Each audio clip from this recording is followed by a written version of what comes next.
Good morning, everyone, and welcome to the second day of the workshop. Before we start, I would like to call Mr. Ebenezer, word of prayer before we start.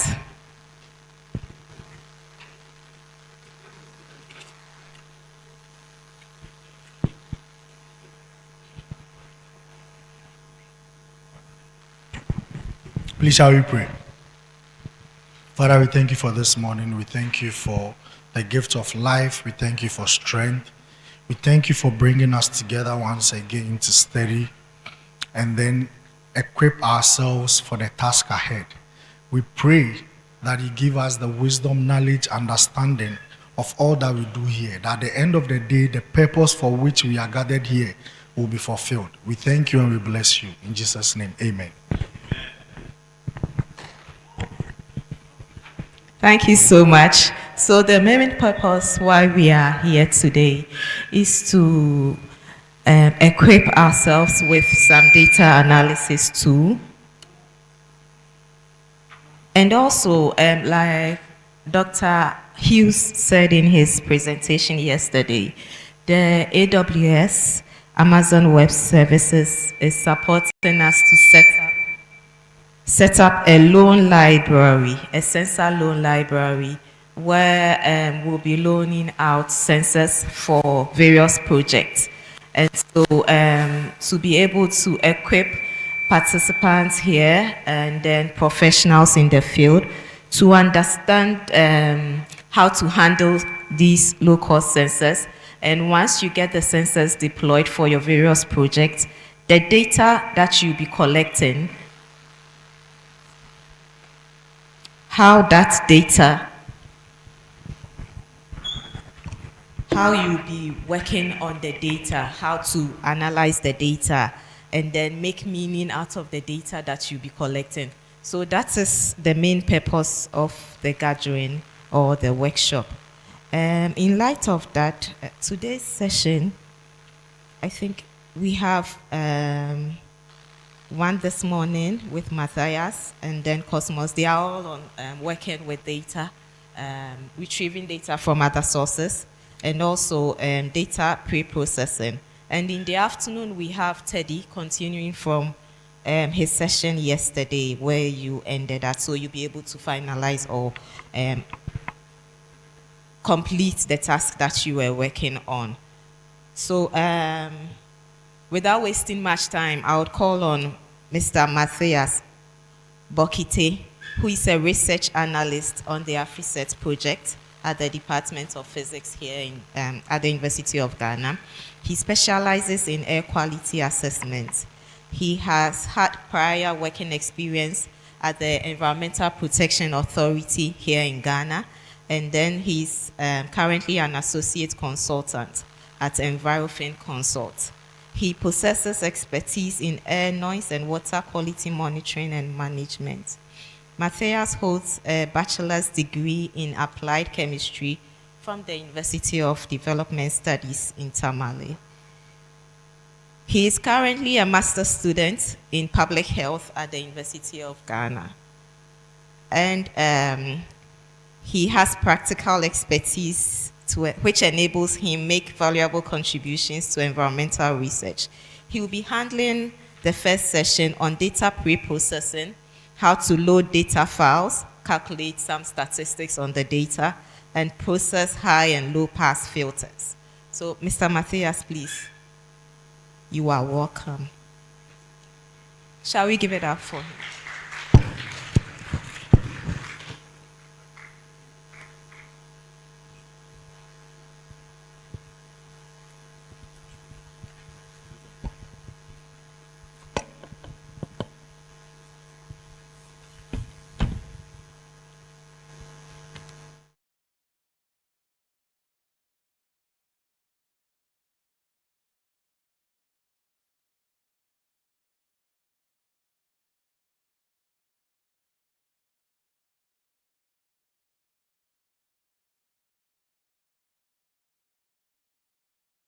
You are going to know how to import data, how to clean data, and then transform the data into meaningful structure that will help you to do your analysis.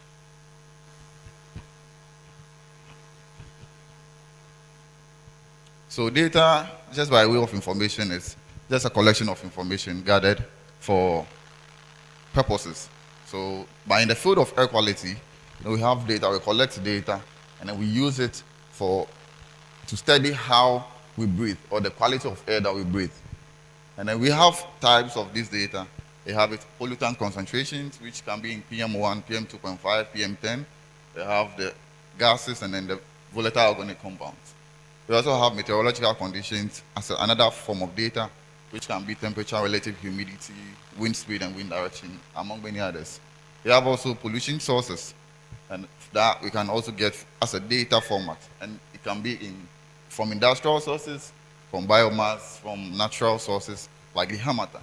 And then also health data, which is also another air quality data. A very important data you can use to do to check how the air quality of a place is. And then we can get these data in form of hospital admissions, can also get respiratory diseases data, and then cardiovascular disease data, as well as mortality rate data. So some of the sources for these data can be from monitors. We can have some from the OpenAQ website. We can have from EPA database, the WHO. We can also have from satellite products like the OMIS, the MERA2, and then the Moody's, among many others. And as to access and retrieve these data, you can get them from SD cards. You can also get them from serial connection, where you use your USB cables, you go to the monitor or the sensor, and then you just download the data from there. You can also get it from dashboard, from APIs, web portals, and then also mobile apps. We have some of the sensors that they have mobile apps.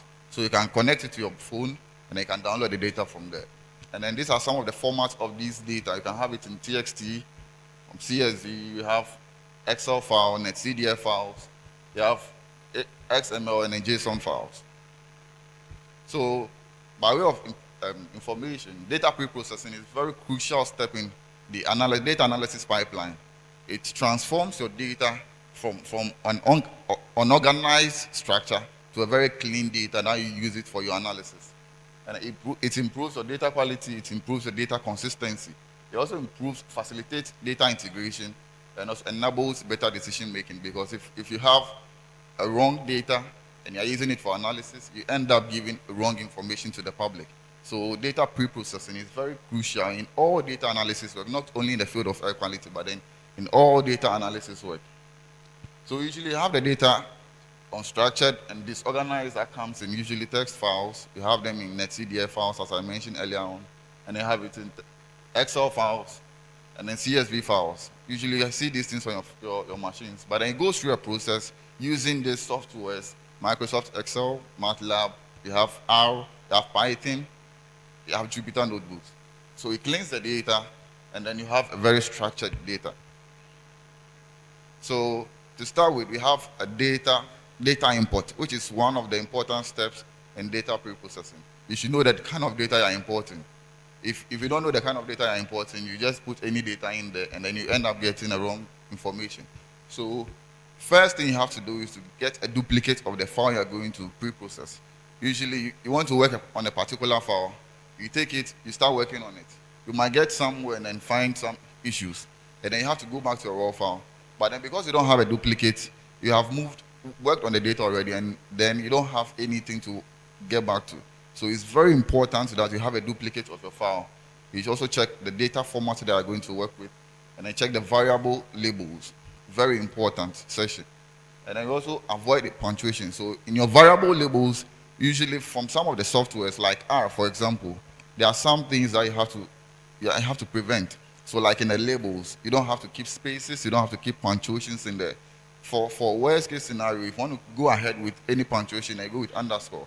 So if you want to do Accra data, instead of keeping a space, you want to do Accra underscore data, so that the software can read it well. And I have data cleaning. So from the data import, now you have your data in whatever software that you've opened with, and then now you want to do cleaning. So this to enhance your consistency and the labeling and formatting of your data. So you have to check the uniformity across the data. In R, which is one of the tools we are going to use this morning, it has some data formats that it has to recognize before you can use them. And one is you have character formats for maybe names of places as part of your data. You also have POSIT. And the POSIT is a date-time format for R.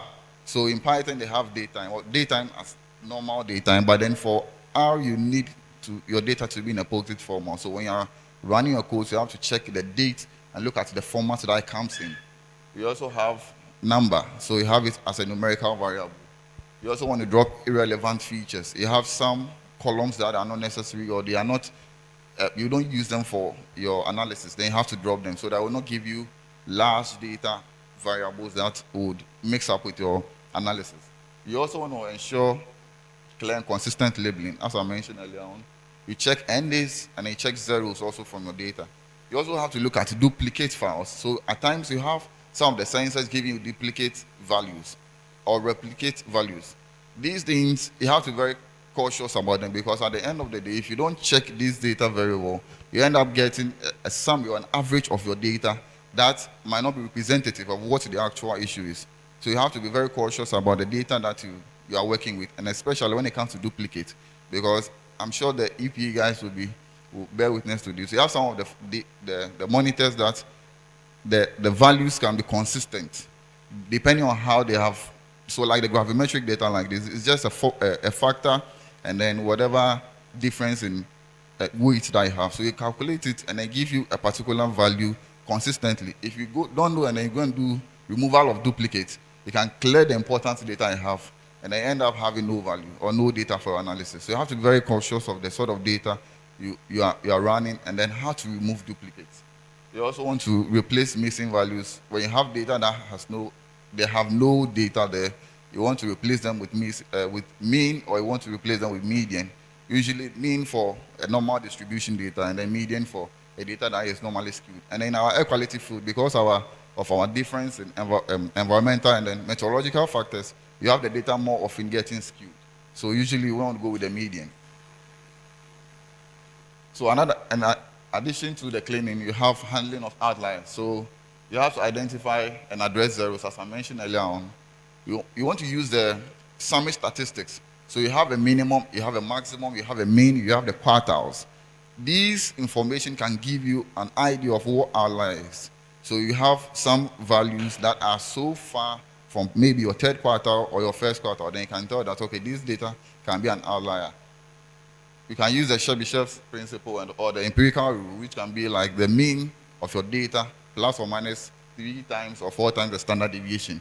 Then you realize that most of your data falls outside like 99% of the whole data set you have. That data can then be an outlier. But then again, as I mentioned, in our environment, like the Hamilton, you get at a particular period where you have more, or you have higher values of higher pollution levels. So if you don't check these things well, and then you go by just removing outliers, you end up removing very crucial data or data points in your data file. So in addition to the cleaning process, you have data transforming and engineering. So you want to resample your data into monthly, you want to sample them into daily, because you are done with the analysis, you are done with the cleaning, and you want to resample them to make it more appealing for whatever summary or whatever analysis you want to do. So you want to have it in monthly format, you want to have it in daily format, you want to have it in yearly format. So that would be the end of the slide, and we'll do a hands-on training with the R on how to do this cleaning. So I'll acknowledge these people as part of Afri-SET projects. They've helped us a lot, giving us a lot of training, so I acknowledge them. And thank you very much for this session. So please, yesterday it was posted on a platform that we should download the R and R Studio software. So please, may I know how many people have downloaded it?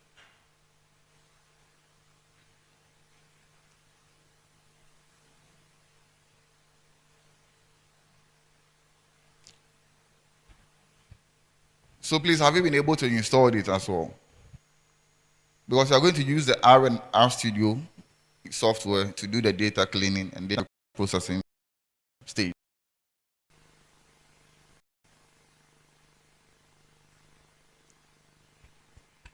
But before that, if you have any question,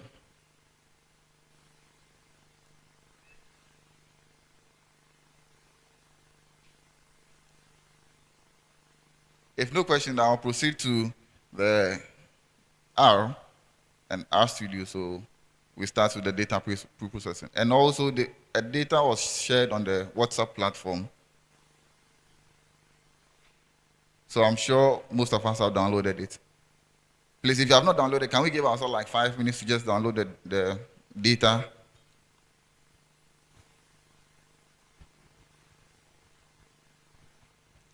So like in the next 5 minutes, I'll open the R and then we'll start with the pre-processing.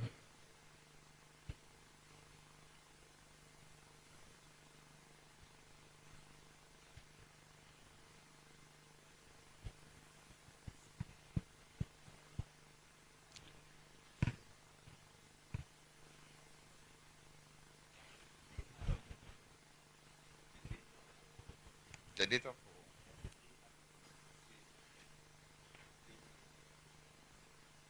It's a folder. It's a folder containing all the data files you are going to use.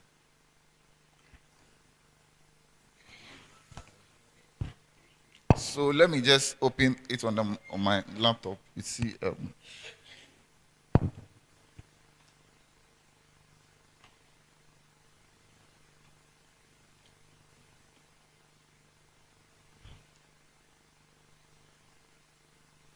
so it's a folder containing something like this.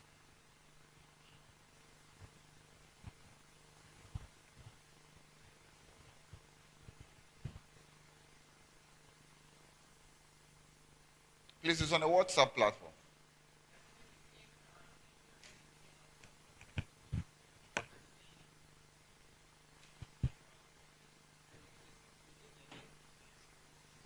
Yeah.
This is the R Studio.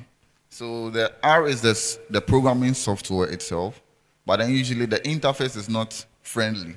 So you would want to use this IDE, which is the R Studio. So you install the R Studio, and then you open it. So it opens the R in a very friendly environment, friendly format, where you can do your editing or you can do your coding there.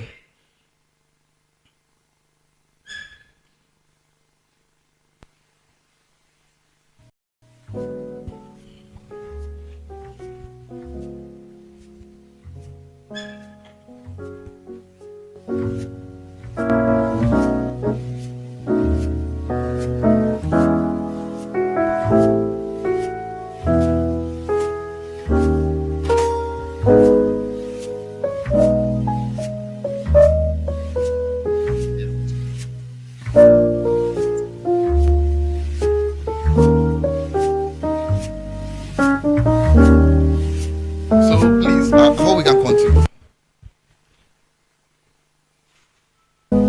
So when you open the R Studio, usually you have the first part.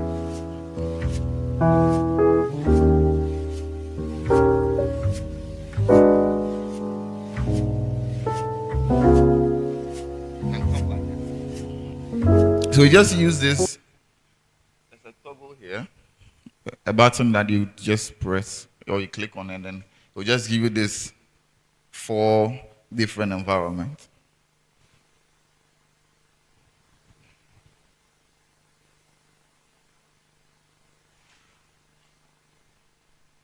So the top one on the left side is the editor. So usually you do your coding there, and then you can save that editor as well. People would want to do it in the console, which is the one underneath. But then usually after doing it in the console, when you close the software, you come back and usually you don't have the codes again. So usually you want to do it in the editor so that you can have your data or your code stored.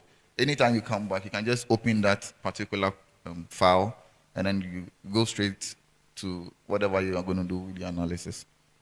So we have the editor, we have the console, we have the environment at the other side. So usually the place with environment is empty is where when you import anything, it comes there. So if you import a data, if you import any value, whatever you import comes in that environment. And then with the one beneath is where your file or your desktop is open. So whatever folder you are going to use, usually it appears the default way to come with whatever your desktop files are. But then if you want to start with the analysis, you want to go into the data or the folder that you have your data in there. So you want to select that one in particular so that it will appear in your where your files are.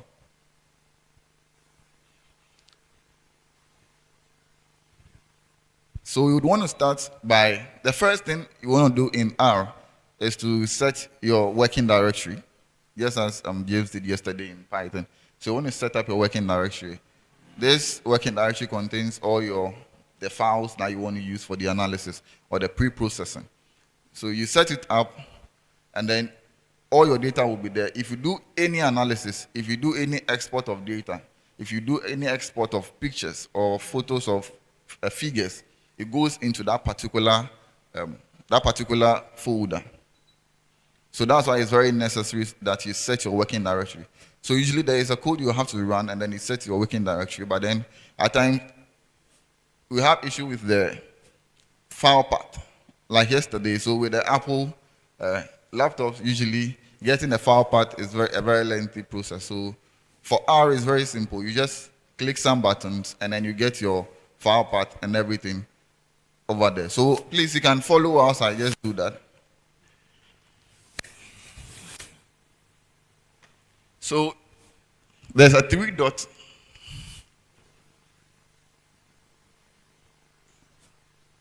in your directory. There's a 3 dot at the far right. You click on that one, and then it opens your desktop for you or your computer. Oh, sorry.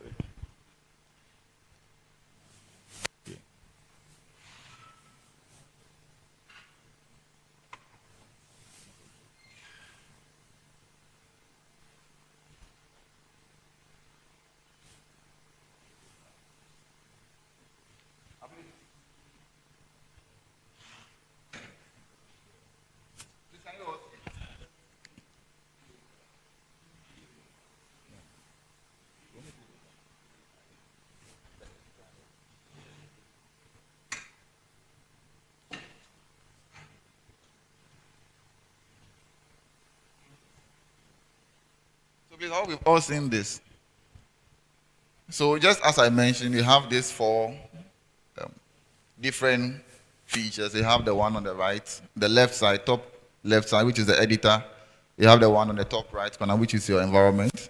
You have one on the bottom side of the left side, sorry, which is your console, and then the one on the right side, which is where your directory will be. So to set the working directory, you just click on that 3 dots there.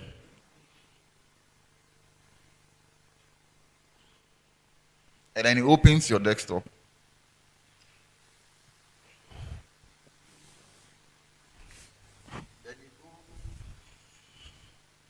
you go to where the folder is. So if you have downloaded that folder, which is the Afri-SET training, I think data pre-processing files.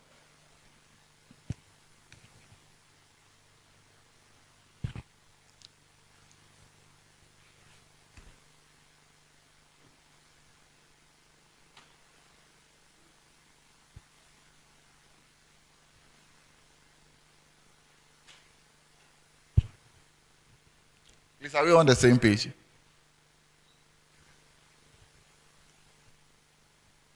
So you can click on that folder, and then it comes in the placeholder here.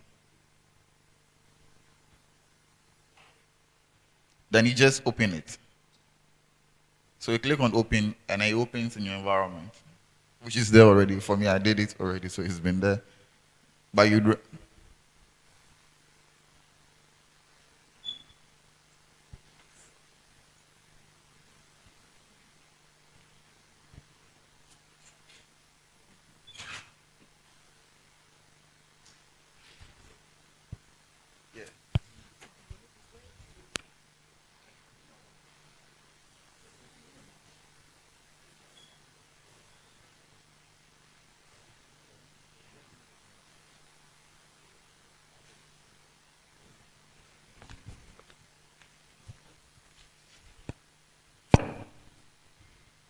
So you set it as a working directory.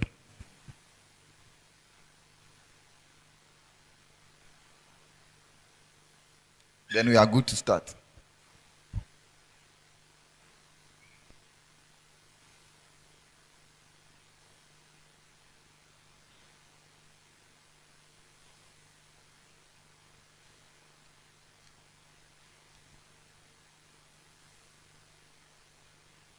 Please, can we see the writings or the codes there?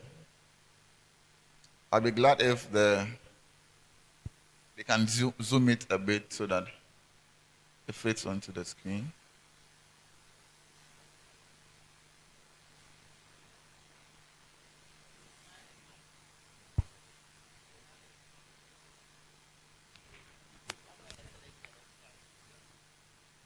No, nothing will show. After selecting the working directory, nothing will pop up because we've not imported anything. So the first thing, as I mentioned, is to import the data, which is what we are going to do. So we start from importing data.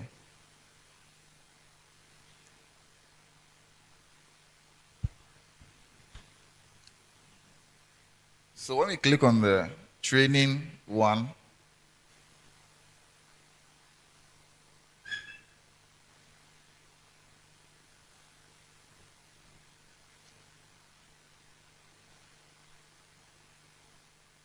we have data 2 and data 1.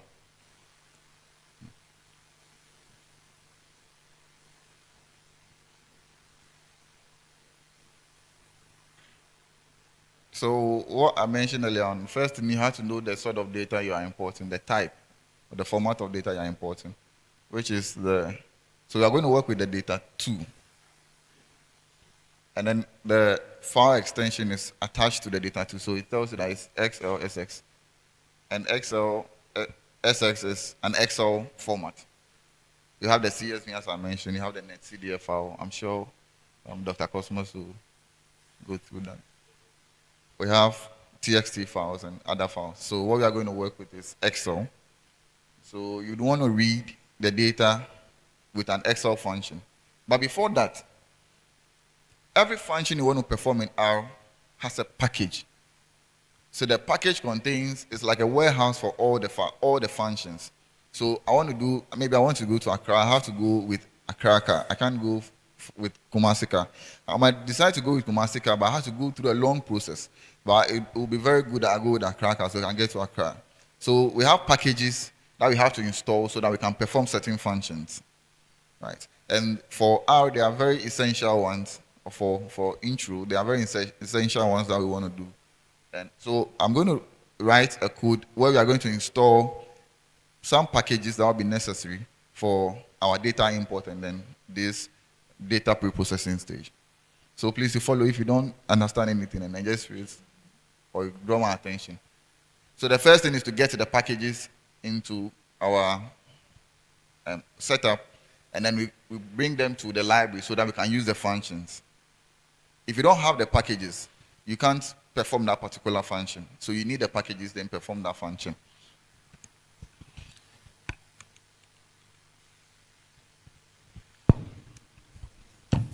So if you want to do install package,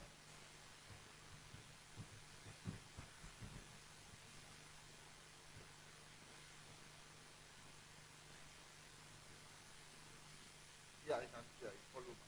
So you type.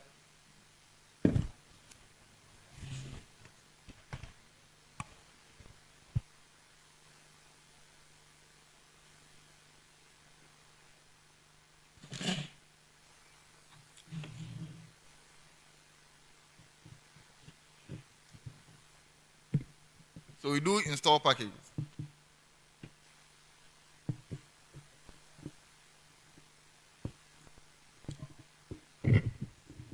Packages, yeah. So you're doing the install, not installed. So you are now going to install, not installed. So you do install packages.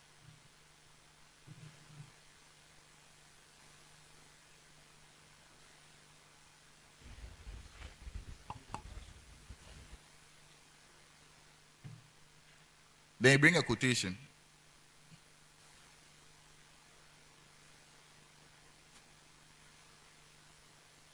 One or double, it's fine.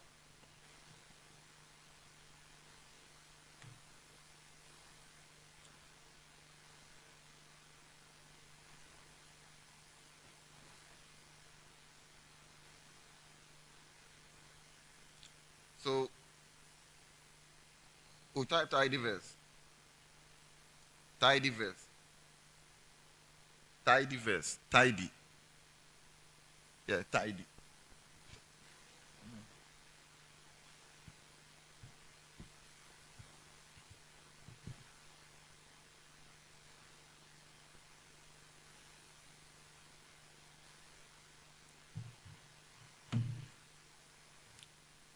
Then you can run by clicking on the button there. So it's labeled run. You can run by clicking on it, or you'd want to do control enter. If you don't want to use the mouse, you can just do control enter, and then it will start downloading. If you are connected to the internet, sorry. So you have to be connected to the internet so you can install this package.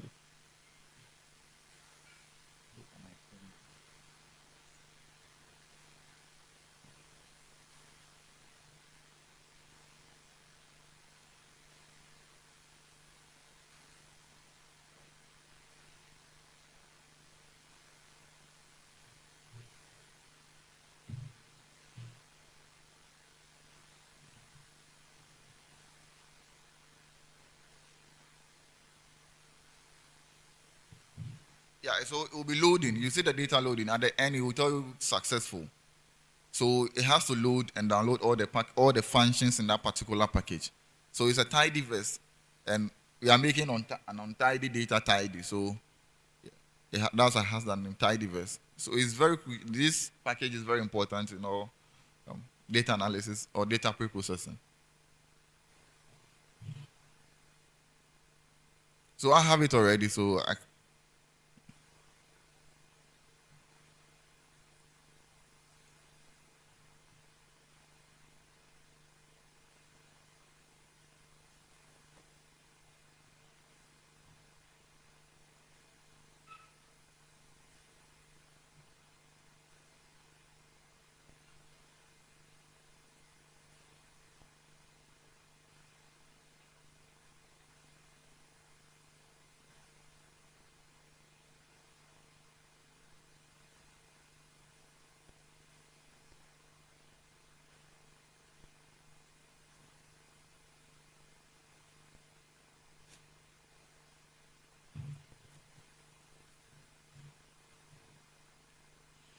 please, have we seen anything successful down there? Or it's still downloading?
So when you're done downloading, you should have something like this: package tidy verse successfully unpacked, and it will be in your R folder.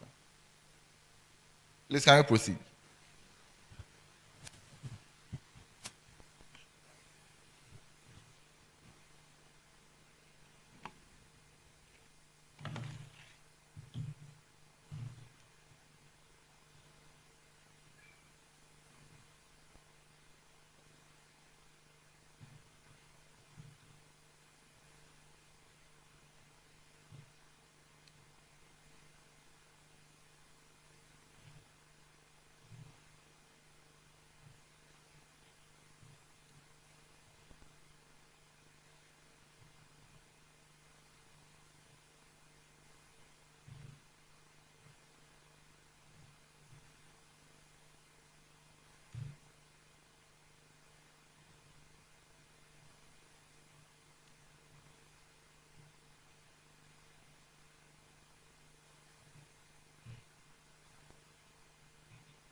Please, we are proceeding.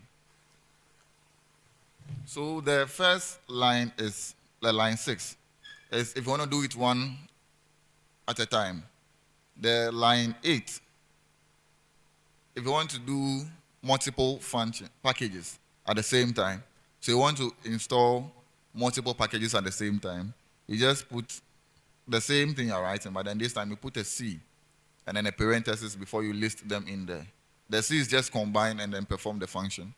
So you have the C, and then you list the packages I want to do, and these are some of the packages we would use if time permits us.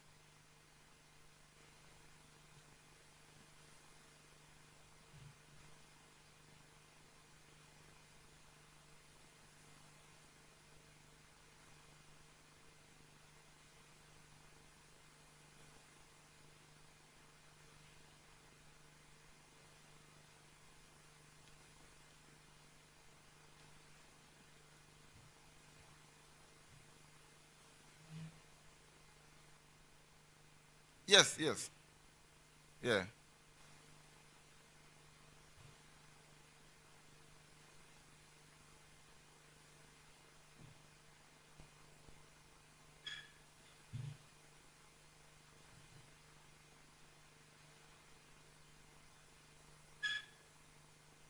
So another process is just if you want to use the buttons and not writing codes, you can just go to packages, click on install, and then you start typing the packages. You type the package and then you install.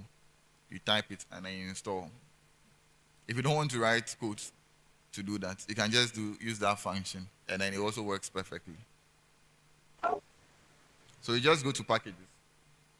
Your directory will be on files, but you just click on packages, and then you click on install. So if it's dplyr, you type dplyr, and then install. Then you type open air, then install. You type xts, then you install. So this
So I'm proceeding.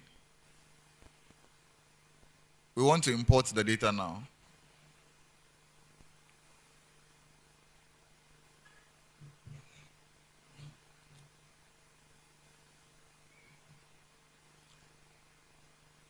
So for R, one thing that makes it easy is the fact that you can use buttons.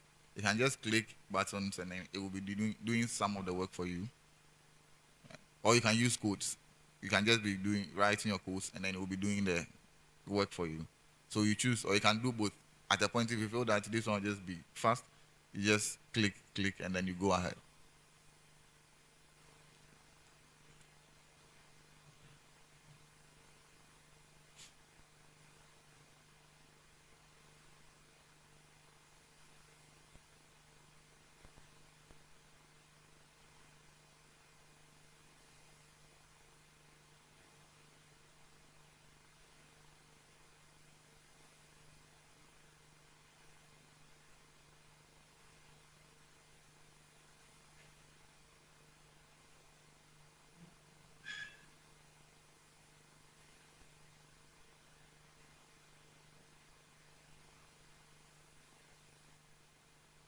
So please take note. Anytime you are doing the packages, you are installing packages, make sure whatever package you are writing, you put, if you are using the codes, then you put quotation marks like around it.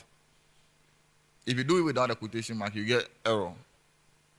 If you are going to use the packages and then install, then fine. But then if you are going to use codes, then you make sure you keep your quotation marks always before. Now we have the packages installed, but then you have to call it for us to use that particular function or whatever function it has. So you tell R that bring these packages or bring the functions in this particular package to my library so that I can have access to them. So if you have done the install packages, if you installed tidyverse, you can just do library, because if you don't bring it in your library, you can't have access to that particular function. So you might have the packages installed, but then without it being in your library so that you can just have access to it, you write the function or you write the code and it will not work. So you type library and then you type the particular package you are going to use. So if it's tidyverse, you realize that after downloading, if you start typing tidyverse, it will pop up, right? So you wouldn't even need to complete typing. You can just go and select. Oh, I can select it.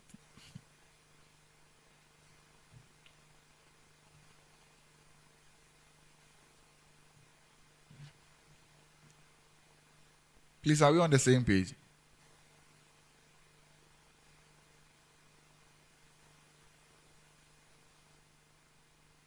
So for the library brings the package. The package has functions. So what the library is doing is to bring the functions in that particular package for the codes to be able to use them. If you don't have or you don't use the library to call it into your working space, you will not be able to use them. So you have downloaded them, but it will be at the background. You can't use them. So to get access to them or to use them in your coding, then you have to call it using the library so that you can now have first-hand access to it.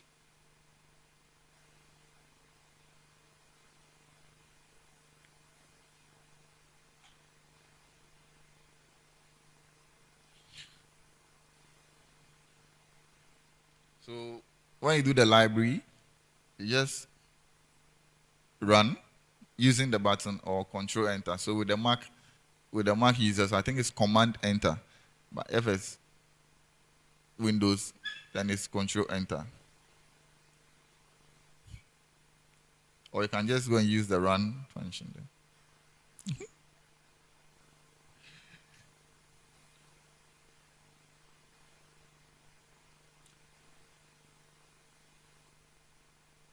So when you run it, it should give you the libraries or the function that it came with.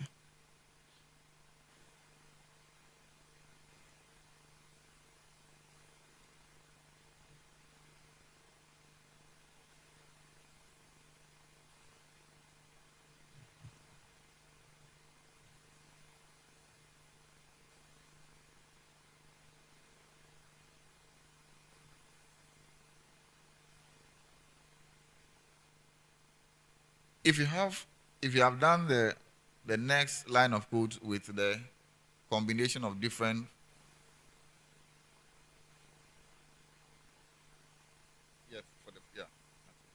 if you have done that already, you realize that after running this library, you have different functions. You have read, R, and co. So the read is just to read your data from which particular data it is. So if it's in your folder, I want to read. If it's read R, usually for CSV files. But read Excel will be for Excel files. So you have read R. If you've done read Excel, you will be able to import data or import Excel files. If you don't have it, you will not be able to import it. The software will prompt you that you don't have that particular function and then you have to install it. But if you have it, then it will import it for you. So by way of information, read R for CSV files usually, and then read Excel for Excel files. That's XLSX for the Excel files.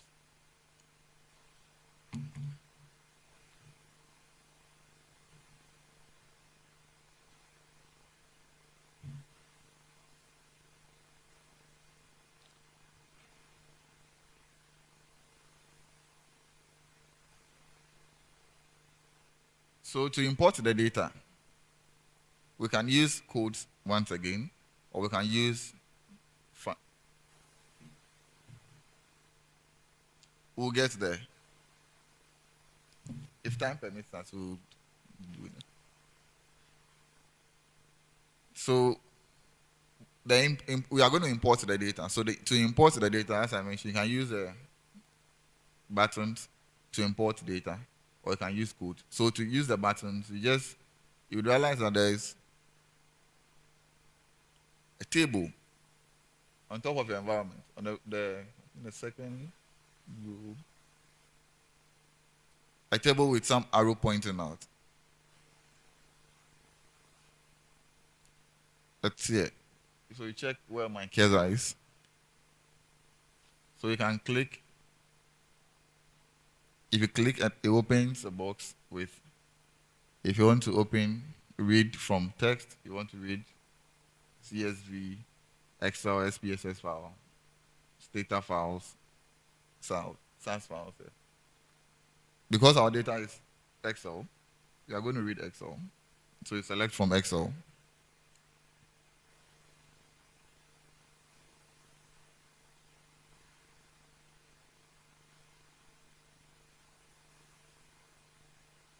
So you realize that if you select Excel, it opens a dialog box, with a place you can select a browse.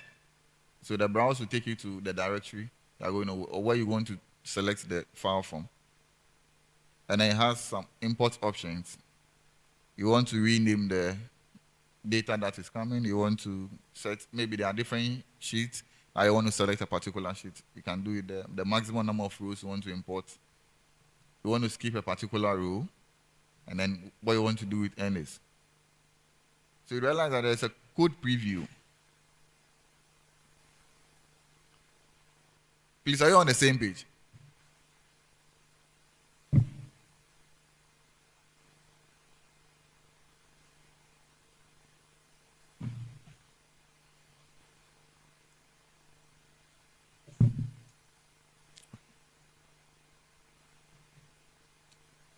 So please, I'm going over.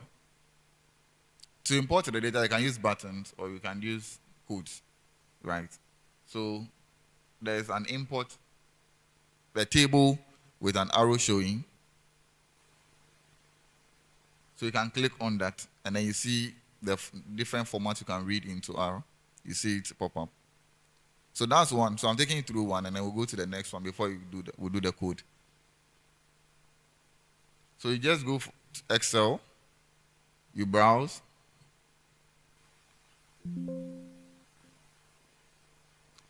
and then training one, you select the data I want to import.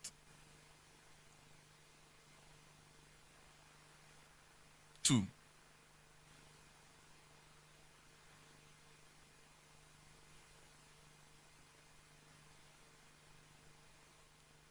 And then you click on open. You should have this preview.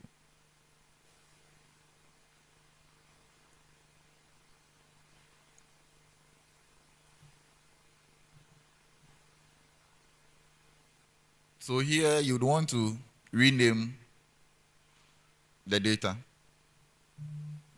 That when it comes into your environment, it should come with this name. So maybe you want to do Afri-SET.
So Afri-SET, and then you click on that sheet place. You realize that it's sheet 1 and sheet 2. For default, if you don't select the sheet, it goes with sheet 1.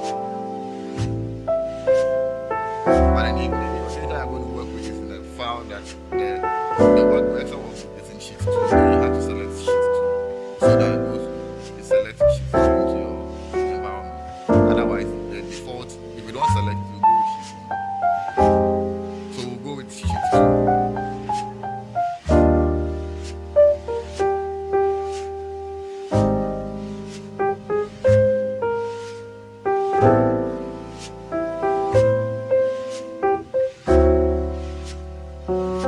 So if you all have that, as I said, there's a code preview here. So it tells you what code you have to type if you are supposed to do it by coding. It's the same thing that you type in there, and then it will give you data in the environment. So you import. You have your data Afri-SET with a device ID, PM10, AQI PM10, and to TMP, which is for temperature, RH for relative humidity.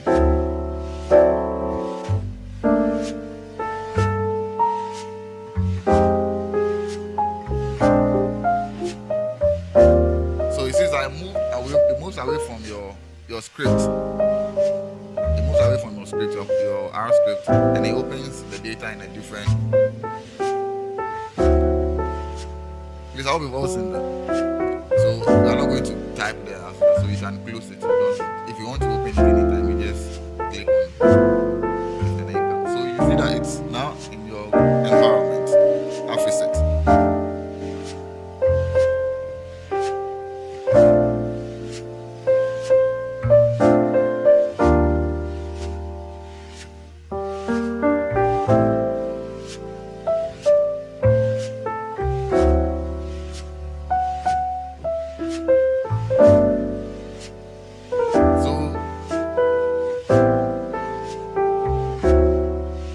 So that's one way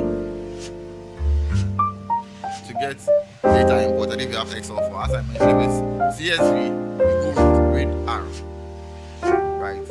But then usually, if you have your data working directory already set, you have your data already here. So you can just select the import will come, you click on it, you do the same thing. Afri-SET, you just change the name.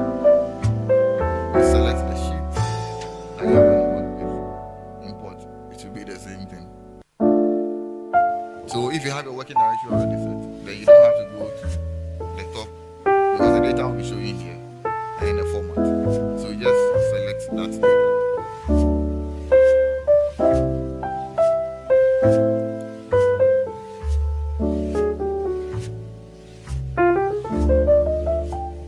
And this is the code that was showing.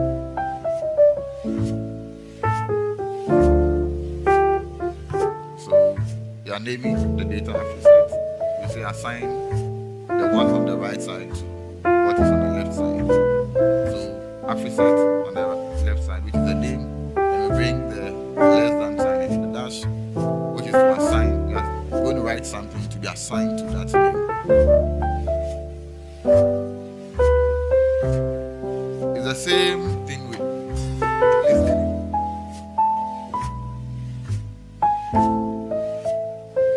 It's the same process we did by going to select, and then get our data in there.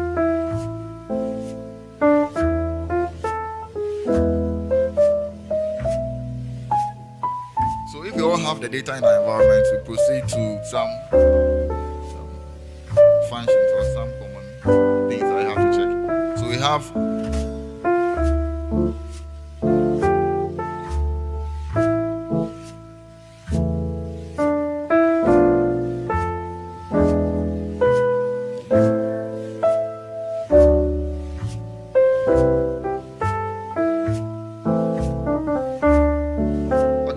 names, and then you type the data, the name of the data set, right? So you do names, it's going to print all the names of the variables in that data set.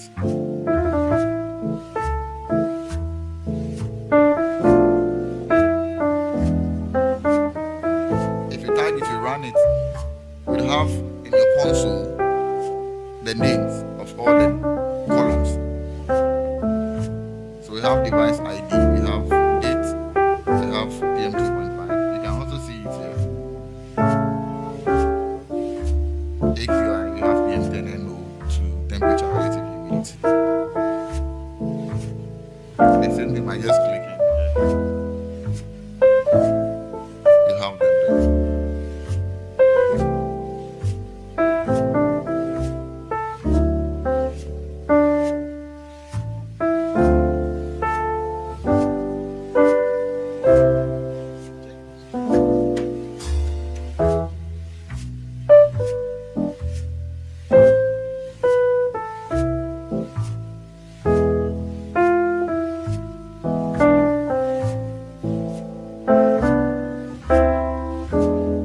So please, if you do,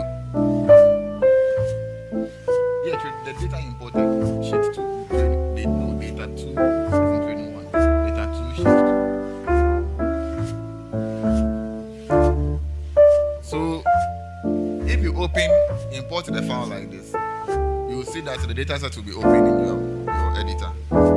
You can't type here, so you have to close it. You go back to where you have the codes. Then you go and type there, so just close it. Before we close, I'll show you how to save it. How to save the script so that anytime you open it, you just all your code will come. So you can do the name, you can do view. View is what will bring it to. So you run view, it comes like this.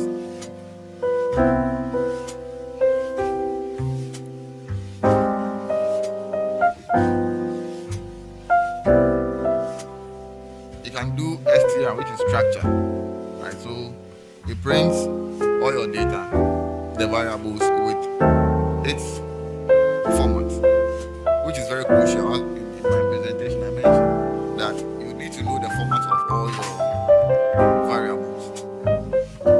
There are some functions or there are some actions if you want to perform. Your data should be in a particular variable. So if you don't have them in that variable, it will not work. You have errors. Or you have to go through a different process. So you just type str and then which is structure. Str and you type the name of your data set. So it displays the data. So device ID is a character, we are saying CHR. Date is POSIT, which is date time format. almost equality data. If you want to work with that, you should have your date in a date time format. So it has a date and time in addition. It's not only date, it's not only time. So it should be a date, it should be a date time format. Then in R, it's output. Then your PM 2.5, it's a number, a numerical variable, AKI, PM10. These are all numerical variables. So when you realize that any of them is a character, then you know there's something wrong somewhere. So you have to change that particular format from numerical from character to numerical. So we'll get to that point. So the next thing is unique. So you want to know there's a device ID. So let's say we have different sensors in Accra or in Ghana. They all have device ID. So you downloaded everything together. So it's like a composite of all the data from the sensors across. So everyone with the device ID. So you want to know the number of devices you have in that particular data set. So you use unique.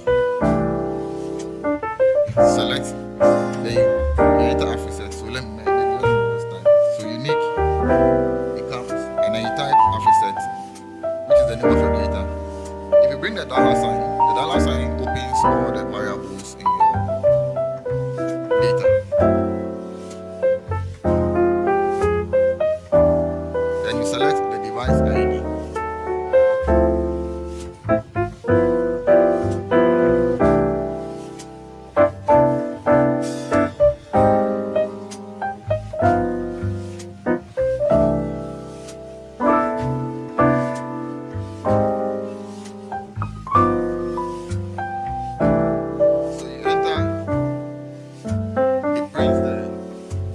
So we have 5 devices. So the data contains it's a composite of 5 different sensors. Right. And these are the device IDs for each sensor or each monitor. So it gives an idea of the devices, the number of devices or the number of sensors you have. So maybe you have, as I mentioned earlier, you have the sensors in Accra, Kumasi, different cities, or even within a city, different locations. And then we have all connected to a particular web server or web portal. You download it and all comes as one file, but not separate files. Then you want to use this means to know the number of sensors you have there, the IDs you have there. You can check it with what you have in your database to realize, to know that, okay, so we have Accra, we have this, we have that.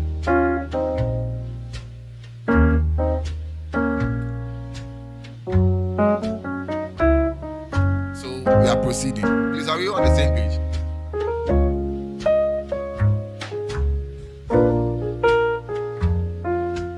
So now what we are going to do is to now filter each device and then give it a name. So maybe we know that device A something is for Accra.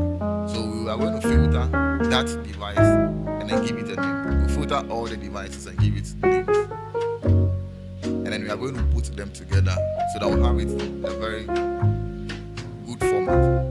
Instead of all being in the same column, you have them in different columns or different numbers.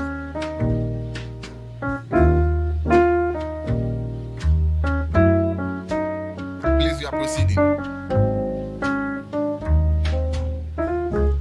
So we have 5 devices. So let's say, or you can select any location you want. This is a dummy data from one of the devices. So you can use the location. We have 5 different IDs. We are going to attribute a particular place, a location to it. So maybe we want to do Accra, Kumasi, Tamale, Sunyani, and then. So we are going to do these 5. Maybe we have these sensors at these 5 places, and then we have them all. We pull the data, the composite data from them. So we are going to select all of them one by one. So we say Accra, we type Accra,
this thing here, we call it pipe. It's a pipe, so it connects lines of different functions. Right, so it connects the lines of different functions together. Then you have like a full function. You don't have to do it one, but then you use the pipe to connect different functions, and it makes it easier than the nice workflow.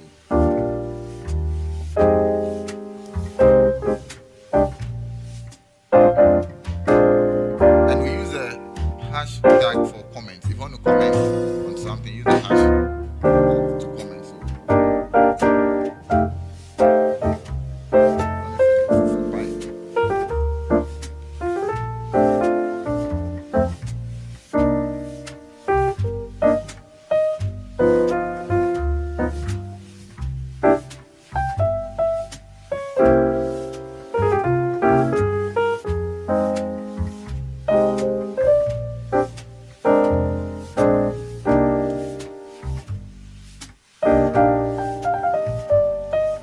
So we type Accra, we are assigning what we are going to do Accra. So on the left side, as I mentioned, will be the name of what you're going to assign to. And then you select your Afri-SET, which is the data. And you are telling it that pipe or from this Afri-SET, select device ID, date, PM2.5, AQI, PM10, NO2. So in this particular, you need to know what analysis are going to do. So maybe you don't need NO2, maybe you don't need temperature, maybe you don't need relative humidity. You don't need to add them to your code. So you are just selecting just some of the columns. So you just select device ID. Device ID because all the devices come to ID. So you want to select that one first before you go ahead and then do your fusion. So you select this PM2.5, AQI, PM2, NO2. You can do temperature relative humidity if you want. But then I've taken that out because we are not going to use it here. But if what you're going to do it is part, then you have to add it to your code. Then you do filter.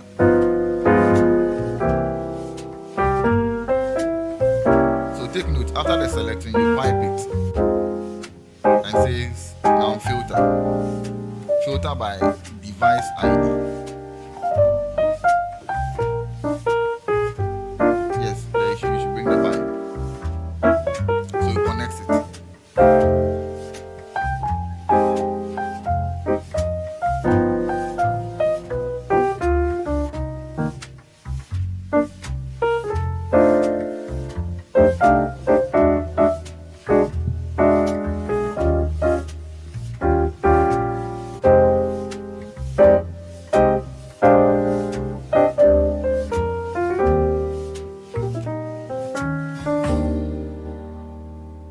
So you filter device ID and then you tell it which device ID should filter because you're going to just select Accra data out of all the sensors.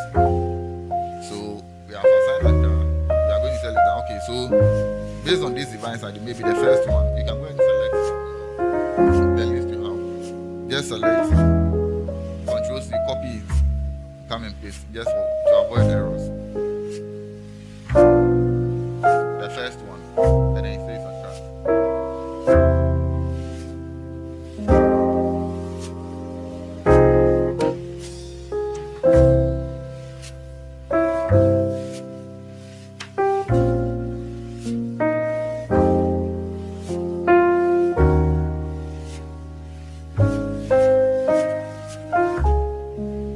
So you add this to it, so filtering per particular column. So you want to be specific.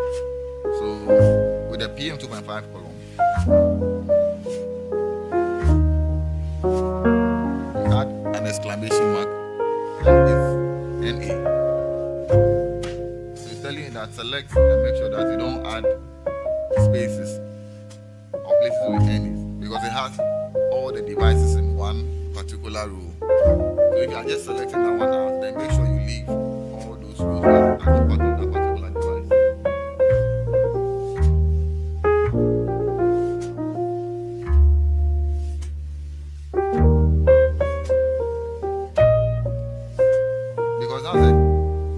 that's the variable of interest now. So that's why I'm using that.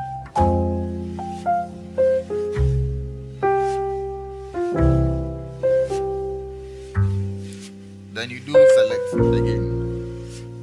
Maybe you just want to filter there. You can ignore that particular line. You can leave it, or you can go ahead to select the date, the PM2.5, PM10, because you don't want the device ID to be part again. Now you know that your device ID, the first one is Accra, and you're going to assign Accra to it. You don't need that column in your data set again. So you are going to select without the device ID now.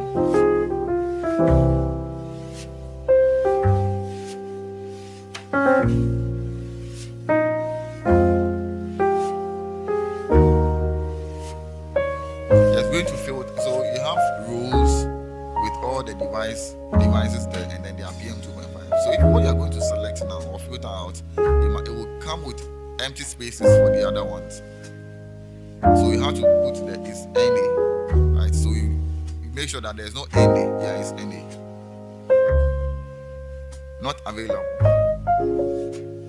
So if there is a particular column with a particular row without that ID, to not add it to your code or your data set, to leave that one out. Yeah, so to give you a data without spaces. Yeah, exclamation mark.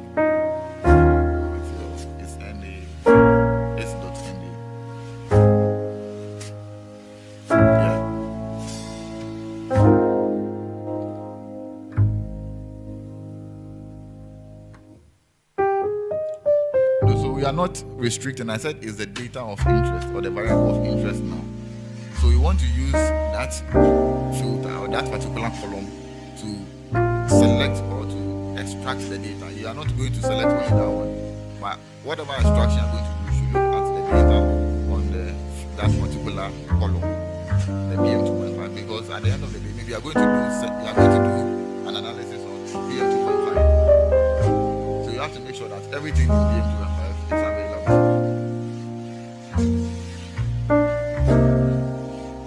Please, any question? Please, can we proceed?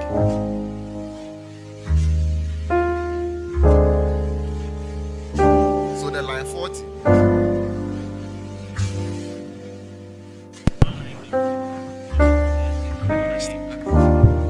The line 40, we are going to do another select again. And that select is because you don't want to keep device ID as part of your data set again. You want to take that device ID off because you know that, okay, that particular device ID is Accra. So I don't need it in my data set again. So I take it off. So I select now without device ID. So I select just date. PM2.5, PM10, AQI. We can add the NO2. Or if it's not part of what you're doing, just leave it and then you select only one.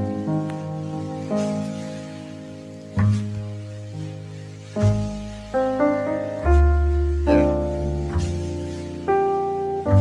It selects from the parent data set. ID, yeah.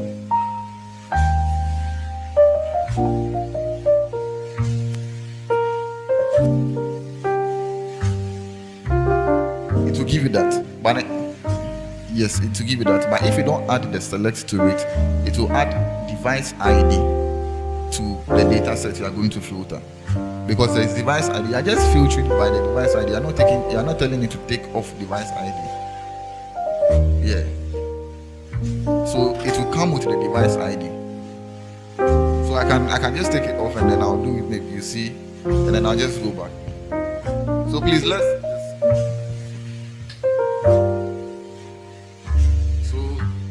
I'm just commenting that one now.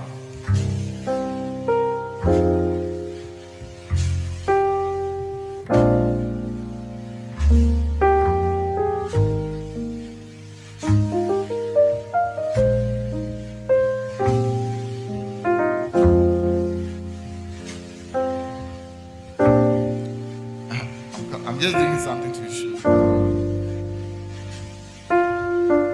You realize that I'm filtered. I came with the device ID.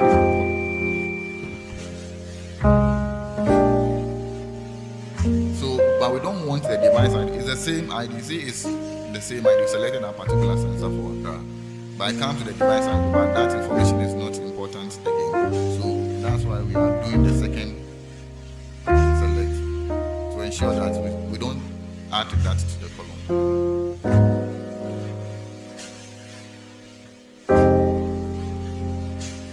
So after selecting, the next line is rename. Now the reason why we do the rename is that we are going to get, we have PM 2.5 in the mother data. You have PM 2.5, PM10, AQI, and the rest. If you don't rename it and you filter Accra out, filter Kumasi out, and the rest, and then you want to combine them to do any analysis, it is going to bring the same label, the same column for all. And then what R does is it will just assign .x, .y, .z to them, and then it wouldn't make your coding smooth. So you want to rename it and then say that okay, this particular PM 2.5 is for Accra. Any name, that one is you labeling, so you can do it any name now which you are fine with. But then just for simplicity and then easy for identification, you want to rename date. So usually the one on the right side, right, is the old name, and the one on the left side is the name you want to assign to it. So we don't want to change the name date, so we keep it like that. So date is equal to date. Then you go comma, then now we do Accra PM 2.5. Then we assign that to PM 2.5. So that column will be changed to PM 2.5. Accra PM 10 to PM 10. Accra AQI to AQI. Then we can run. So if you run, you should have Accra in your environment, and then you have the dates, Accra PM 2.5, Accra PM 10, Accra AQI. When you open it, so it's closed, it will be closed, you just click it. Or you just use names, and then you put Accra.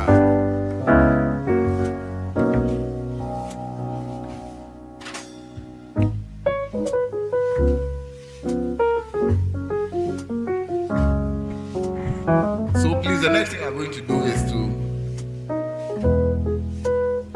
select the next ID. So we just do 3 because of time. We just do 3 and then merge it and then. So we just change the name now, or you can just copy the same code and paste it, and then just edit it.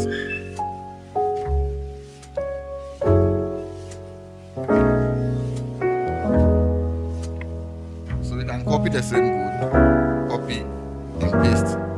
Now we've done Accra, so we want to do Kumasi now. Then the same data, which is the mother data, which is Afri-SET. Then we do device ID. This will do the same thing. Now, but we'll change the device ID. We'll take the second one. We paste.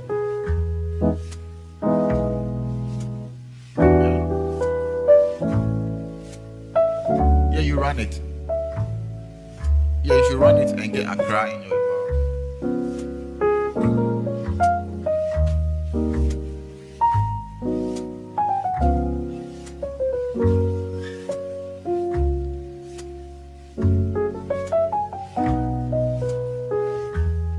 So we just do the Accra. We've done Accra already. So you do the same thing for Kumasi. You change the ID, and then you come and do where you see Accra PM 2.5. You change and do it Kumasi.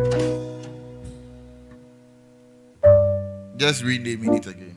So you don't need to retype the whole codes again.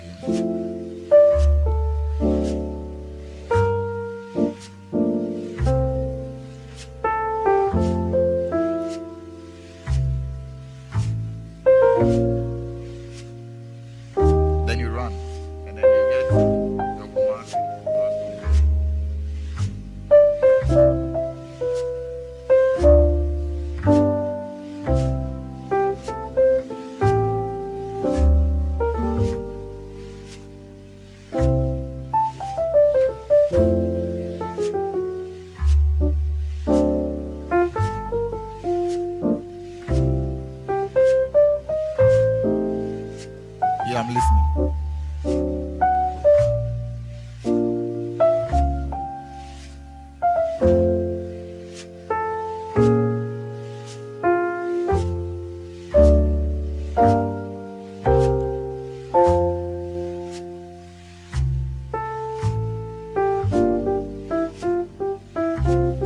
run a summary on Accra. Just copy and paste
so that run a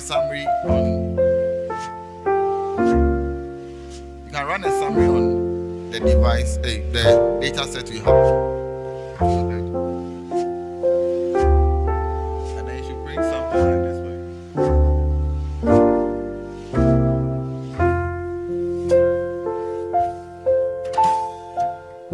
Yes, because of time we are doing here. So just Accra Kumasi. And then you can run a summary for Accra. So as I mentioned earlier,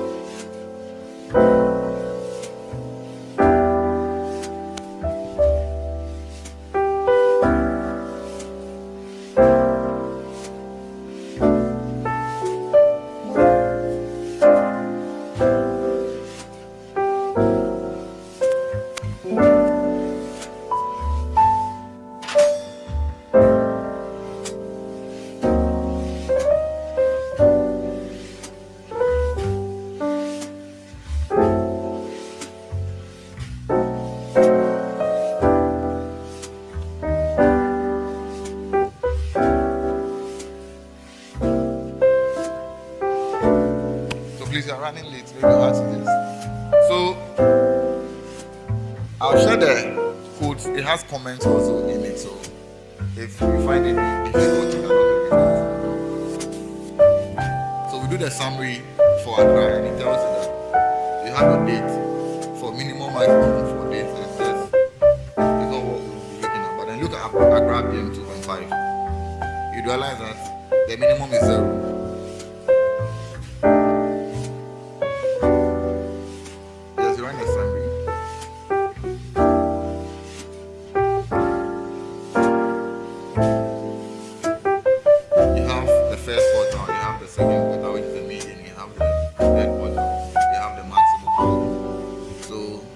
Certainly, you know your device should not, your data cannot be 0. It means there is no pollution level at all. It should be maybe, worst case scenario, it should be 0 point something. And then if I get to 0, it means at that point there was an issue. The device was not something. So you want to remove the zeros or replace it with some.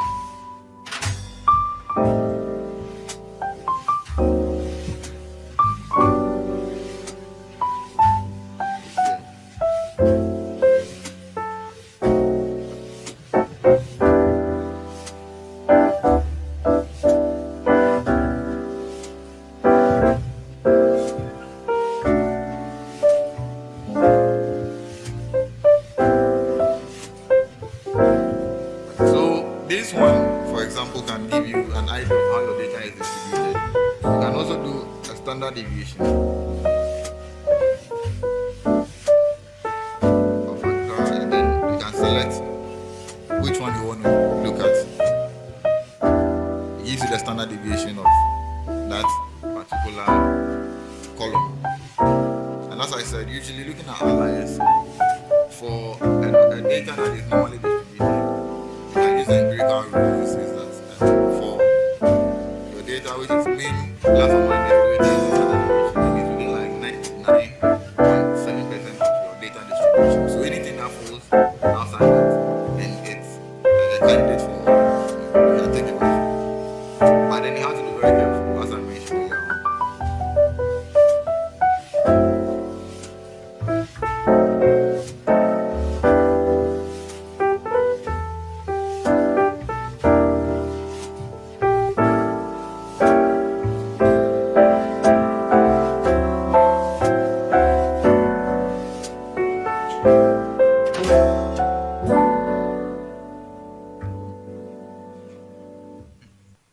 Okay,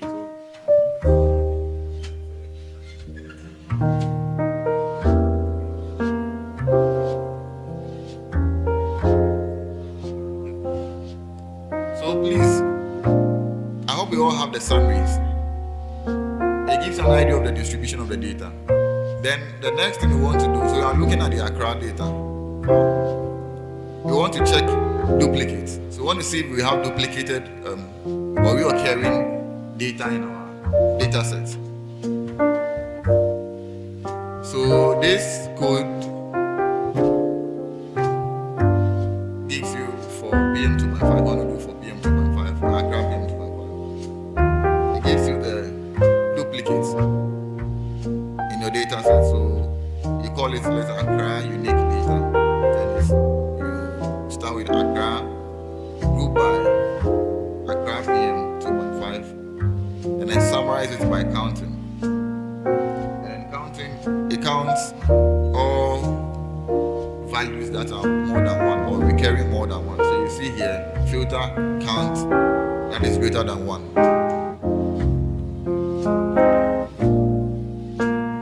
So this is, I added U to it to just make it unique. So let's say unique U or Accra, unique Accra data. You run it, you have Accra U.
Zeros, we know that you have to take zeros out because zeros, they are not. But then you have a value like 2.74. It's occurring twice. Occurring twice, it shouldn't even be something that you have to take it off. But first you have to check if it's recurring, or maybe it came somewhere yesterday and it came again and it is recording as duplicate. So you have to check that. And then by way of checking, you just enter your actual data set, which is the mother data set, Accra. Then you filter that particular value. So let's say 2.7.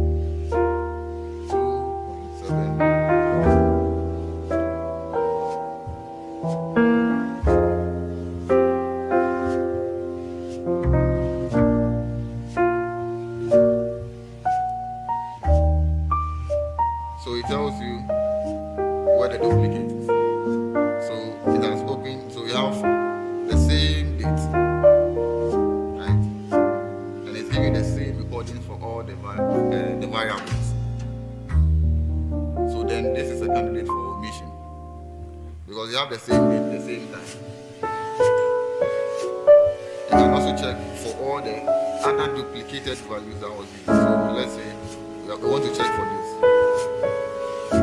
The same PM 2.5. We run, then we check. You realize it's reoccurring at the same time. So this is also another candidate for omission. So you can then go to the next line of code, and then you say it, you tell it to distinct. So take off all the duplicated values or the duplicated rows, and then just keep the first one or the first one. So if it's 10, you just keep it one, and it takes all the 9. So you can just do that with this one. So you have your new account time. So this will be the last line of code. I'll share the rest with you, but then I'm sure as it stands now, we know how to import the data. We know how to select particular variables. If we want to check the distribution of the data, we know how to use summary. If we want to check duplicates, the codes that you have to do to check that particular line of code that is recurring, and then how to check it. And if you want to remove it, if it's a candidate for omission, you use this line of code to remove that. So on this note, I'll bring the session to a conclusion. If there's any question, because it's time for coffee break. But if you don't understand anything, I'm going to share this code on the same drive that was shared, and then you have access to it. So if you have any questions, reach out to me. Yeah. So when we run the code, we run the duplicate, we saw that we have zeros in there. Even not that one, we did a summary. We saw that for PM 2.5 we have 0 as a minimum, which would be maybe the sensor was 40 and I was not giving you the actual value. So for those ones, you have to take it off. We take the zeros off. We take the zeros off. The same will happen with the duplicated ones. We take them off. So please.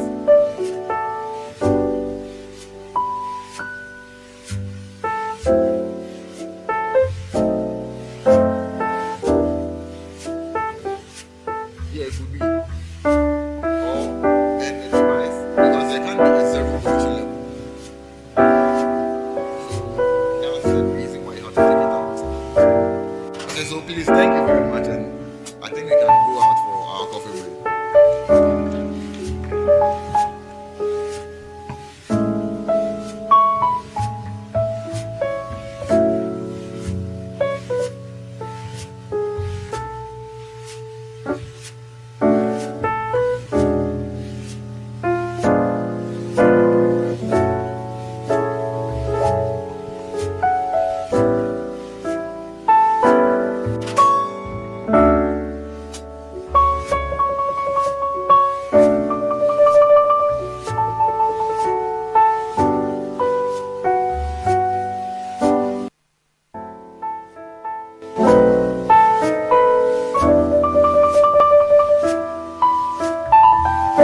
So please, can we go for our coffee break, and then when we come back, maybe later we'll have some session and maybe have to complete this video, so that we'll not eat into the different session, the time for the different session.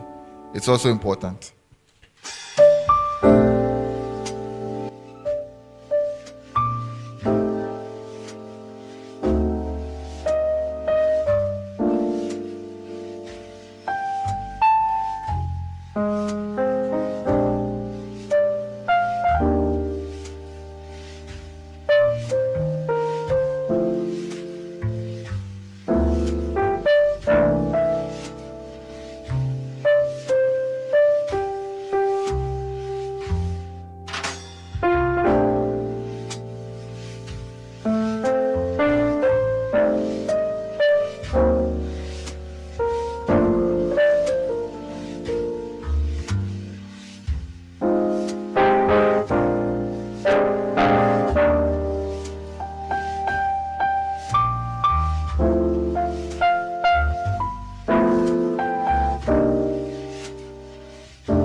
Welcome back from the break. So we continue with the next session, which will be handled by Mr. Cosmos Womega on data retrieval, a practical introduction to using APIs and automated code to access and collate data from multiple sources. Now, Cosmos is a research fellow at the Institute of Earth Observation Research and Innovation and an affiliate lecturer at the Department of Atmospheric and Climate Science at the University of Energy and Natural Resources. His research specialties span from urban climate and micrometeorology, with a particular focus on urban heat or pollution islands and thermal discomfort, air quality analysis and extreme weather events, specifically heat waves. His interdisciplinary work bridges climate and air quality research.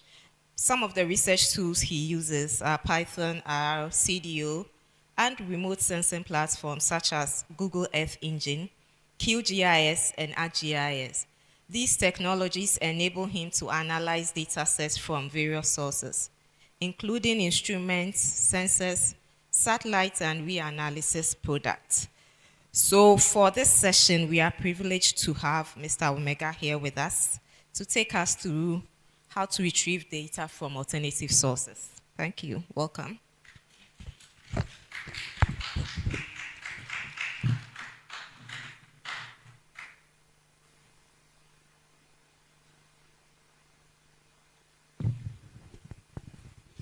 Yeah, good morning once again. I am Cosmos, just as she mentioned. What we are going to do here, it's, how do I even say it? I am not going to confuse you by confusing you more, but I'll confuse you. So, we are going to do more confusion, okay? But they are very simple. So please, if you downloaded, if you signed up to the API, that's the OpenAKO, their site. If you signed up, when you go to settings, okay, you will see that it will generate API key for you. All right, we will need that. And then I asked you to also go to a site where you can get access to purple data. Yeah, so we will be doing that. It's good that my colleague took you through some R. Okay, this one has a combination of R and Python, but I won't confuse you more. So we may stick to the R for now. I will just make some small comments, all right, as to what we are going to do. Yeah. So,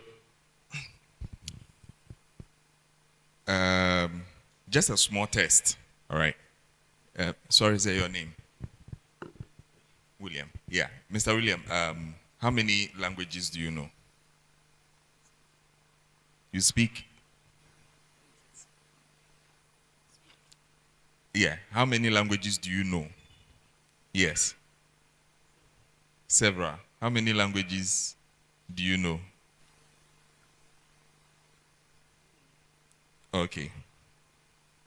Mr. Mankwa, how many languages do you know? Sorry? The one I speak, there are few, but the one I know, there are several. Okay, the one you speak, there are few, but the ones you know, there are several. All right. Yes, hello. Yeah. Please, how many languages? 3. 3. Yeah. How many can you speak? 2. Okay. Yes, so there are a lot of languages around, and there are some you can speak, there are some you can hear, there are some you can see, There are some that you understand, and there are some you will never, no matter the food you eat. All right.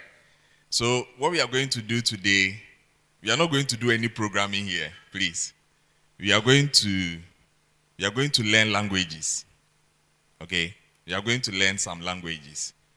So just as we have, okay, let me find out a few. Please, which country? Nigeria. How many languages are there? Like 3. There are 3 languages in Nigeria. Eh? Or it's 3 that you know?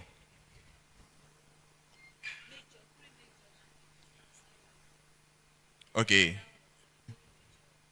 Okay. Yoruba, Igbo, and what? Hausa. Oh, okay. Yes, please. From? Burkina Faso. Yeah. Yeah. Nice one. The number of languages in Burkina Faso? Yeah. More than 100. More than 100. Yeah. How many can you speak? Around 5. 5. Yeah. Okay, I've stopped asking. I'm getting intimidated here. So there are a lot of languages, right? And I know as I'm speaking, some people are in their head, they are applying some principles in English to understand what I'm saying, right? In Ghana here, when you go to school and you are being taught French, we use formula to learn the French, right? We have a way that we conjugate verbs in French, and there's a strategy for that. Yes, so a few people will conjugate some verbs for me in French.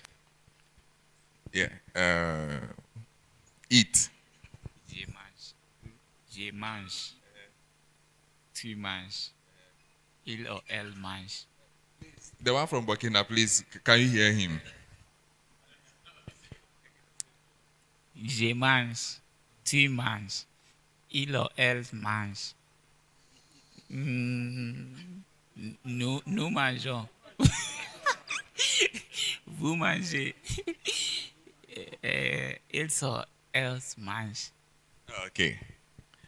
Please, did he get it right? More or less. Ah, okay. Yeah, that's fine. Then we have something, montonso, matasa, metese. Notre votre nom. All right. So there are a lot of languages. We have a way that we speak. There are formulas to most of the things that you want to say. Right. And in each of them, if you want to start learning, what are the first things that you are supposed to know if you are learning any language at all?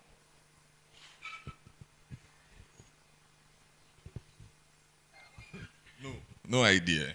Okay. We may start by how to introduce yourself.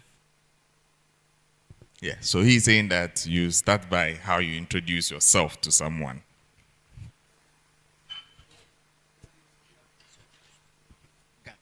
They teach you how to insult first.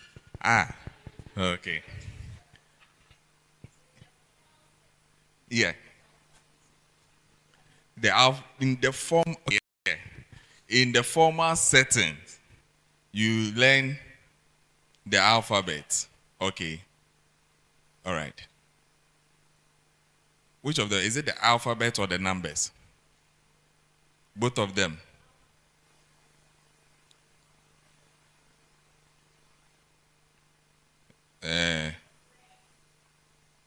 Okay. So the chicken and the egg, which one came first? Chicken.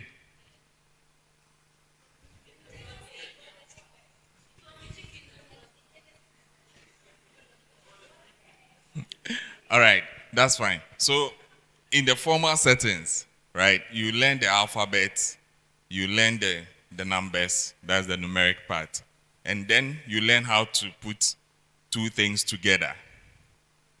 Is that so? Yeah. So somebody is shaking. No.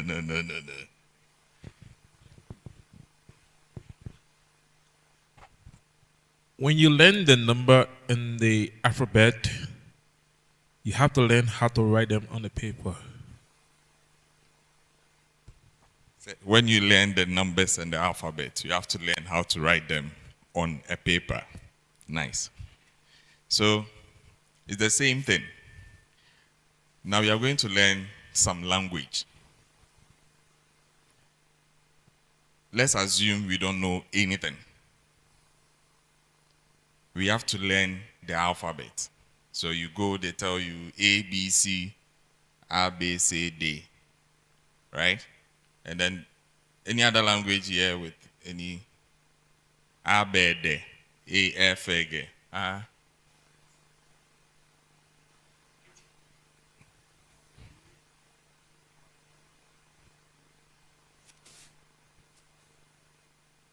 Yeah, he's doing this thing. So there's another language that you can see, but you can't hear. I always wonder, those people we see on television, whether some of them are really telling the truth or they are lying. Yes, so that's how languages are. Programming languages are the same, all right? So all the things that we've done here, the ones that you saw, what they went through to teach you, these are the same things, right? They were bringing some things, some arrows, all those things.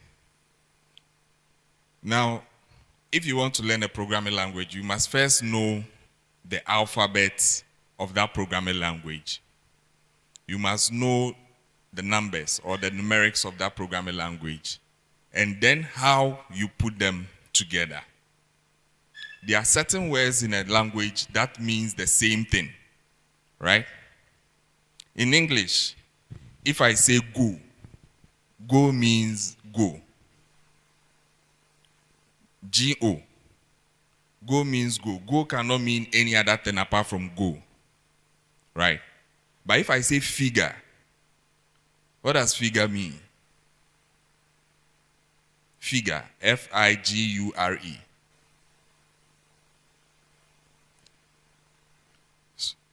Yeah. So it can be the representation of something. It can be either a picture, a number, anything, right? And there are even the same thing in English. There are some letters or words that are silent. Is that not so? So I don't know what K is doing in front of knock. Right? And we have another word that we say, what? Is subtle, right? But they pronounce subtle, but there is a B in it. In French, hospital is pronounced as hospital. L'hôpital. Is there an H? Why is there an H? If you don't want to mention the H. All right. So it's the same thing for programming languages, right? There are some which are very intrinsic to the properties of that language. So if you take Python, there are certain things that are very unique to Python, right? If you take R, there are some things which are unique to R, but they may have similar things together. There are certain things that in Python, when you bring them up, Python understands it as it is, like end. There's something like end, A-N-D, all right? It recognizes it as it is because it is doing a particular function or something within the system, all right? So please don't be scared when you see any programming language. Don't be, how do you call it? Don't be overwhelmed by what people do, then type and all those things, right?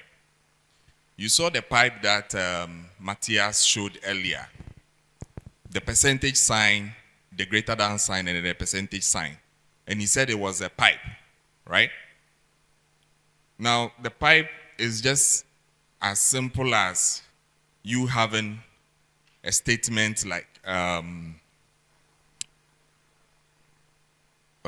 do you call it? Yes, can someone Google the word maintenance for me? Maintenance. Maintenance. Yeah, you have it. It's loading. Okay. Is what? The process of preserving a condition or situation or the state of being preserved. All right. He said the process of maintaining, the process of what? Preserving a condition or situation. So just imagine if the word maintenance wasn't there and you are going to say that I want to maintain myself. What will you say? I am going to maintain myself. What will you say? Imagine the word maintenance is not there. Yes. What will you say? I am going to preserve myself or do it.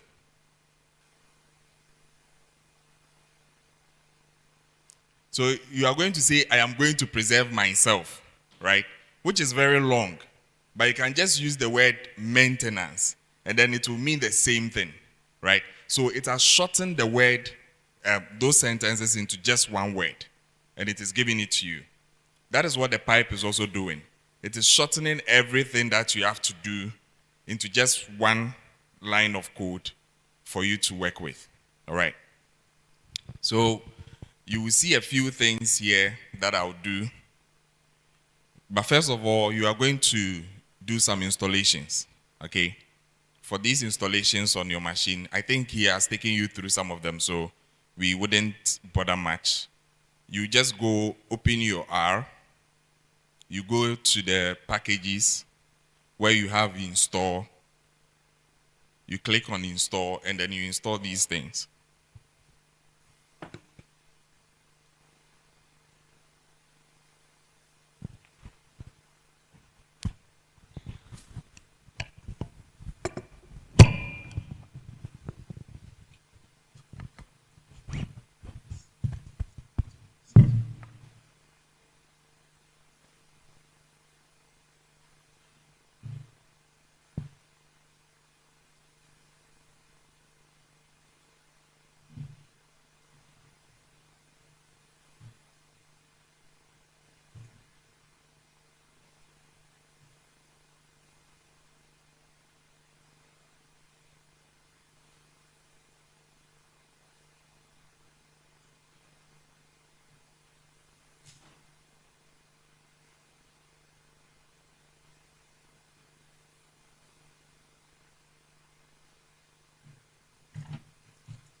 Yeah, so inside there,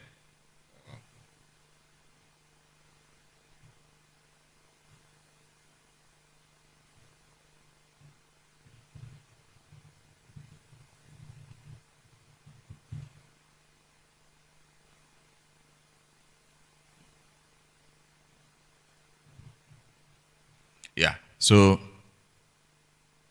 when that interface open for you, just type remote, dev tools, kel, and then install.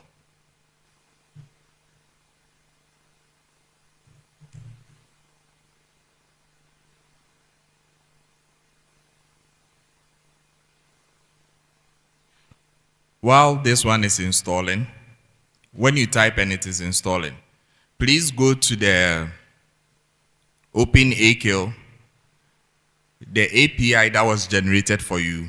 Please copy that,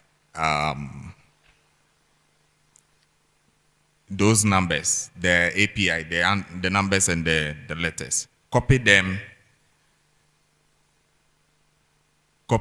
and then open a new page in R, okay? Please open a new page in R, a fresh one.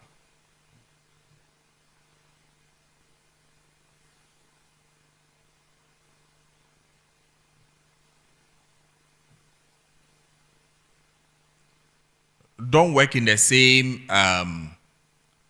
file that you worked earlier in the morning. So when you look at the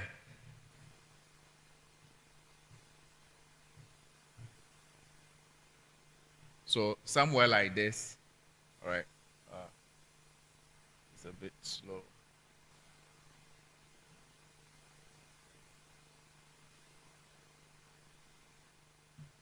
This one. So there's a green, all right, that portion. Just click there.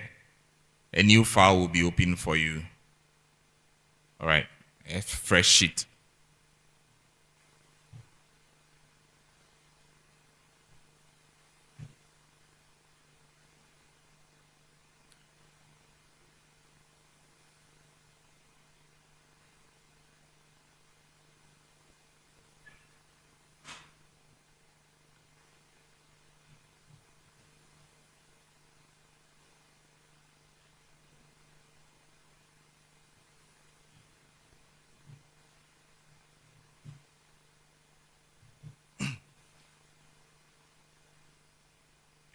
All right. Please, I hope you are downloading. Yes. So the API code that was generated, right? Copy it, and inside here, just make a hash key here. The hash sign, and then paste it there. All right. Just paste it there.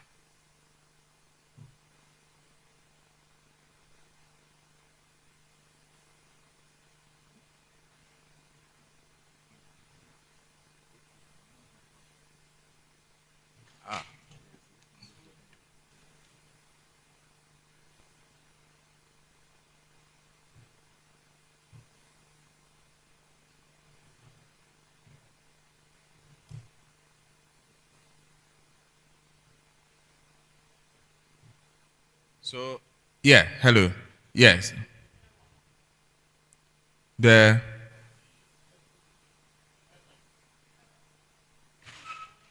one. Yeah, so remote delve tools and then curl. Right, CURL.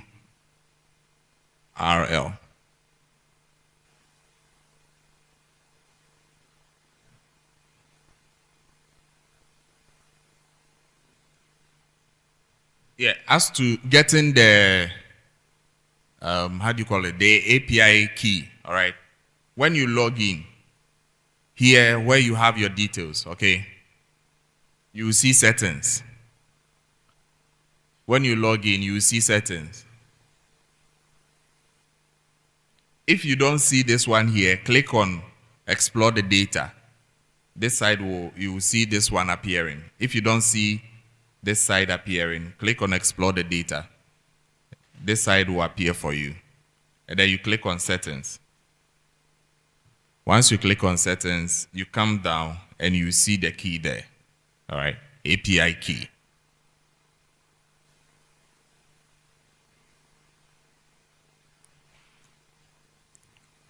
So I was saying that if you open, when you log in and you don't see anything like this here, just click on explore the data. And then you see something like this. Right, just like a profile. You see settings. When you click on settings, it will open for you.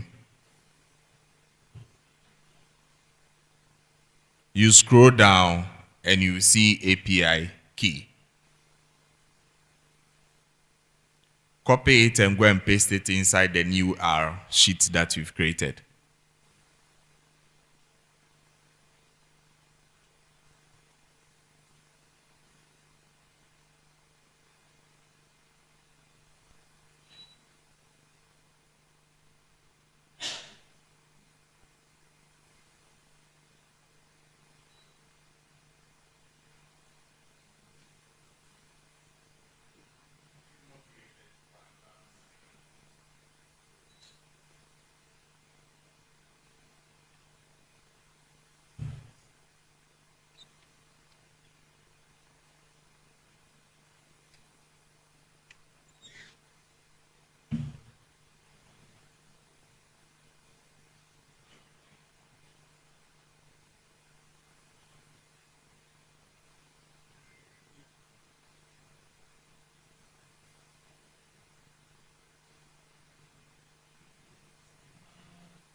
Yeah, so I was saying that if you've not signed up yet, please sign up.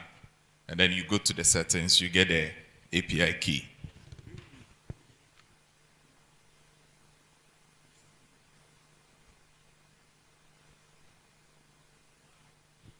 So in creating the account, it's very simple. You input your email address, then you input your password. It will ask you to repeat it. And the password, you make sure is strong, all right?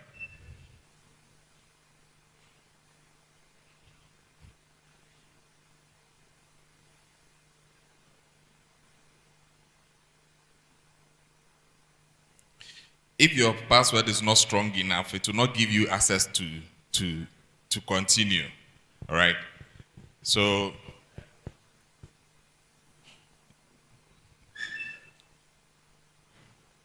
you try as much as possible to bring in a strong password. Your password can contain at and then the ampersand as well. Yeah.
Yeah, please put a hash in front of the API that you've pasted. Put a hash there.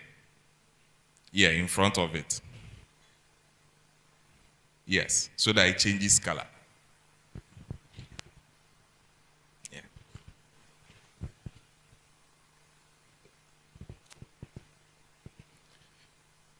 Yeah. Please, do we have it now? I want us to rush to your email.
Yeah, so please let me see by hands who have the key created.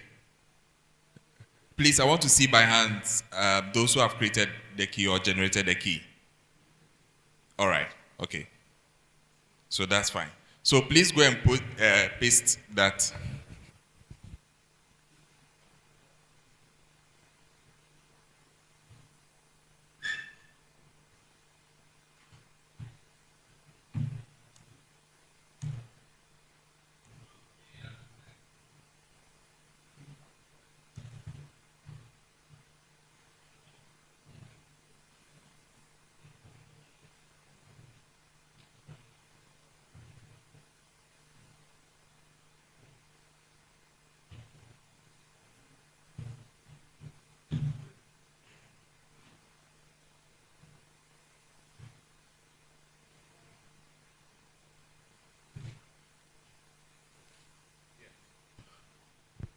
Yes. There is a line of code here.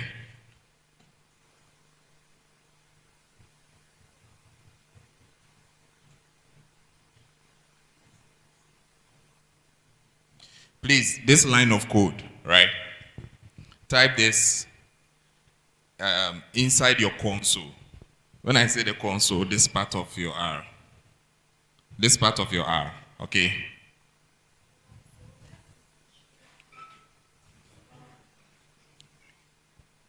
No, you can decide to leave it there, but I want you to either cut it and then come and paste it here and run.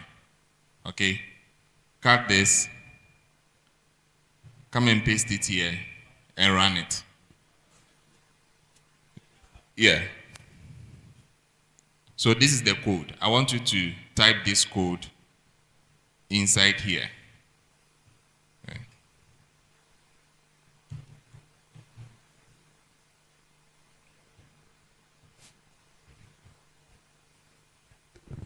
Yeah.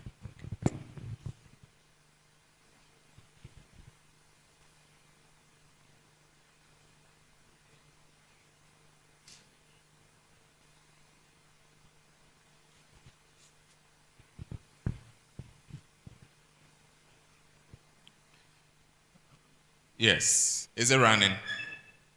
It's not running. So install underscore GitHub and then you run that. There's an error.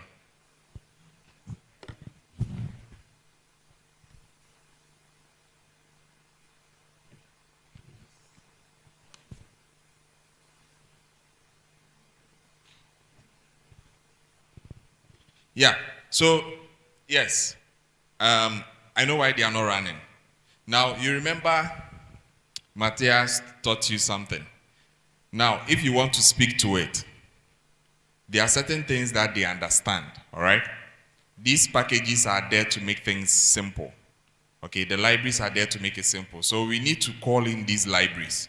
We are going to call in the libraries remote delve tools curl. So please type that one. I won't type it. So please type that one. I know you learned something in the morning, so I won't type it. You've seen remote delve tools curl. Type library and then those words, okay? Each of them. So you have 3 libraries. Library, remote, library, delve tools, library, curl. Type them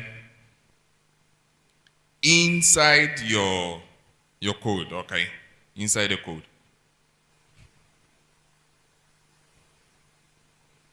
And then you run it. Once you run, go back and then run install GitHub. This one should run.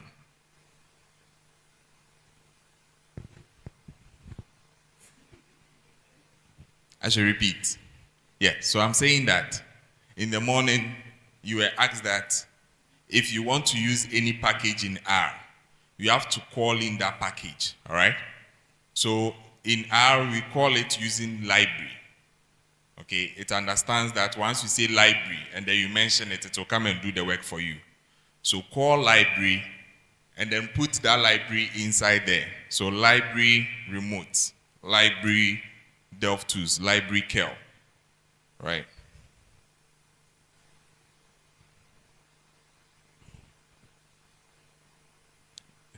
Please, have you done it?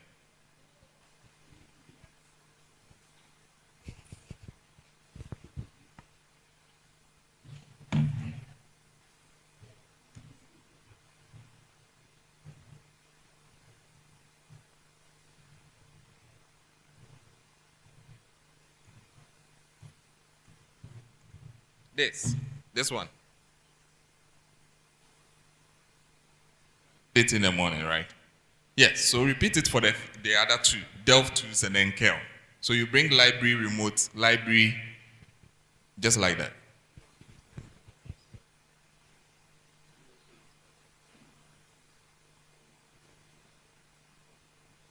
No, we've already installed that. So we've already installed it, so we are just calling it to work with it. Yes. Yes. Any problem so far?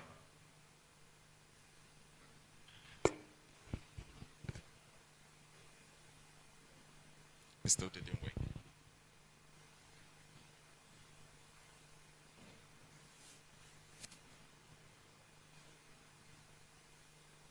Copy this.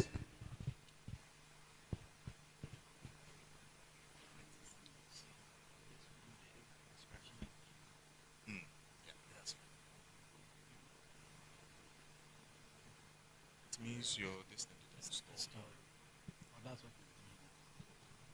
Yeah, yeah, that's maybe. Yeah, so if your libraries are not done installing, when you do that aspect, it won't come.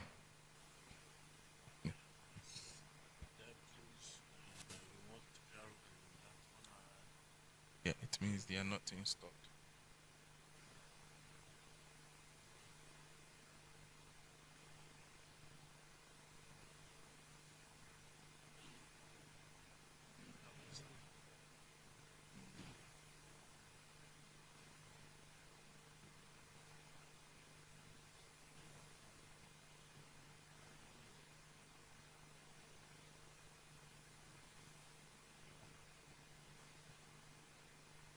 Yeah, so it will take some time. Yeah, yours is fine.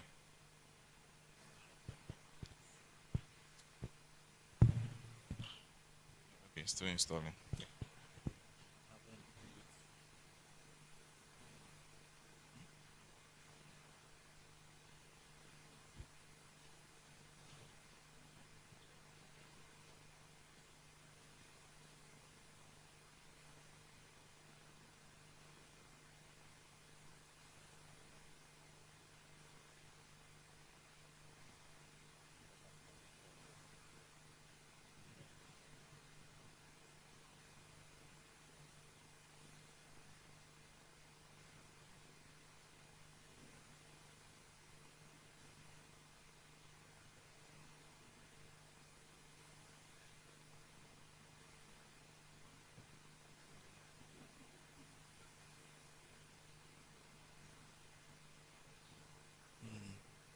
Run it again and let's see.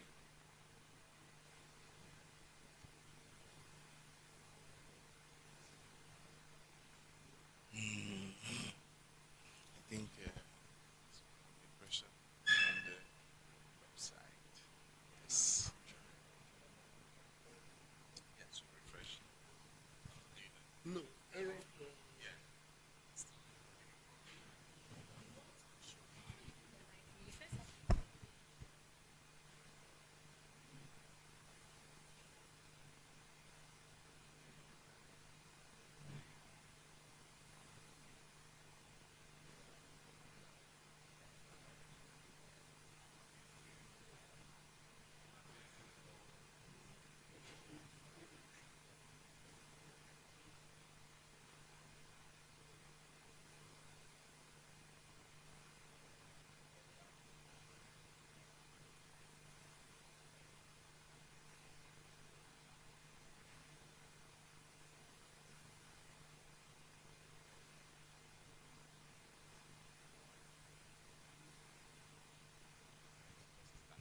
Yes. All right. Any problem? Any problem so far? Okay.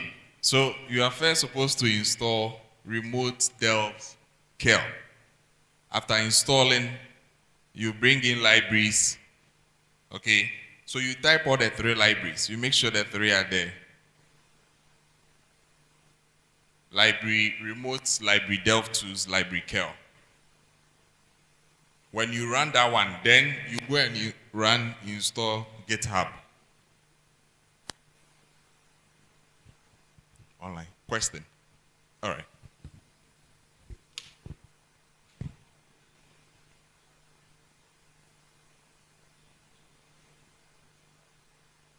Yeah, I'll share that up. Yeah, I'll type in some. Yeah. I am still developing. So we will populate it as we go by, but the ones that we are not able to, we will share the rest of it so that you try. James. All right. So please, James, I'll do that. But we will be running it.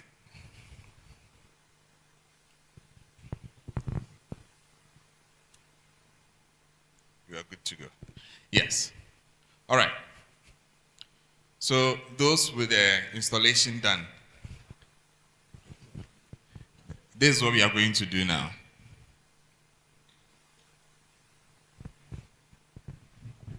So now bring in the library of OpenAQ, all right? Bring in the library of OpenAQ.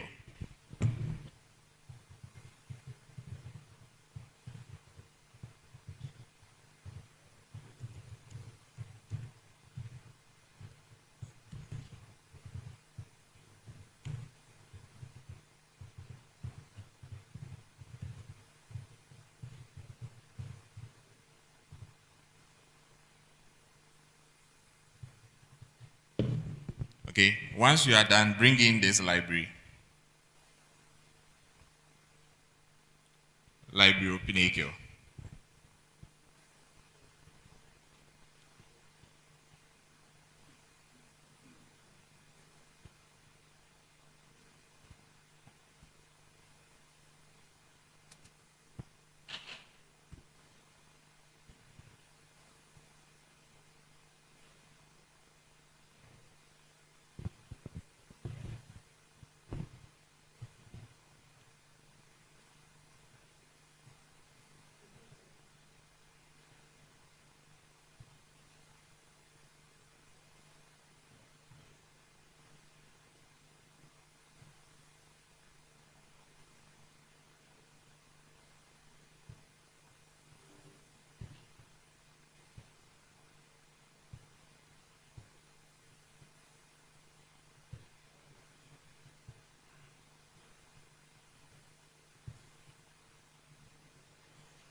Yes, please do you have it?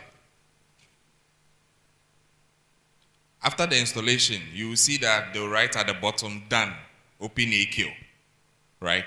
Then it means it's done. The installation of OpenAQ is done. Once that one is done, inside there, let's call that package that we just installed, right? By using the library.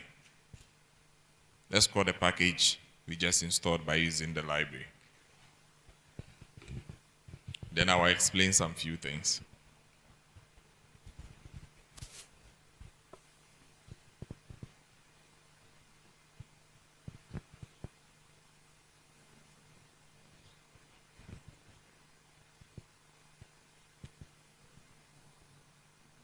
Are you good here? I believe those online are good.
Okay, so those who just installed R on your machines, right?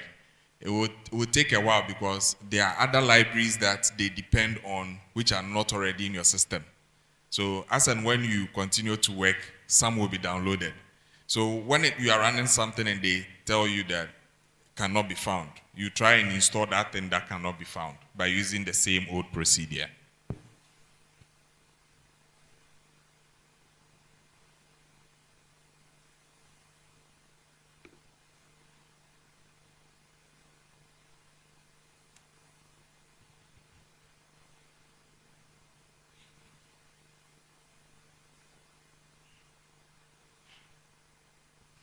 All right. So please, have you typed library OpenAQ? Do you have this one done? All right. So let's run this. Let's run and see if we have any problem so far. Do you have any problem? Run, no, library OpenAQ.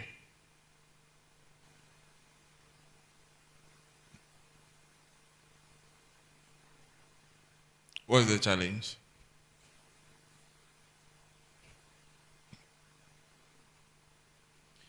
Yeah, so anything that you see that it is not installed. Let me see.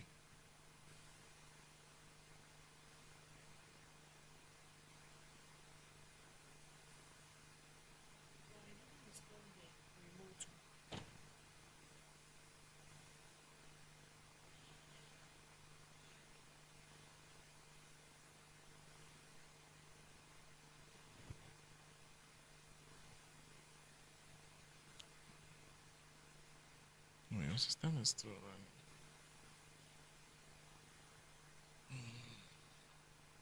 Save this, close it, and then open it again. Yeah, it's stuck.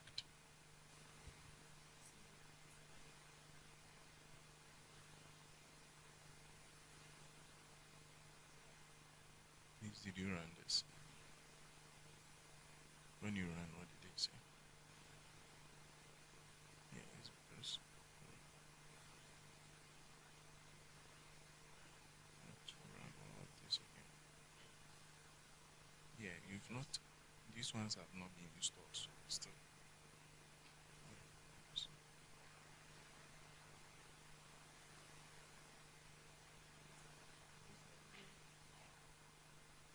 Yes, please.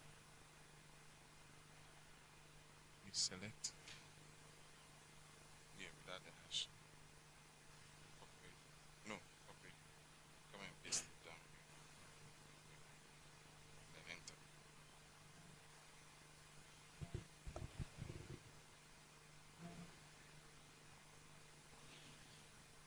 No, it's git. Like this.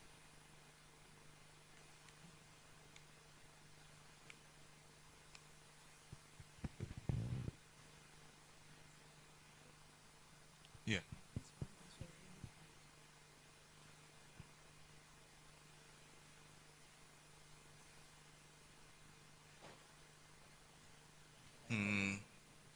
Yeah. So once it choose it, we have some packages.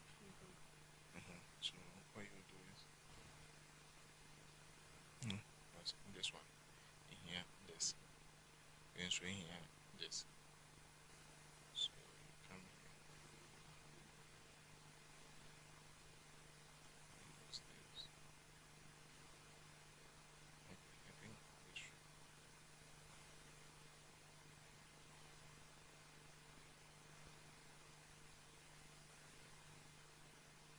Yeah. To take some time.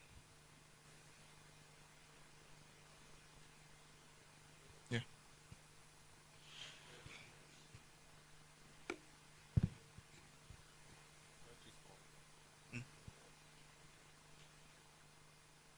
Yeah. Yeah. So when you are importing the when you are downloading the GitHub with the open, when you are downloading the open AK with the GitHub, it will ask you to either accept all or import all. Just type the first one, okay? That's one, and then you continue.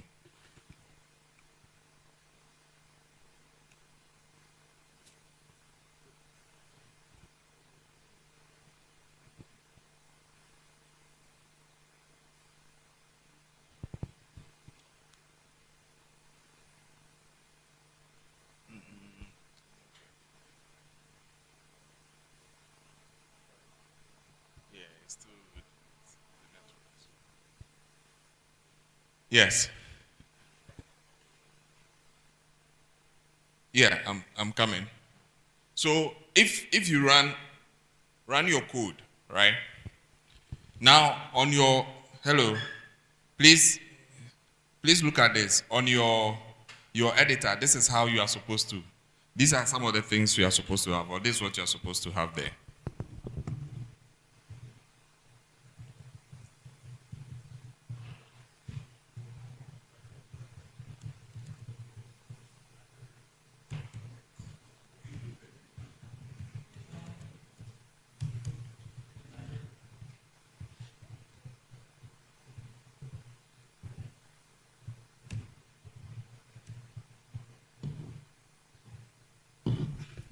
Okay, so you are supposed to have this.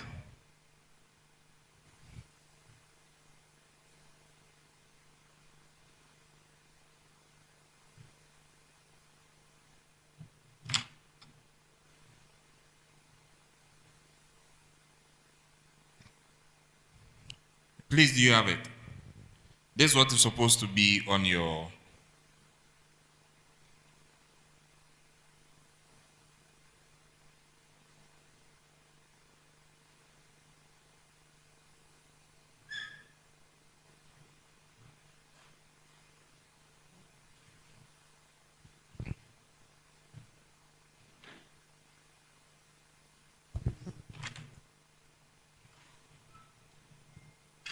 All right.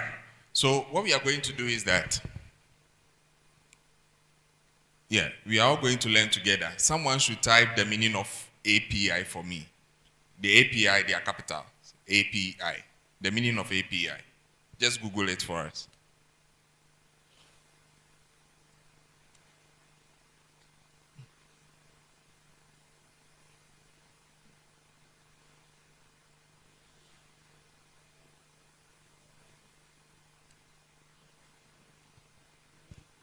Yes. Application programming interface. So what this means is that, so that's the API that we've been seeing. What it means is that it's an interface where, or it's a program that directly interacts with an application's interface. Okay. So if you have data sitting online, if you have some data, there are some websites you go, you see that they have a data there. Sometimes you'll be able to access it. Sometimes they will tell you to register before you get access to the data and all those things. Now, there are ways and means that you can also get those data sets, right? It doesn't mean that you bypass the authority. So that's why we had the key.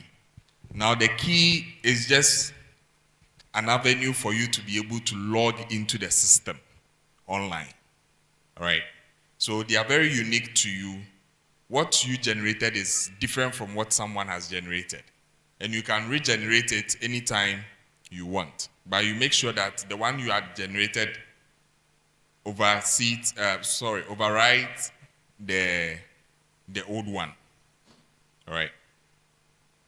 Now, there is a way we are going to speak to some of these online platforms that we can interact with the platform formally. Remember, someone said in a formal way, if you want to learn a language, you first learn the alphabet and then the numbers as well. So we are going to speak to these systems formally, how they understand us. Is that not so? The American is not here. The American is not here. The American not here. Esegoma.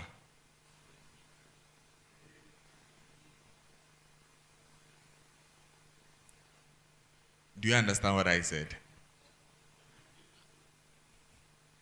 So it's the same thing. I asked him in Chi whether you understand what I explained. You didn't understand what I explained. I said we are going to speak to the online system so that it will understand how we want to interact with it. You understand that one? Yes. Then I asked you, do you understand? Aha. So it's because I spoke English, now he was able to respond. If you speak French to the online system, it will give you something you also not understand. All right? So it's the same thing. When you want to speak to the online system, you have to speak it with a language that it understands.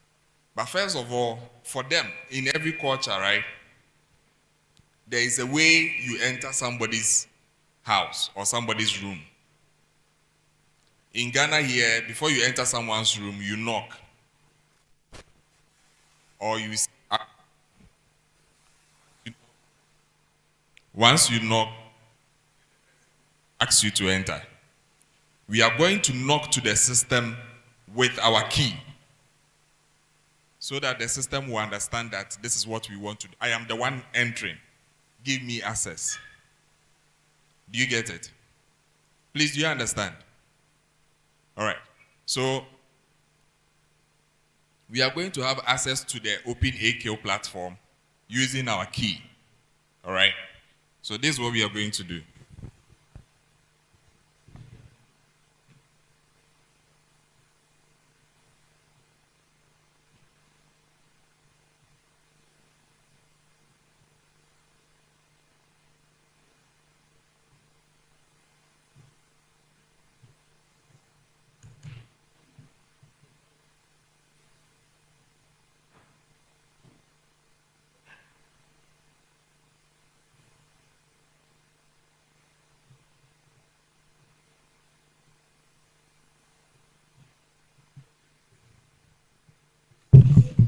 All right. So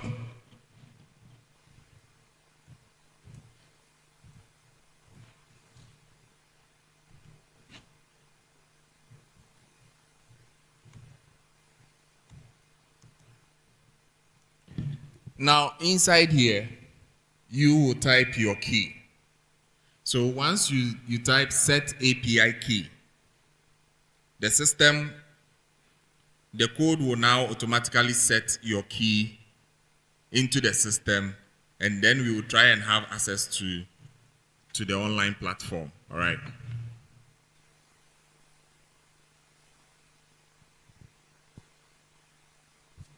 So inside here, just paste all the things you see there. You just paste it and then you run it.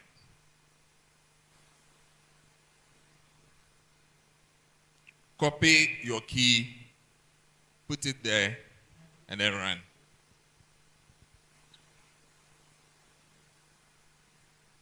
No, don't bring the hash. Don't bring the hash. Yeah, you asked. This thing is still.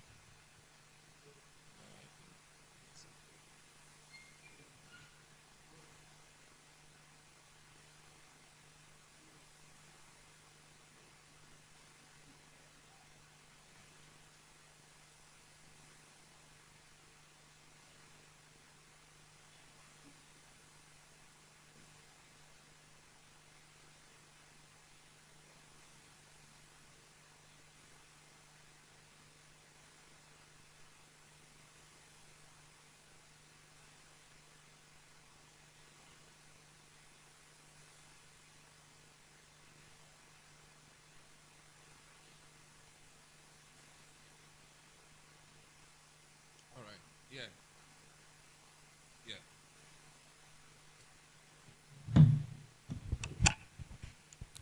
Yes, please, do you have it? All right. Now, I want us to open this page and look at something.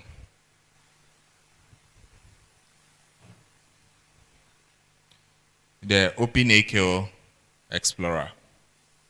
All right.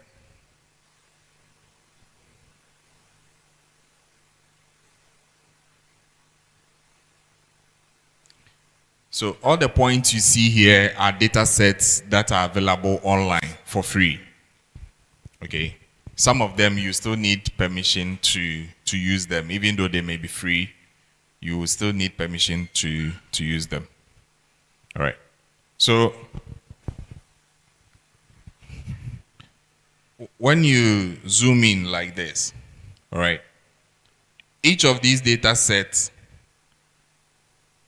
do have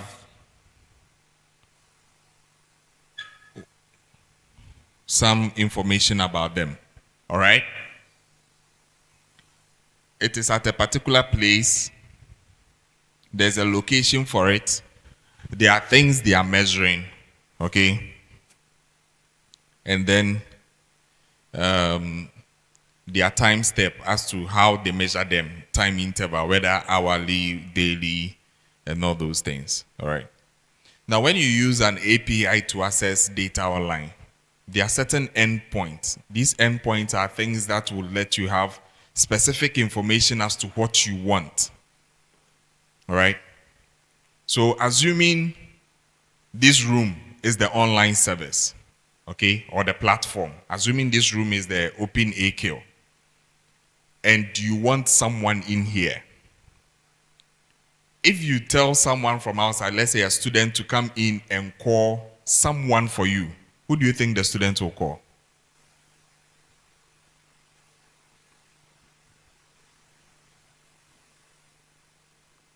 Anyone. The students can call anyone, right? Why? Because you didn't specify. Okay. So there are ways that you specify that, okay, go into this room. When you go there, pick this person. Let's say when you enter, pick a male. A male, it can be any of the guys here, right? Any of the male we have in this room. Then you can go on to say that the person, either the person is fair, tall, short, long. All right? Okay. I hope you are not confused. Are you okay? I don't want to confuse you, even though that's my objective. Okay.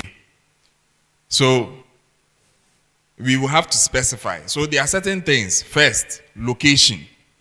Okay? There are countries. There are parameters. The parameters include whether there is PM 2.5, PM 10, ozone, whatever it is. Those parameters you see there. All right? And then we have the person who is handling that particular sensor, where it is, and all those things. So we are going to communicate with the online system. Now, we are doing this because you know, this is AWS sponsored. It's also sponsored by AWS, I guess. Right. So I see them. They are this thing now. Right. So when we are working with AWS systems, sometimes you only have access to the servers, some servers, okay, that you cannot even, sometimes you may not have a lot of interface to work with. And it may be easier working with them using certain line of codes than to go and be doing clicking, right? Please, do you understand? Some of the AWS, they are paid for. Okay? You are given limited access, a specific size that you can use. If it is 2 gig, 10 gig, whatever. So you make sure that you interact with the system in such a way that you don't leave a lot of things online in the cloud that will cost you money. So you go in and bring out specific information and not go in to bring any other thing and then you come and sort them out. Please, do you understand? All right. So this is what we are going to do. Go into this site now, and then this is what you're going to type. No, now go into the console. Please, when I say console, you know where I mean, right? The down part. The down part, the very down on your left, down. Some may have DS on the right, but I mean where anytime you run a code, you see some things being written. Okay?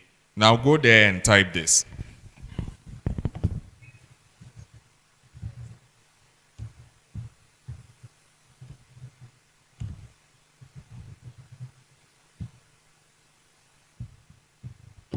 Type this and run.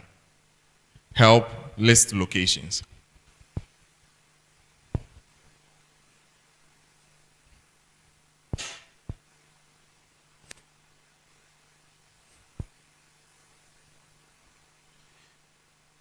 Yes, when you type and then you press enter. Please, what do you see?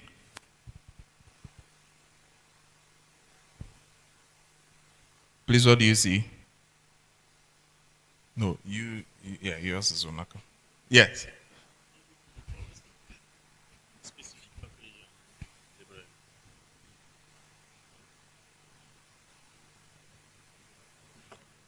Yeah, yours is still not installed, so your system is still.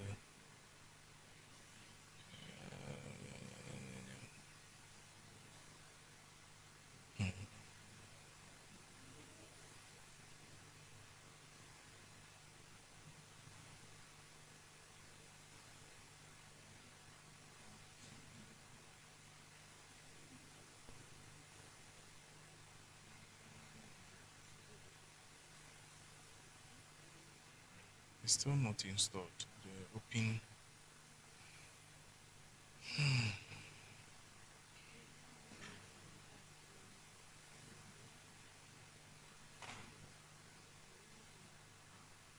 Yeah, you still have some things to install. So that's right.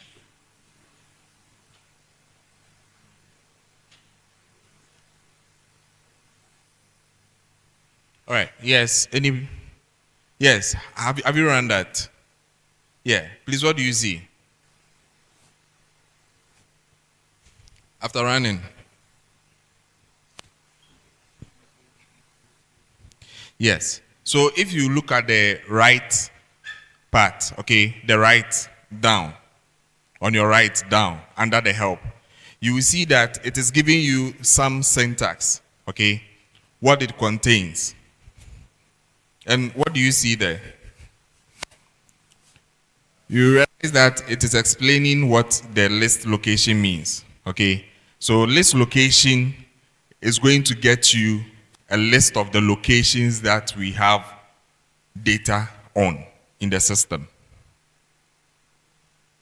Please, do you get it? It is going to give you a list of the locations that we have data on. So we have list location, list country, list, how do you call it? List census, okay, and then others. But we will deal with just a few. And then we have get. So inside the same help, type help and then type get underscore locations. The same place. Get underscore locations.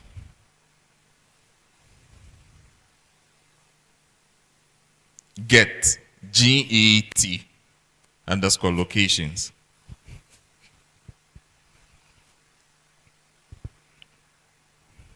So when you use the get function is also going to get you, okay? It's going to get you the locations that we have within the system. All right. So we are going to deal with just a few of them, and then we will see how they look like.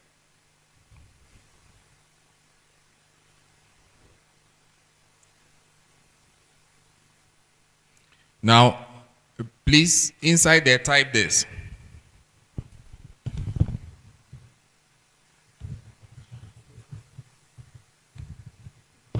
Type this and run.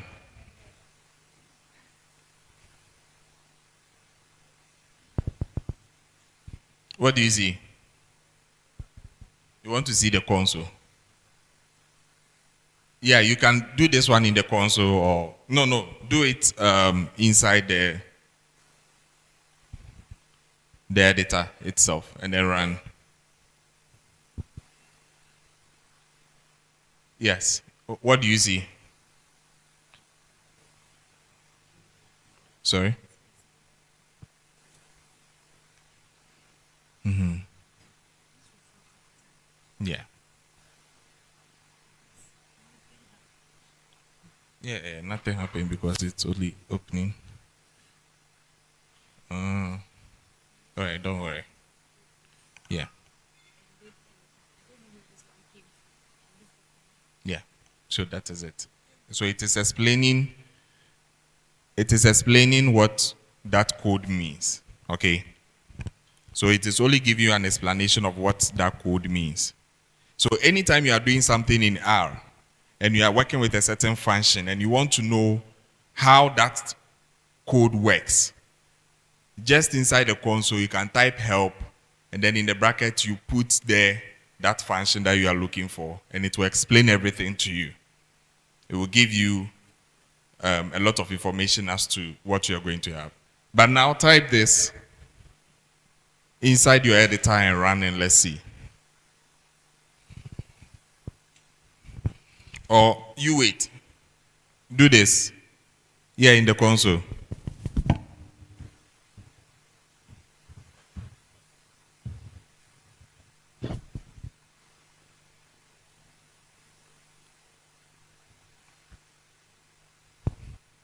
Or you can put this one in the editor itself.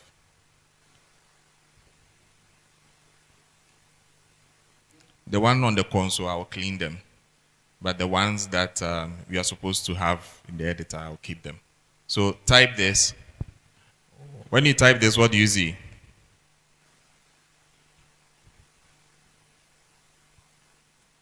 When you type this, what do you see?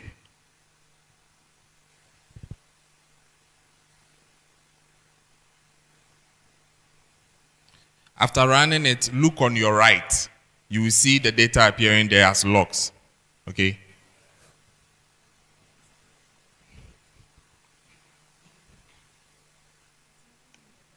No, there's nothing in the bracket. Yes. So you will see, yes, you will see 100 OBS of something variables. Please, do you see it? Yes, click on that and open it and let's see. Click on that and yeah, it appears here.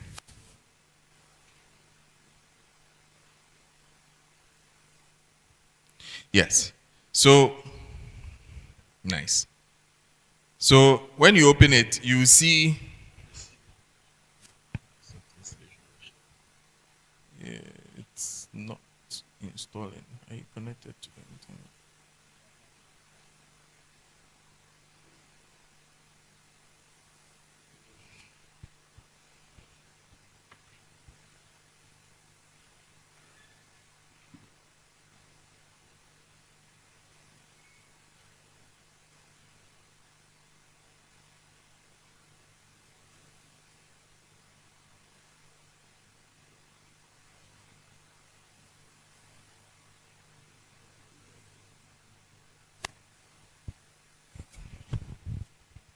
Yes, please, what do you see?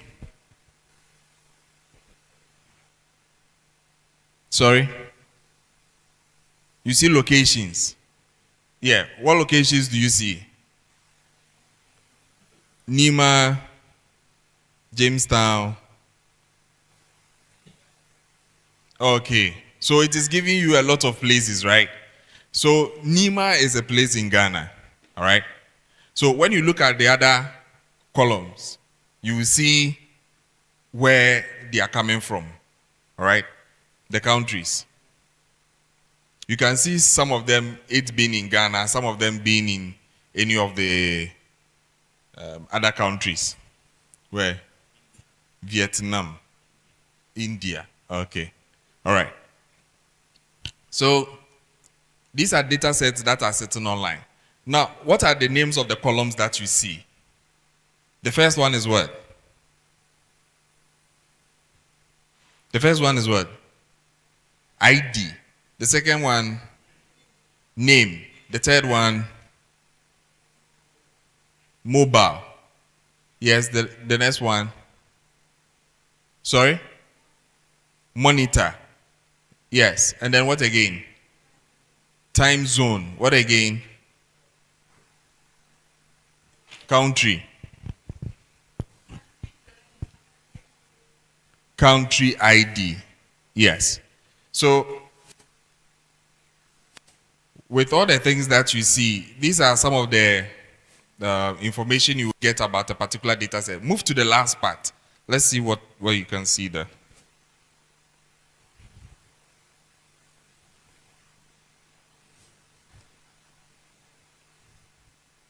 So you will see provider's name, right?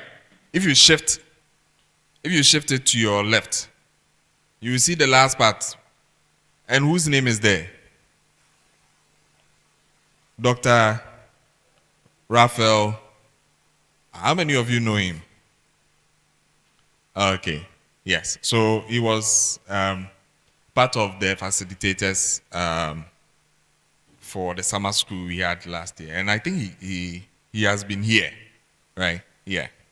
He is also one of the researchers here, but he's in the US now, I think. So, yeah. So when you have a sensor which you agree to put online and then it is registered under the Open AQI, right? The one who owns that device, your name will be there because you input all those information. And whether the system, the sensor that you have there is a mobile one, that's the one that you put on you and you walk around. I've seen one on Teddy, which is the Atmo tube, right? Or if you have the monitors, like the stationary ones, okay? So you will see under the mobile or stationary monitor, you will see false or true, right? True or false. So if it is true for mobile, then it means it's something for a mobile data, right? And then if it is false, then the other one will be true. Sometimes you see false. Most of the time, the false is also a monitor, right? Okay. So now, if you look at the ID, pick any of the ID, okay? Pick any of the ID that you see.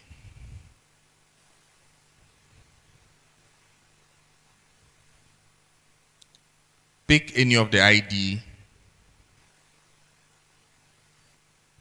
and then type this. Yeah, the ID, the first one. Any of them. Any. Whether 1, 2, 3, 5,000, whatever it is there. Pick any of them. Please close that portion that you opened. Please close it. And then get any of the ID and then type this.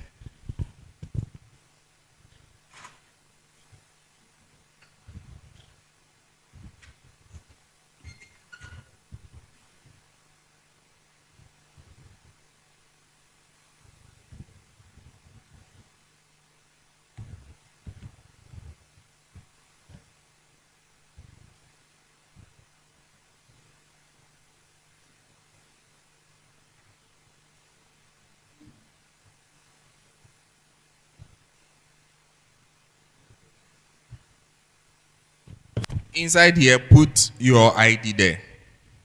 Put the one that you chose there, all right? Inside here, the bracket here. So if it's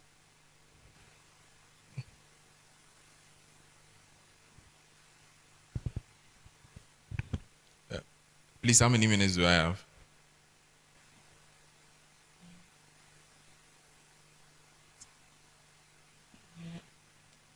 All right. Please don't type the exact number I have typed there. Put the one that you pick. Put it there and then run it. And then let's look at what you see over there.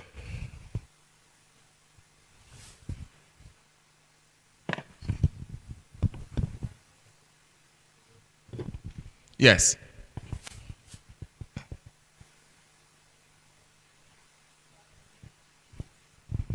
Yes. And then if you click on it, what do you see? Yeah. So yours is Jamestown, right? All right. So you will see that it will select for a specific location what that sensor is, okay? And then it will give you certain information about the sensor. If you look at the first one, the parameter ID, for the parameter ID, 1 will give you PM10, 2 will give you PM2.5, and then we have the rest, all right? But most of the time, if you want to work with PM2.5, which is the obvious one that people work with, there are ways that you go about it, all right? So these are some few basics that I would want us to look at, all right? I'm going to show you my code, and then we will just look at the information we get from these, and then we'll move on.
Okay, so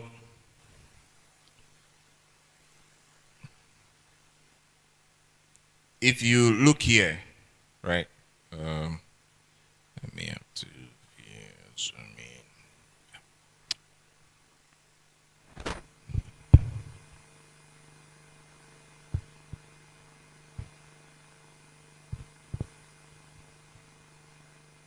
All right. So if you look at when you go to the help, all right?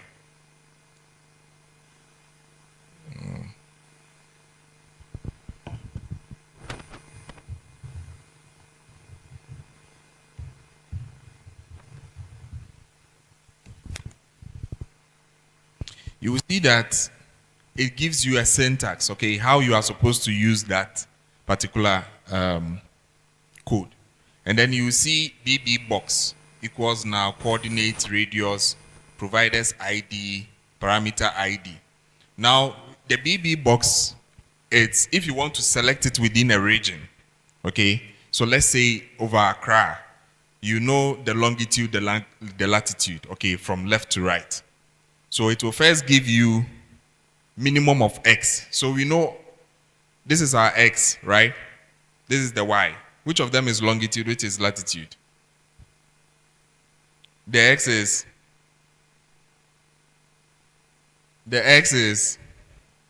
latitude. And the Y is what? Longitude. All right? So when you see minimum X, it means your minimum latitude, okay? And then minimum Y is your minimum longitude, okay? So that would be one corner. And then you use your maximum longitude, maximum latitude, okay, to also get it. So if you see the code here, inside the list box, all right, you will see that we have -2, 4.5, 1, and then 2. This is giving a minimum X of 2, right? Sorry. Yeah, a minimum X of 2. Now, this is how in minimum longitude and latitude, it works. When you have your x this way, your x-axis this way, all right, what divides the x-axis is your longitude. Please, do you get it? What divides your x-axis is your longitude. And then when we come to the latitude, which is the y, what divides the y becomes your latitude. Please, do you get it? When you draw longitude and latitude, this is x, this is y, this is x. But on the x-axis, what divides the x-axis is your longitude.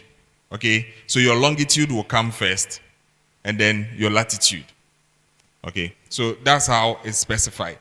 The parameter IDs, I said the one will give you PM.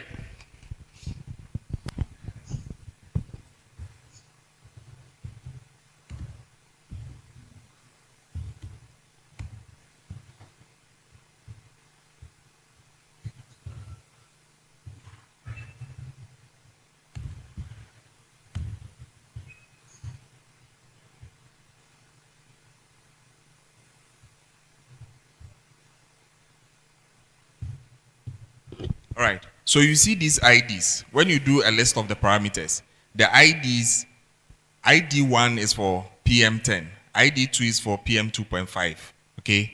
ID3 is for ozone, ID4 is for carbon monoxide, and then so on. All right. So when you look at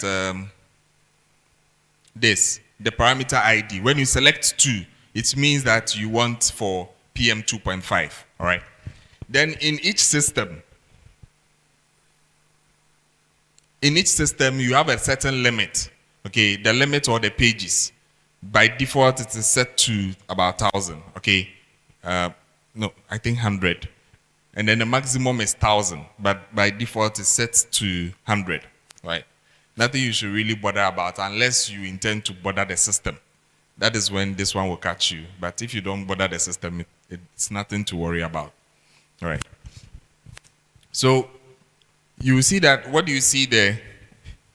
This is only bringing us data within those specific locations that we specified. All right. And these are the monitors or the data sets we can find within that area. So anytime you want to interact with any of them, you can use any of the IDs you see. Now this ID you see here, just the ID. This is location ID. So any location that you want, like someone chose 5. If you choose this one, that's the US Diplomatic Post, Accra. That is the one that you want to locate and download data from. You can just use that, all right? And then you go your way.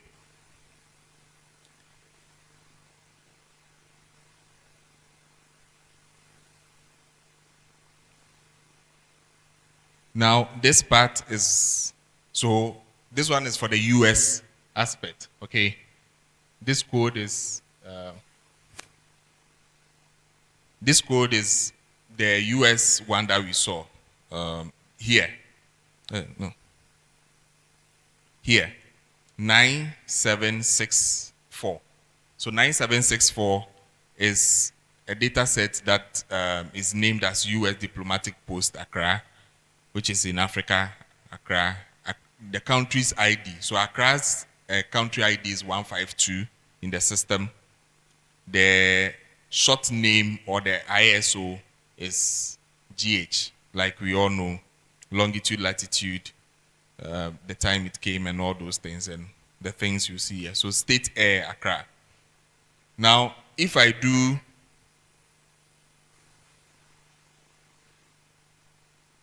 a location on it, okay, to extract that, only that portion for us, this is what you see. Okay, it gives you the time it started. All right, and then as at now, it is still reading, it's still online. Okay, and then some information you will get. So you see that it is an hourly data. It's so far having 34,999 counts. Okay, observation interval so far. Okay, all right.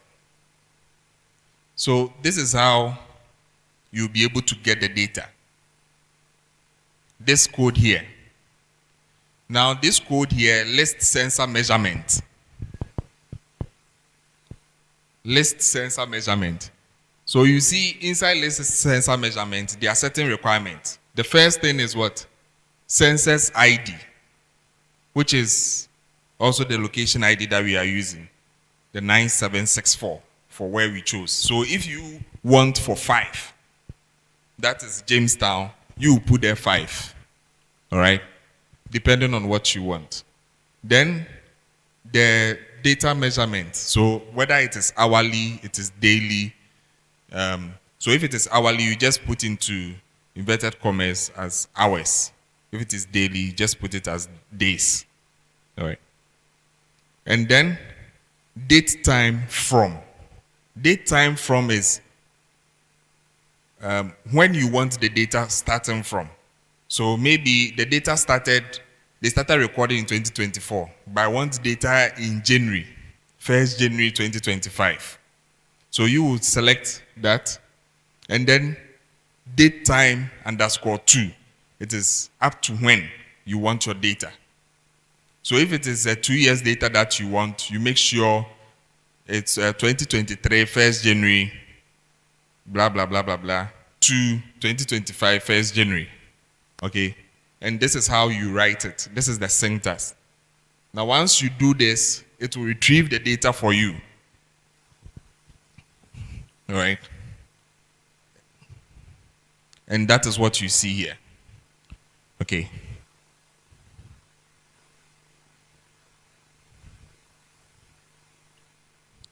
So, for this sensor, we didn't specify which parameter we want. But if it is the only parameter that it records, then that is what it's going to give. Other than that, you can also specify which parameter you want by putting it inside the code. All right. And then this is a plot of how it looks like. So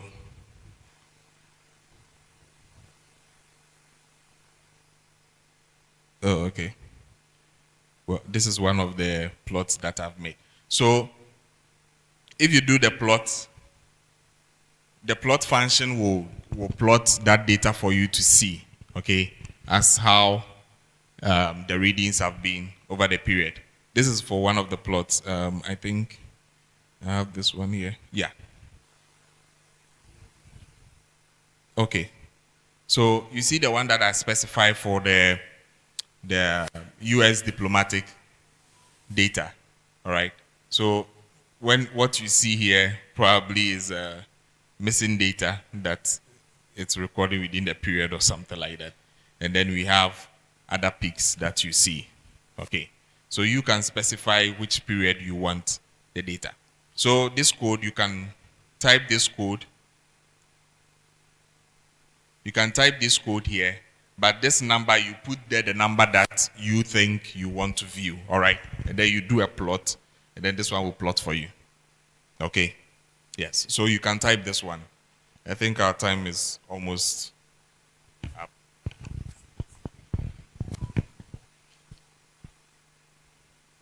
So I'll give you time to do this one. Sorry? I should put, oh, okay, you can see it well. All right.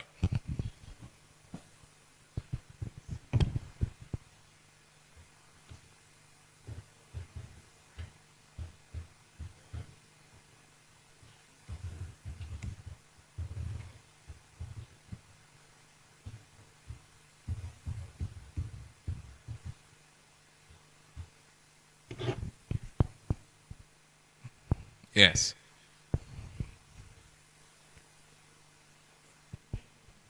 Sorry?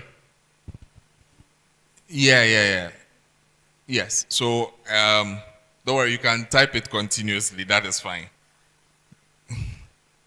But you can also use enter to shift it in that sense. And you see that automatically they will follow in line.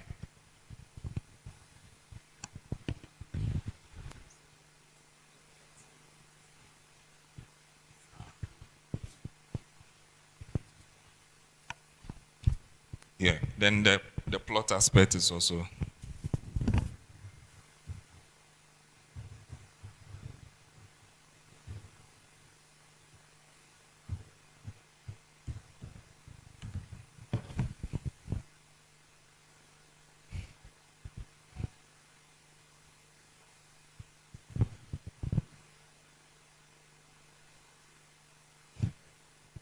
because the time is limited, and with the network aspect,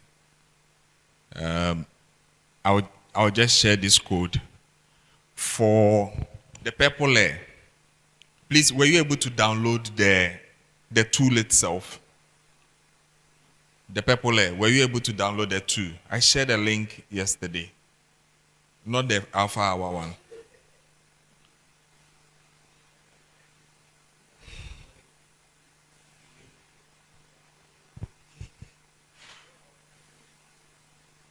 Yes.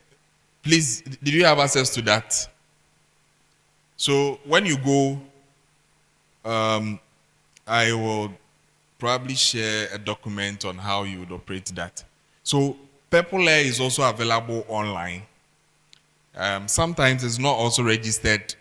I don't know. It's not registered on Open AKO. All right. It's not registered on Open AKO. And there is a way to also interact with the system to get the data. But now they've developed a tool, all right, an interface where the API is simply, you just put in your key, you specify the parameters, you run it, and then it will go and do the do for you. All right, so I'll share that one with you, and then you just look at the information we have there to have access to it. Otherwise, it is very difficult to download Purple Air data. Even though they are online, some of them you see them, you can click download, but it will give you just a day or an hour of data.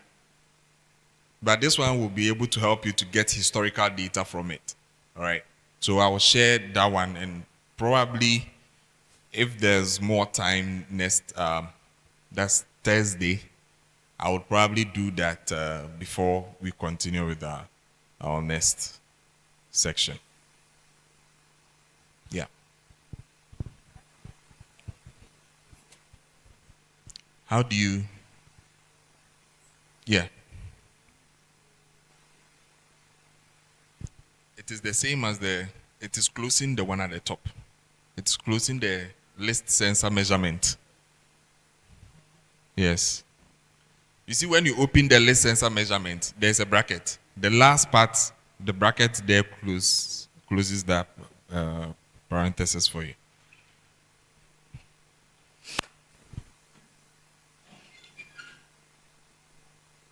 Yeah.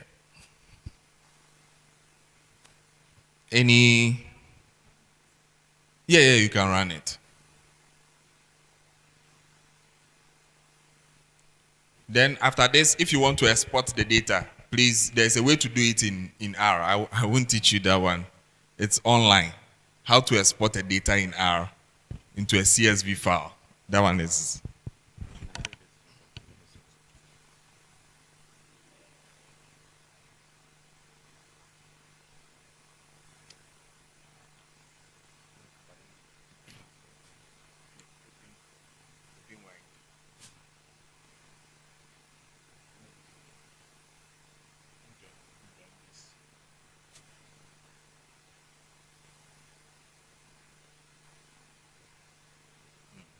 So, check this out.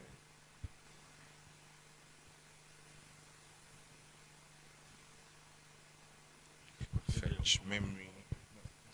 This thing, sometimes it's the network also. So, yeah, it's the network. So, yeah, could not resolve. So, it's internet.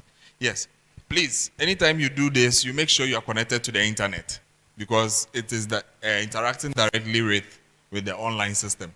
Now, this is the last part I will do. All these things that we did, right? All this language we decided to speak to, a non-living thing online. Okay? We can easily do that as well. But like I said, I've given you the reason why we do this, right? But if you want to download it one, let's say you just want to download for one area, you don't need to probably go through all this hassle, okay? You can easily go on here. Once you are registered and then you logged in, when you open this,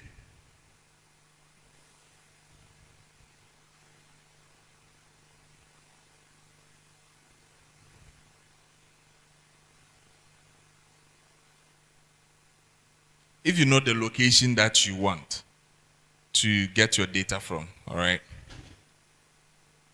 Let's say you are,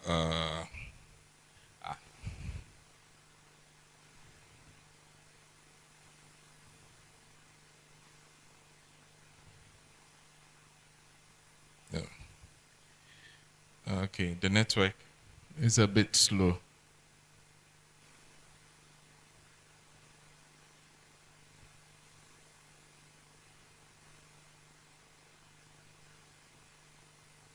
Yeah. So if there is any data that you want, for example, for the sake of this, let's say, okay, there's one sitting around here. Okay. So let's say it's this one that you want, Medina. All right. When you click here, the data is loaded here. You see what is happening currently. It gives you an information as to what the data is like. Okay. And you even have more plots if you want to go by the last 30 days update. Okay, it will load everything for you. It will show you what is going on. But when you see, look here, there's something here called data, download the data. When you just click on this one, it will download the data for you. Yeah, so somebody says, but yes. When you just click on this one, it will download this one for you. But you won't have access to a lot of information as to you using the API to interact with the system. And for this one, you may have to be doing it one by one. Okay? You may have to be going through one by one here.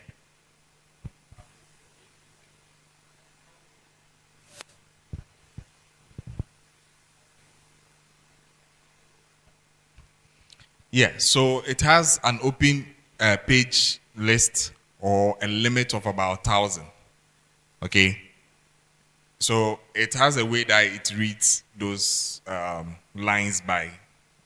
So no matter whether you want to download it this way or using the API, it's still going to limit you to certain things.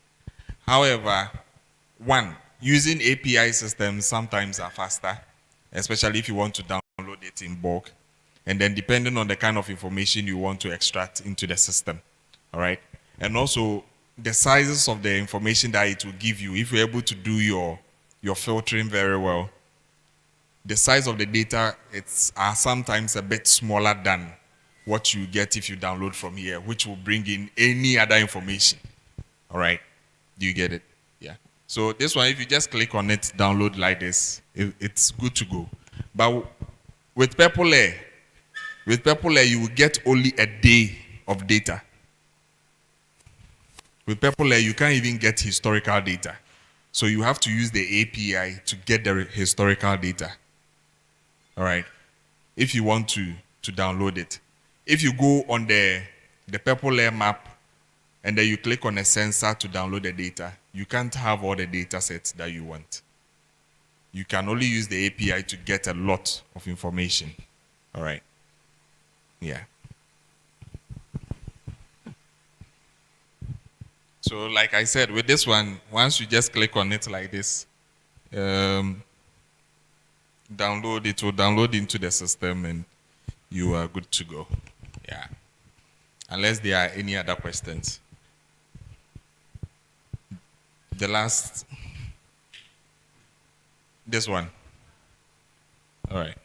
Yes, so I'm good for today. I have one last announcement. Please, if you don't have an account on Gmail or if you have never operated with Google Earth Engine, please start exploring that from today before Thursday. Because Thursday I will not do going around to setting it up for anybody. So please make sure when you go back, you start going through Google Earth Engine. Okay? So when you type Google Earth Engine or any code, you can click on it. It will show you how you have to get it on your system online, and then you work with it. Thank you.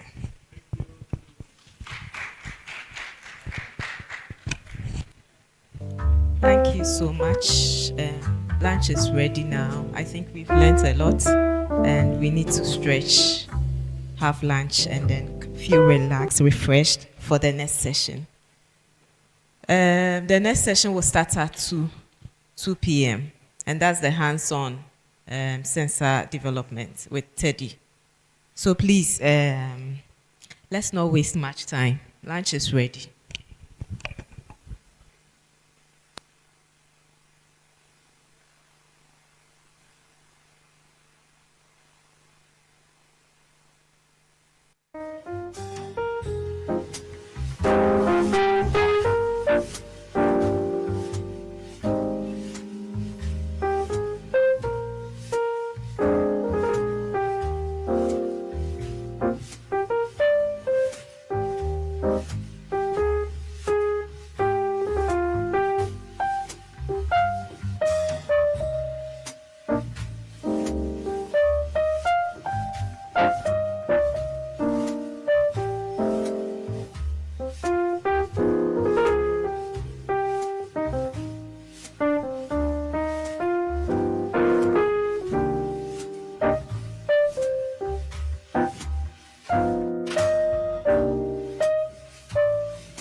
Some short demo on indoor air quality sensors, how to assess them or how to use them. That will be led by Teddy from the Kenyatta University, Kenya. That's for 1 hour, and once we are done with Teddy, Ibrahim, Mathias, and Samson will take us through a hands-on demo on assembling the air gradient low-cost sensor till 5 p.m. So Teddy, I think it's 2 o'clock. 2 to 3. Yeah, okay. I'm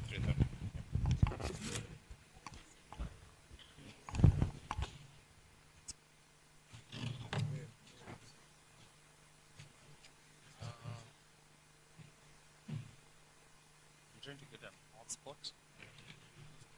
Hotspot.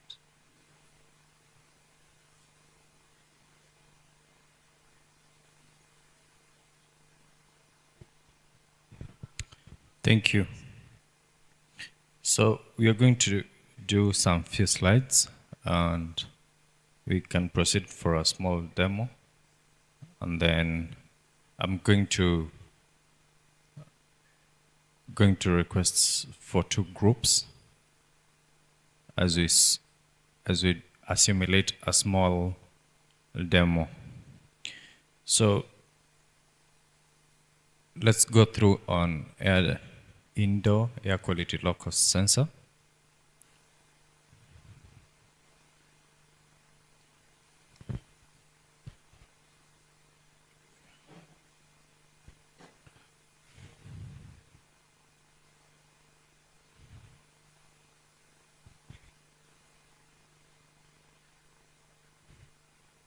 So for indoor air quality sensor, we have, you can do 3D if you can access 3D.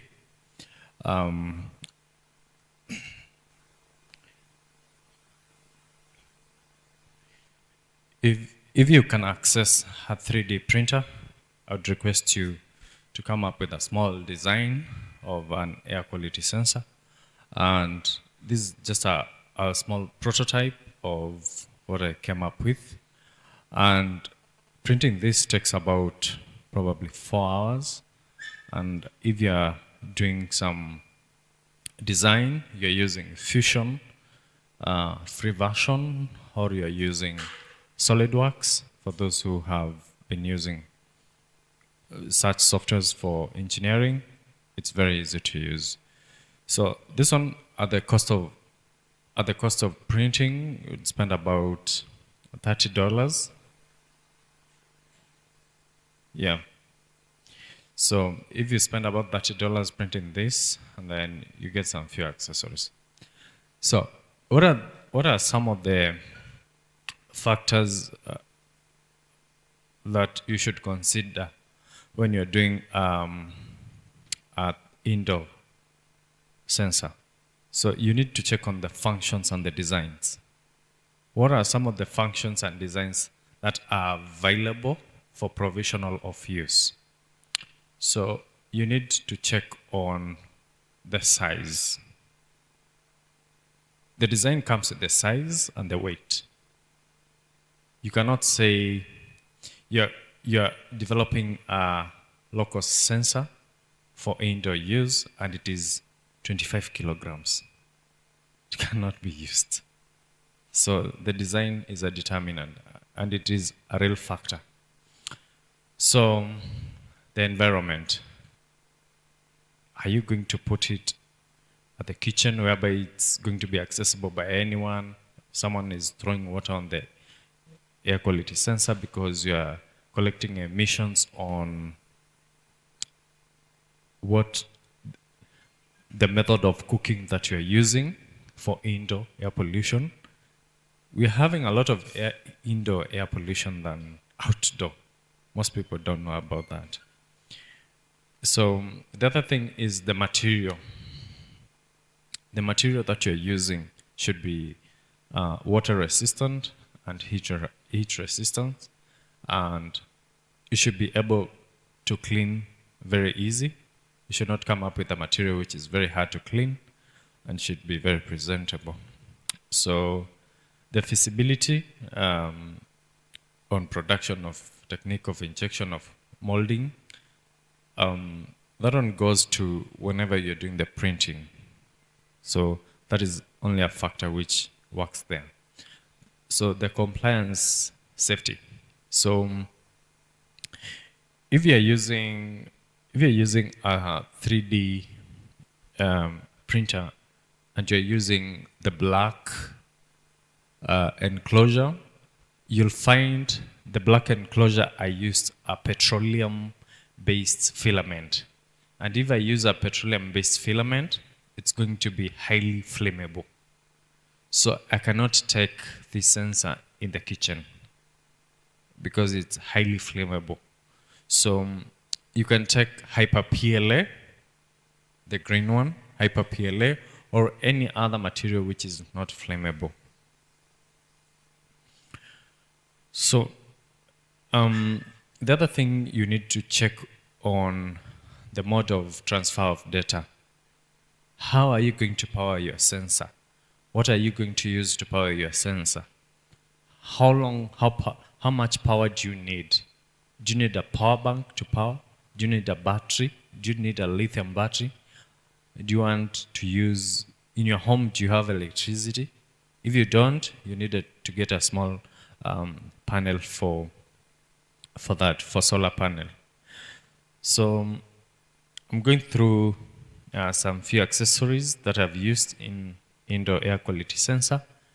And on my left, the blue chip, it's a Wemos T1.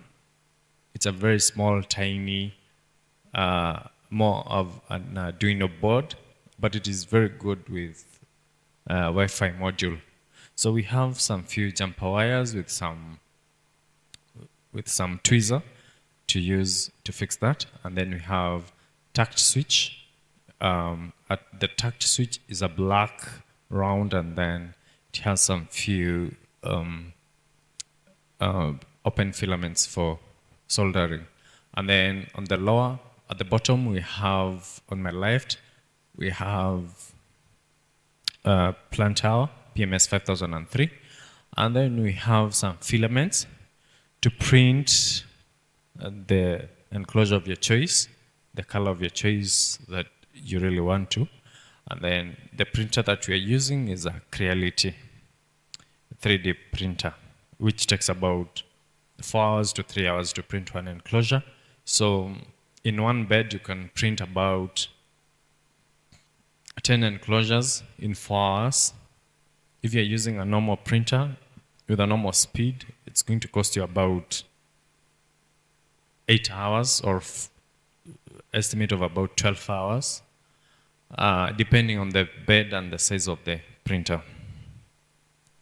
So that is the circuit diagram of a small air quality sensor that I came up with for indoor air pollution, which is very accessible, very small, and you can put it in the house because you have a Wi-Fi module, and you are going to get all the same data when you're at work, and you can broadcast the same data in ThinkSpeak. So that is indoor enclosure fitting. So during this part, you need to do soldering at the points where the terminals are, at the LED, and then at the plant tower. So this sensor doesn't have an SD card to store the data. It will only send the data directly to your email, and in reference, you can collect all that data in CSV file. So that is a complete project powered by, this is a complete project, which is powered project, and we are going to check on how it behaves as much as we are going to draw near. So I'll request to get about 2 groups, or I'd work with two groups. Alternatively, I would work with 3 groups: first group, second group, and third group. So I would request the first group to draw near, close to the table. We do a small demo. Thank you.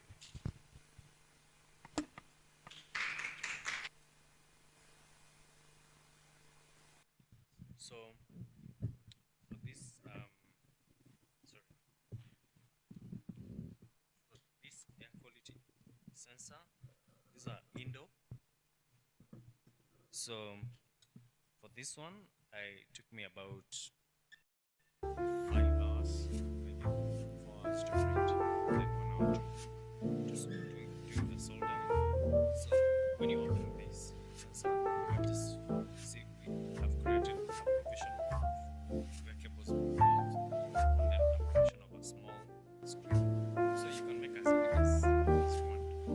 For those who decide this, I can share with them. You can go and print and come up with something nice. Check it out.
here, you can see it's online.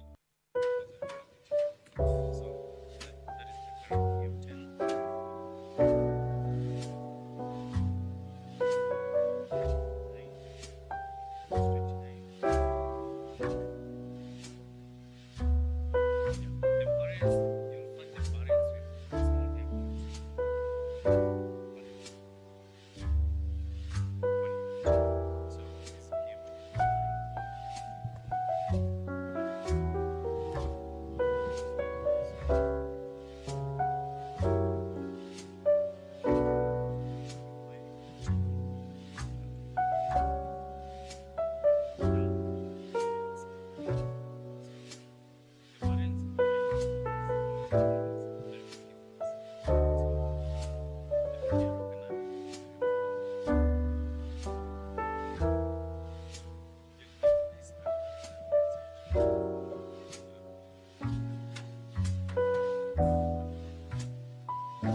These ones are for indoor only.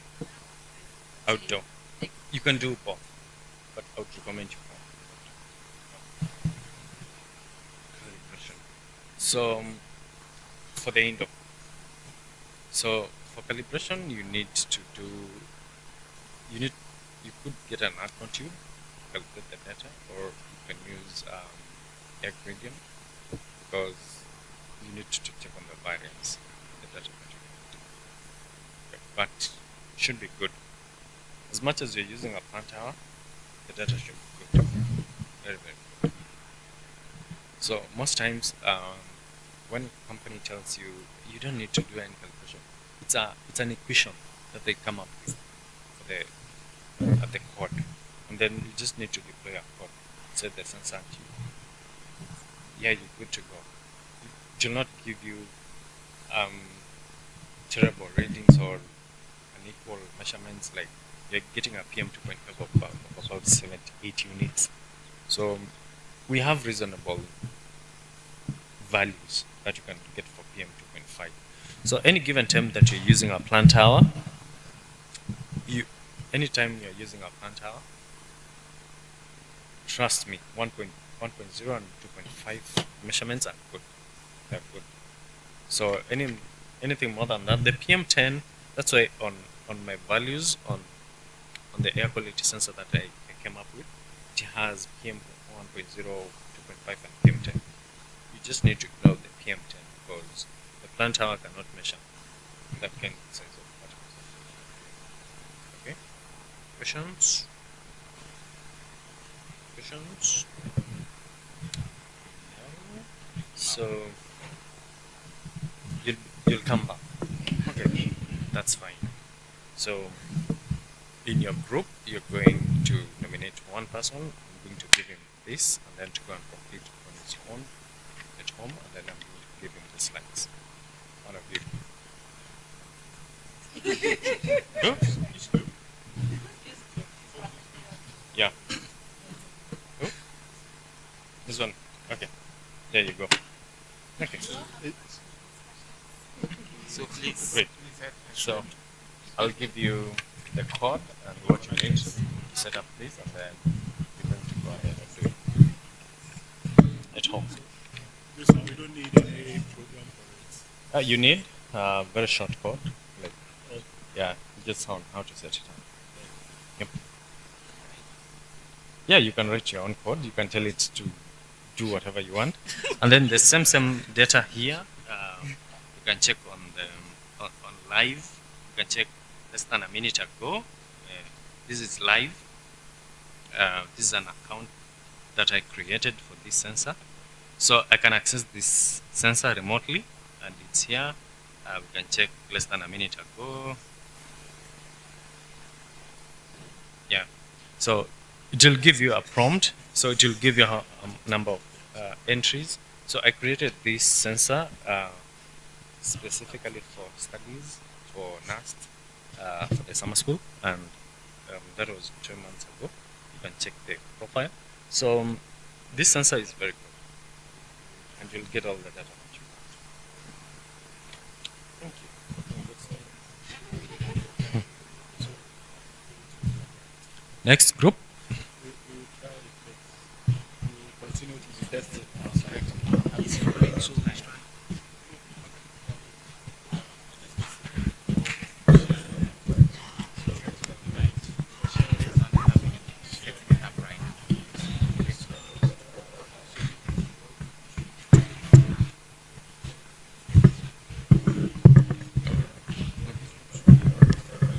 What? No, they'll go and do it back at home. Yeah, not today. Yeah. You can stay with it. So that's what. No problem. I think this group has few people. Okay. Yeah, I think the other group can join too. Excuse me, due to time, kindly the remaining group can you come over?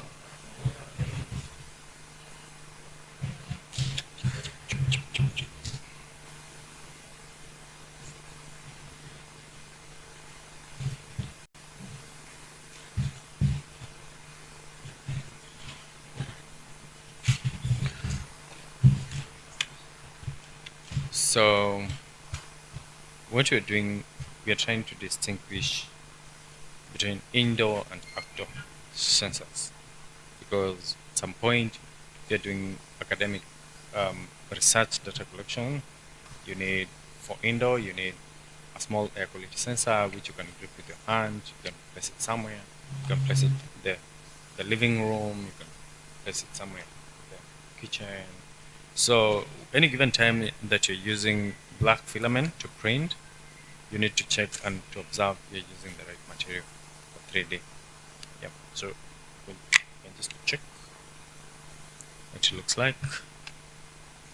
So there's one enclosure that which had a wiring system, which I don't find it. Oh yeah. So from this air quality sensor, you can check the particles for 1.0. Right? Excuse me? Can you? Yeah.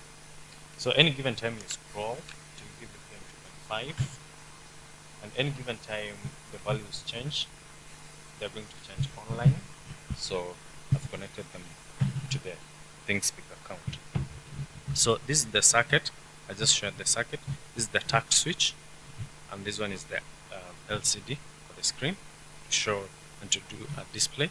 And then we have a chip, ESP chip.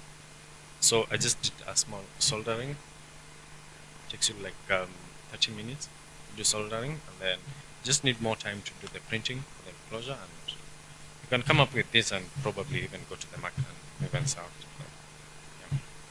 Yeah. So this one is indoor and this one is outdoor. So we did this with a direct board for Arduino. This one is Arduino board, the Samsung what you used, but what I used, it's called a breakout. A breakout is, you don't need to use a breadboard. They are very strong. They can't move, so you need to screw them. plus good grip. And you can do a lot of data collection with this thing. And you don't need even the display. You just need the data, right? So if you put some more energy on this air quality sensor, I'm using a power bank. This power bank will take it like probably 12 hours or even more. If the power bank is big enough, you can go for 3 days. Come back after 3 days, you change it, put another one, depending on where you're doing the data collection. But the power usage is very minimal. So the power usage for this and for this is not the same. This one is using very minimal power. Yeah. This one, when I'm using the power bank, this power bank, it will take it probably even 3 weeks. Yep. But for this one, all these are using Wi-Fi module. Imperial Canary, it was made for academic purposes by a US company. So what it does, it has the same measurements like any other air quality sensor. So all of them there, you can broadcast online, all of them, including what I made. So for those who have been using ThinkSpeak, anyone has been using ThinkSpeak? Yeah, ThinkSpeak is good. So you can connect your air quality sensor with ThinkSpeak. When you're at work, you can check on the pollutants, and it will send you a very nice broadcast. For this one, it has ability to scan over 30 or over 20 Wi-Fi's within the area, but this one has to be with fixed one internet provision. But this one it can pick on its own any available network to send data and even to share the data. So let us check on the data here. So it just sent some data like a few minutes ago. This is so let us check on the Piera, and we check on the values that we're getting for the Piera. Turn on the Piera. Try it. So this is the Piera. So we can check.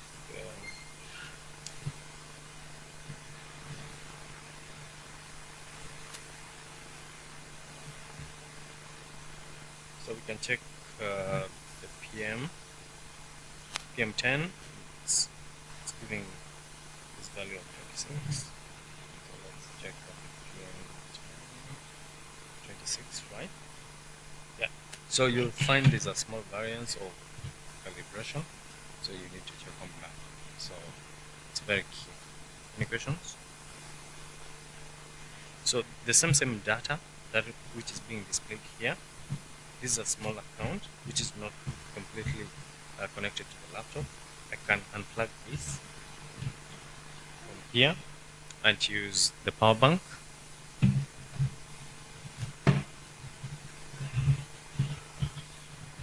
As long as it's well connected to power and well connected to internet, it will just still send data here, and it will also send data in your email. So it will also send the data in CSV file. So you can program it to send data after 24 hours, after every 1 minute, depending on what you really want. So let's check this 1 minute ago. So the only variance that you can have is when you have another local sensor. But there's an equation that you can come up with when you're developing this that you may not even need. It needs to regulate on its own. So the update is less than 1 minute ago. So you can just come over here and check the values you're getting. So for this sensor, I'm only using PM 1.0, PM 2.5, and then PM 10. Okay. So when you come up with an account at ThinkSpeak, you can rate it whatever you want to, and then you can come up with a sensor and you can deploy it. Any questions?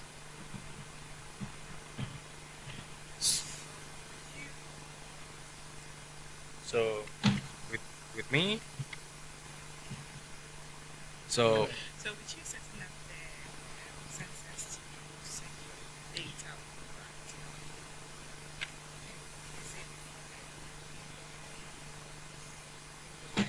you can use this for indoor, and you can use this for outdoor. When you're using this for outdoor, you need to get a very nice box, get some good holes to extract some hair in and out, and you'll find it works very efficient. Yes. So you can use this both for indoor and outdoor, but I would recommend for outdoor because it has a BME 280 for temperature, altitude, and pressure. But for indoor, I didn't use a lot of BME because BME is expensive too. So you can also include this a BME if you want to, and that's why I'm giving you two of you air quality sensor. You go and I'm going to give you some few notes. You can go and complete it and use it back at home, and you can use the Wi-Fi to use in your. You can do it back at your home when you go back home. So he's picking one. Who's picking one? He's picking one. Victor has picked one. Yeah. She wants one. Next time. Next time.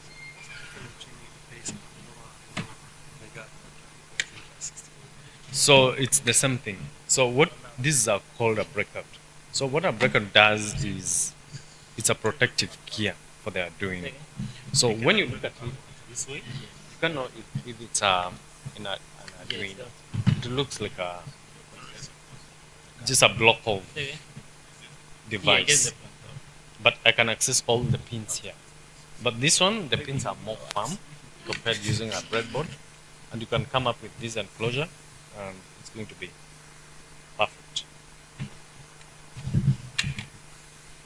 You can go with this at home. Are you giving me the components or else to get them? You need to get them by yourself. For you to be productive. We need to see how much you can give back to the community. Yeah. So let me give you a word of advice. All these products, I didn't get them at the shop like in same tray. Like you need to do a list of what you want. But for this air quality sensor, for you to make it, you just need very few things. Someone to print the enclosure, you need an OLED screen, you need the touch switch, and then you need the plant hour, and then that's it. And then a Wemos G1. A Wemos will cost you about $16, probably 15, depending on where you buy. If it's in Ghana, you're going to get it with $10, which is very affordable. The jumper cables, you're going to use just the normal jumper cables that you can use, and I'm sure they're going to be fine. Yeah. So when you're choosing to do this sensor, don't use the SD module that you used yesterday in your practicals. You just need to use this one. You just need to press, and the SD is out. Okay?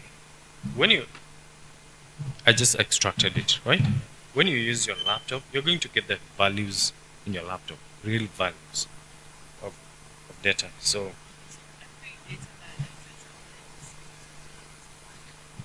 yes, this one. This one you need Wi-Fi. With this one you don't need Wi-Fi. You can take it to the very remote areas and you can collect a lot of data.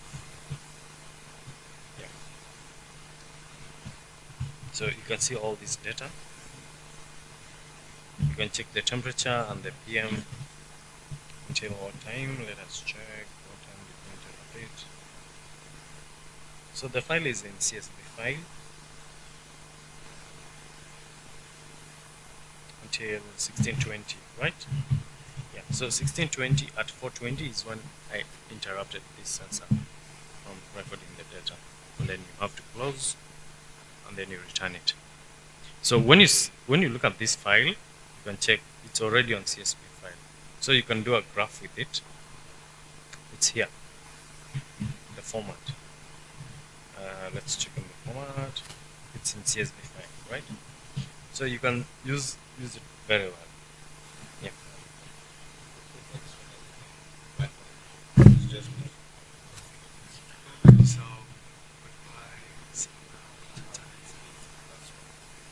Yes. So if I want, I can do Wi-Fi. I can put it as SIM card. It can send the data how I want. I can model it to my satisfaction. I can build a dashboard for it. I can host the same dashboard on website. You can access it when you're in Gambia. You can use it when you're in Rwanda. You can use it when you're in Ghana, and I'm in Nairobi. But you can access the same. So you don't have a limit on how you set it up. It depends on what you really want. You're not obliged, like, do not use a SIM card. You can use a SIM card, you can use a Wi-Fi module. You can come up with a version whereby you can give it a code if cellular connection is way down. It can pick it up GSM.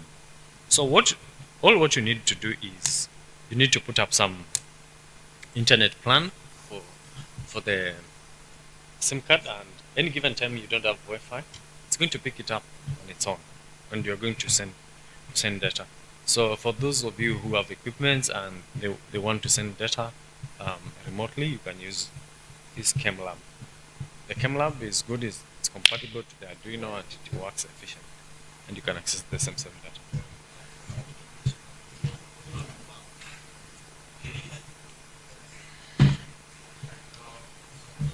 Yeah, so for his case, he wants to use it as a data logger to transfer data remotely to the same software. So it needs a lot of configuration and a lot of setups. Yeah, it's very possible. Any other question, Victor? You need to go to the market and you get the missing parts. So I think you'll use the classroom. Yes.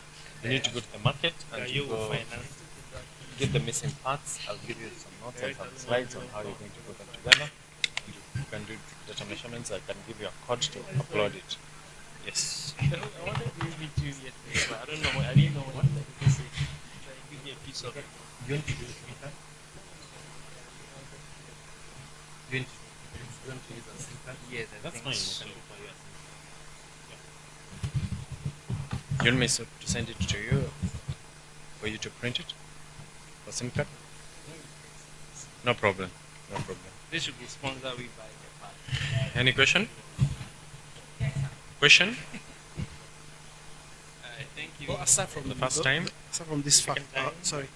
aside from this model, is there a way to actually calibrate all the sensors? I believe every measure You don't need. need to be calibrated. So for PM 2.5, it's an equation that you need to come up with to balance the PM values of what you're getting. So this is a standard level that you don't need to switch. It should be above a certain level and below a certain level. Okay. To a certain It's not like a variance. Yeah. So what you do, you pick up the local sensor, you evaluate on the equation that it has come up with, and you pick that.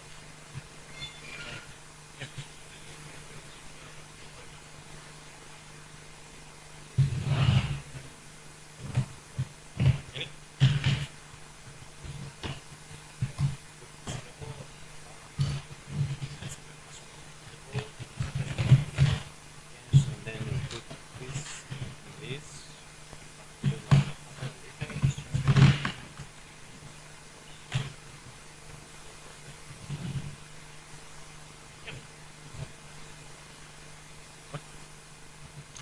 Yeah, this one.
Teddy.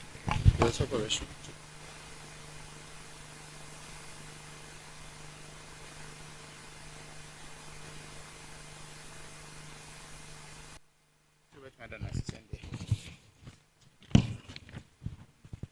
Okay, so we are done with Teddy's session. We move on to the next hands-on session on assembling air gradient.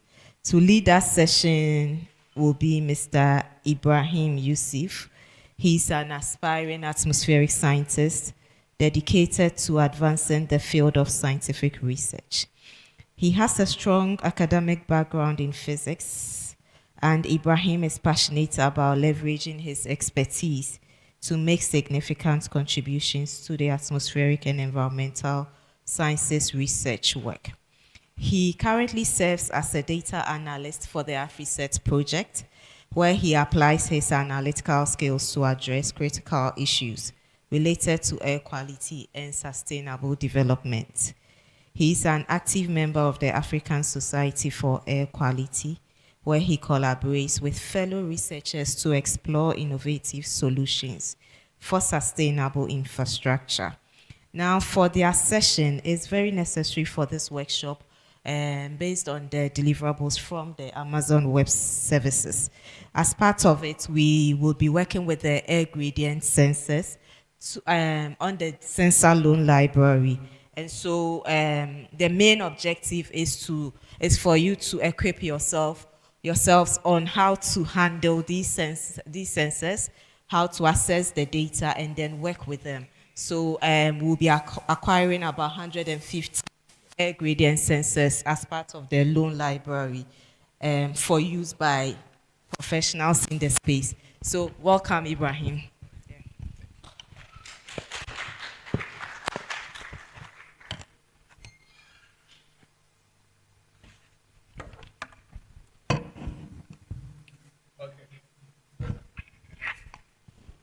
It's nice to see familiar faces all around, and I really appreciate this opportunity once more again. And I can see a lot of excitement about individuals wanting to build their own sensor, and it says a lot for this workshop. Okay, so along with my team, I'll be presenting on air gradient air sensor kit. So along the week, we've been able to have more information about a lot of sensors, specifically Atmotube, again, Quant AQ, and some of the sensors Mr. Teddy also built. We've experienced what these sensors are, their capabilities, what they do, their limitations as well, and how we can make them better. All right, to begin with, my name is Ibrahim, as mentioned earlier, along with my team, Afri-SET. All right, air gradient is also among the air quality sensors we have around. Talking about their efficiency, what makes air gradient unique? What makes air gradient unique is its capability to give almost accurate readings of PM measurement. What does this device do? This device is able to measure particulate matter, PM1, PM2.5, 10, as well as gases as well. And again, one of the features that makes air gradient unique from other sensors is that for most of us who have had enough experience in using most of these air quality sensors is that when these sensors are deployed in the field with time, they tend to wither. When I mean wither, in terms of their color, their color starts to fade away.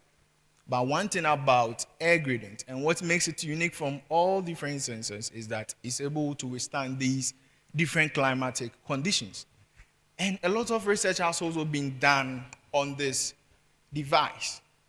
As well, Afri-SET has also evaluated this low-cost sensor. And again, our reports are also available for users also. All right. So once again, we need to understand the instrument we are with. And again, it's a user-friendly device. There's no doubt about it. Most of the devices we've all worked with. Example, my guy, you work with BAM. You know how BAM is tedious. And this time you are here to also learn to make using the bar much more easier.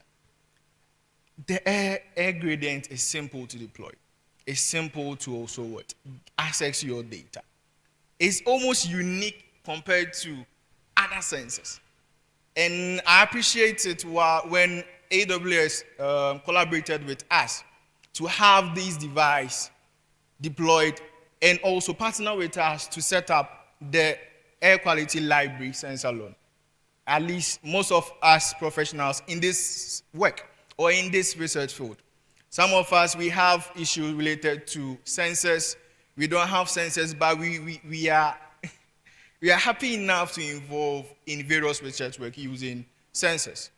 And most of us can testify to the fact that it's happening when you don't have a sensor to work with. It's happening also when you have an idea on paper, which is feasible, but then you lack the device to work with. Most of us have experienced that. And again, this program is part of what makes it unique and also interesting. All right. So this is also, this is a figure of air gradient. Again, so it also has sensor vent. Apart from that, the enclosure design is also simple and also it's also amazing actually. I can go on and say a lot about this device. I don't want to be biased. I've used a lot of sensors. With the team, we've also evaluated a lot of sensors, but I'm a little more biased to air gradient, and I'm also happy that we have this sensor on board. And in the next few minutes, you also will be able to experience in building and assembling this kit. At least it will be an exciting moment to also share what I'm feeling, also experience in building this sensor kit. At least for me, it's really an inspiring thing for us to do. And I wish at the end of this session, you learn much from this session. All right. Okay. So a complete sensor kit has this component. So in each box, in each table, currently we have 10 air gradient sensors. And each table in the room, we have approximately 10. So ideally, you don't have to move in groups. So wherever you are, a box containing these components will be brought to you by my team. And in that component, you'll be having a power cable. Aside from that, you also having an enclosure. Again, you also be having a plant tower along with screws to enable us to fit this sensor. Again, so we are all familiar with, I'm hoping this guy works. Unfortunately, yes, that's fine. On figure 4, it's also an open. We've also elaborated this much on this. And these are the components you should be having in a box. Please, again, notify us if you are missing any component in this. Our team will assist you as fast as we can. And also, if you have any other question, please feel free to ask, and also feel free to also alert us for us to assist you.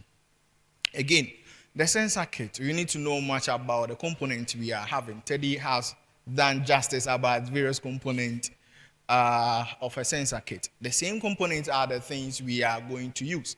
And there's nothing different about this. It's just the design which makes it much more unique. Again, so figure 5 depicts a PCB board. On this board, we will be having a PM1 slot, PM2 slot, as well as a microcontroller. At least Teddy mentioned that ESP, that one. Okay, so along with it, these are also stuff we'd have to also take note. Again, an information has also been shared in the WhatsApp group, at least to give you much more information about the device you are going to have and the device you are going to work with. Again, so I'm happy we are all about to start this journey along with our team. So, team, please, you can share the boxes along with them. Yeah.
I believe you all have our sensor. Okay. Is there a table without a box, please? You don't have one. Victor, please, can you move to the back? Yeah, join this people. You have some? Okay. So is there anyone left? Please.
Hello?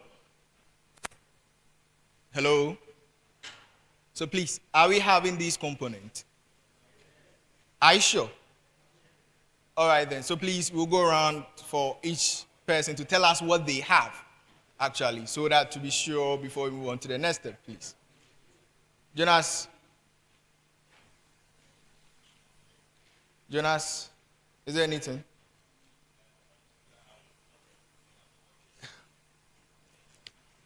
So please,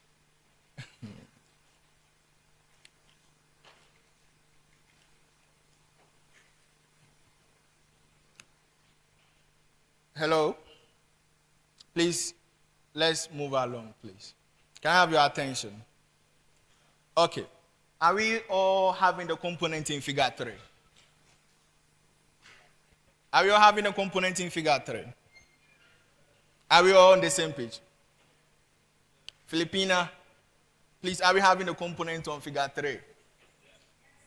Are we all good? Okay, so along with the box, there are seals. Along with the box there are seals. My lady, you are holding one of the seals. Yes. So please, be careful with them, please. Yes. No. So, please, be careful with them, please.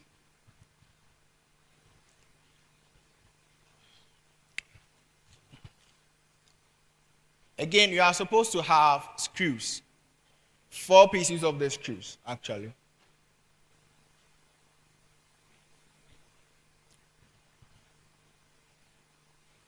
All right, so please, along with demonstration, we are starting. My team will be around also to assist you if you have any issue.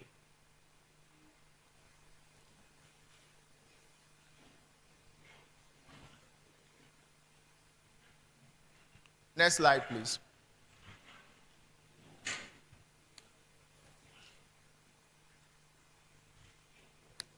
Okay.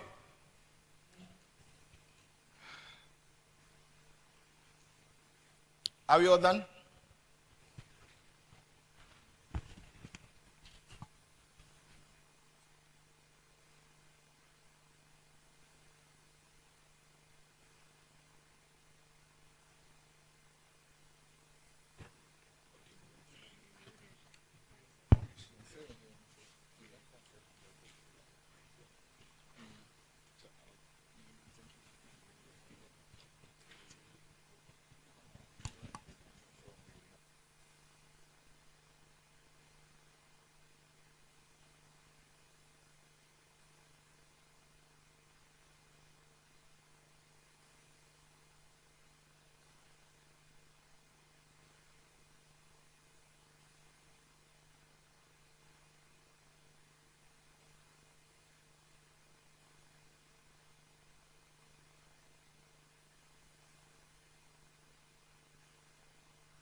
The camera should focus.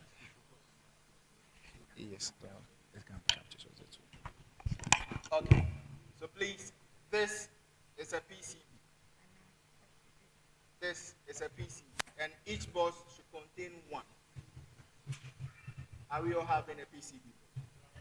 Okay. So please look at it carefully. We are having PM2, PM1, USB, D2, SW1, which is a switch.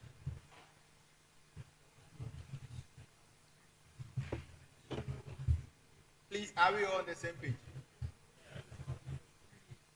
Please make sure you are able to identify them.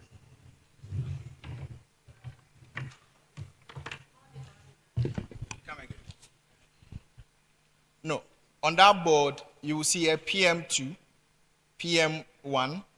You also see SW1, which is a switch, a D1, which is a LED, and again, you will see a USB 1 slot. Are we on the same page? So aside from that, we are also having Sense Air model, Sense Air S8 model. Are we all having one, please? Yes, yes.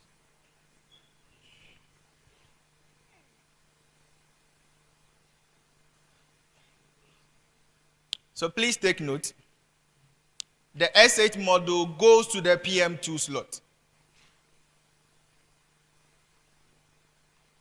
The S8 model goes to the PM2 slot, please. Yes. Please take note. Please take note. Okay. Yes. Okay. No, I won't. Okay, then. Oh.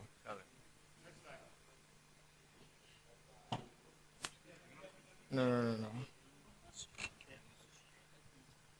Yes. Okay. So something. Tell that guy to control that. We need it.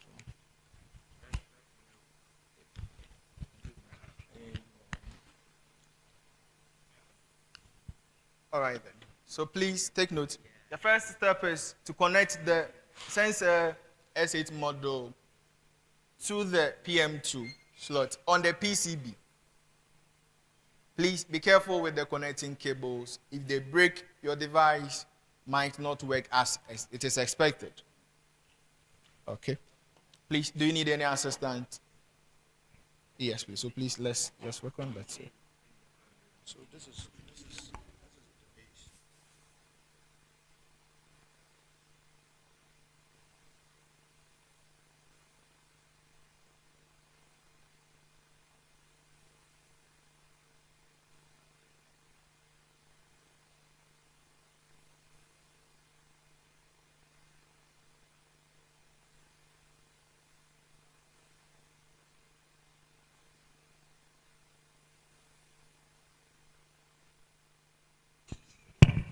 Okay.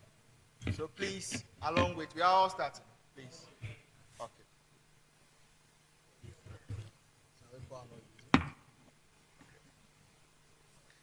I'm hoping we've connected the cable to the Sense 8 model, right? We've done that.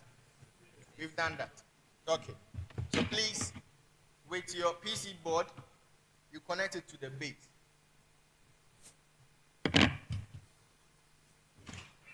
The base of your sensor. Please. Yes, this is your base.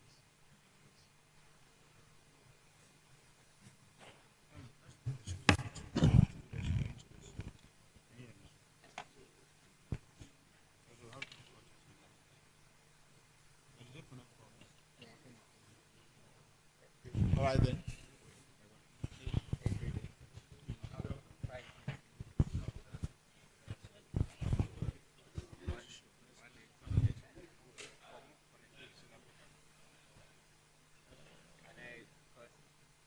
I think so, yeah. The new one's about to.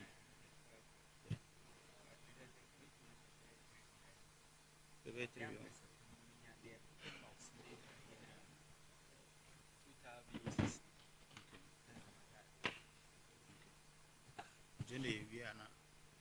discussing here.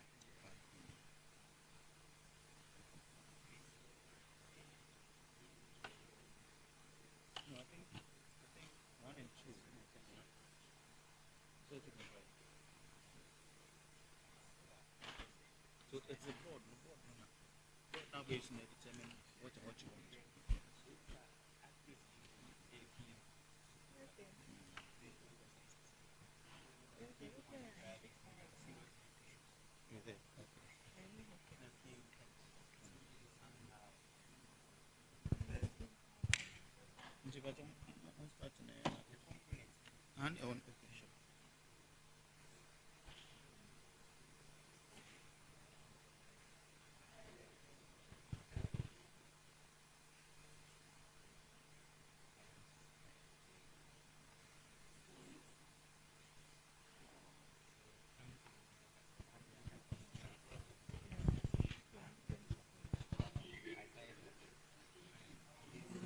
We take what I think. But you how far? Oh, now, only anyway.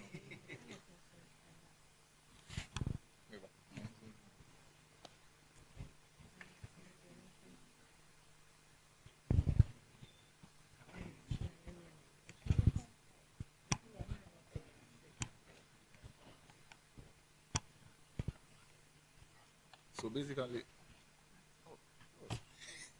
so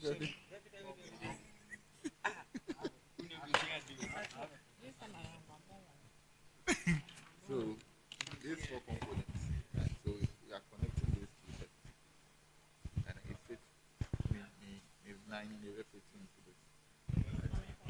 Okay, so it will.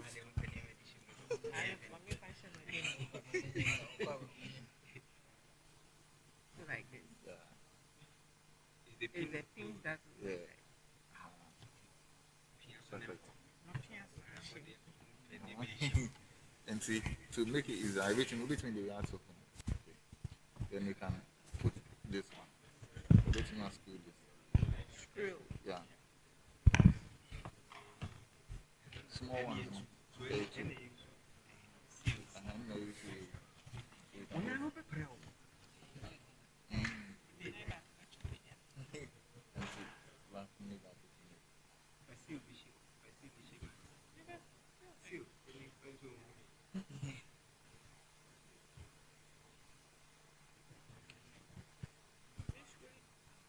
Yeah.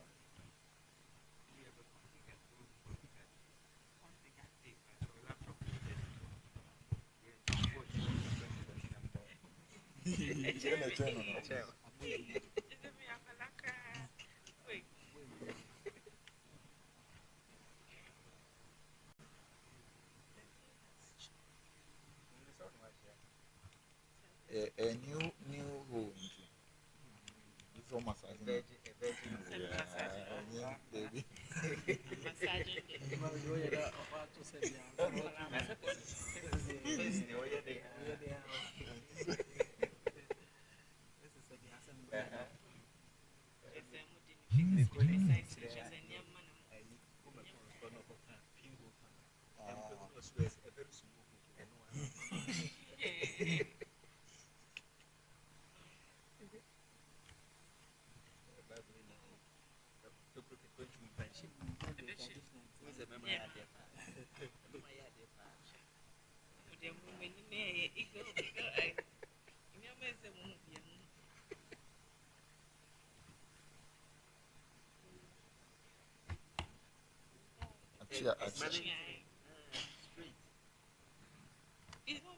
It's you. Keep trying. It's not me. See, if I bring it out, it's straight. But when you're doing it,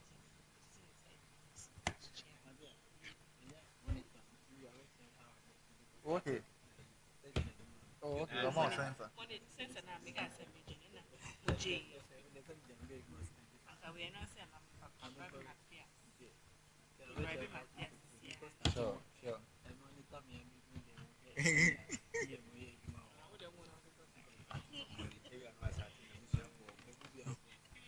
And see, and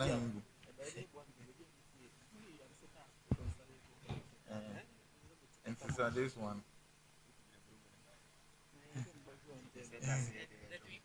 So this may fit and will come and enter here. So you realize that there are lights and everything. So not sure. Then this one, the planter. So you have to fix. Yeah. So you have to fix this one here. This is a planter. Yeah. Plant. Yeah. I'm not sure. Oh, plan. In tower. I'm not sure. Right. So you have to connect this one to this. Right. And then into. Mm-hmm. Take your time.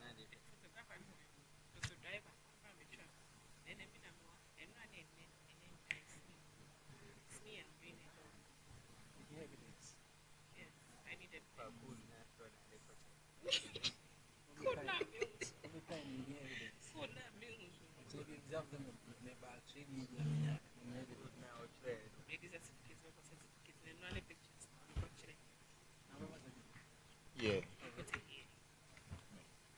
Yeah. Afri-SET. And so she said, no, we know a 1 say 2, right? By the cross. And see, Bakuba Ban is saying about Papa.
Okay, so I'm sure we've been able to power the device, right? Hello? We are on the same page. We've powered our devices. Okay, so now let's connect the device to a Wi-Fi. Let's connect our device to a Wi-Fi. Once connected to the power source, once connected to the power cable, your device is supposed to blink as yours is doing. So please, we are following this step in order to be able to put the device on a Wi-Fi. Okay. So again, on each device, on each table, there is a sticker on the device, a blue one.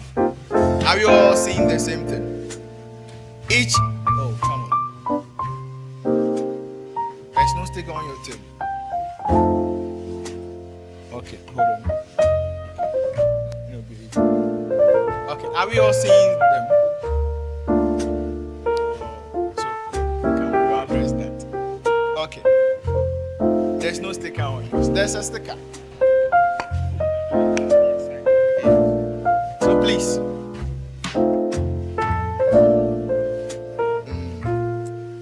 Are we all good? Are we all good? Okay. So once your device has been powered, the next step is to find a Wi-Fi hotspot with an inscription A_XXX. Are we all good? So the number on your device, you'll find one attached. Instead of the XX written there, you find the number of your device, the number of your device. So that is the device which is on your table. Are we seeing that? You open your Wi-Fi to search for available network. You see a list of Wi-Fi which are ready to be connected to. Hold on.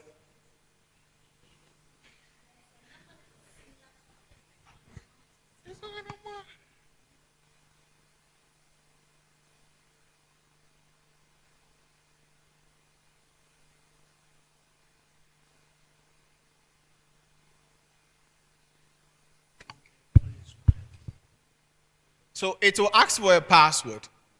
And the password is clean air. The password is clean air.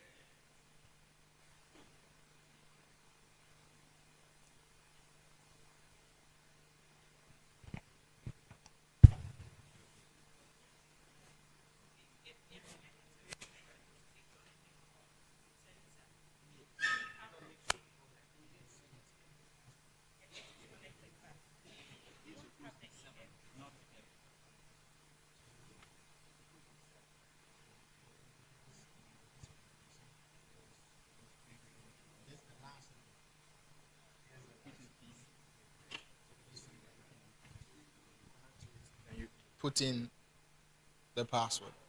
You can do that on your phone and also on your PCs, please. Right? Then you find that there's one which is available. Then you connect to it. I would remember. So once connected, it lasts. So no. I see.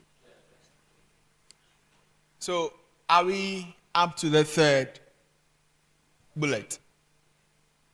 Okay, so someone should tell me what he or she is saying. Wi-Fi what? All right.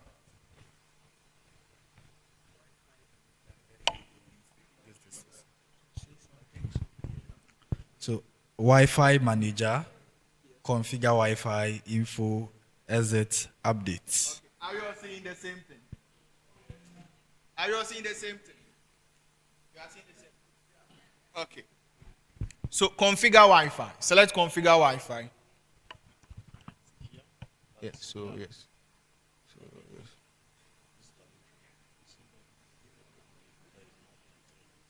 So it's supposed to send you to a place. It's supposed to. So just type 92. Just type 192. Just 192. Just a code 192.168.4. So instead of that 138.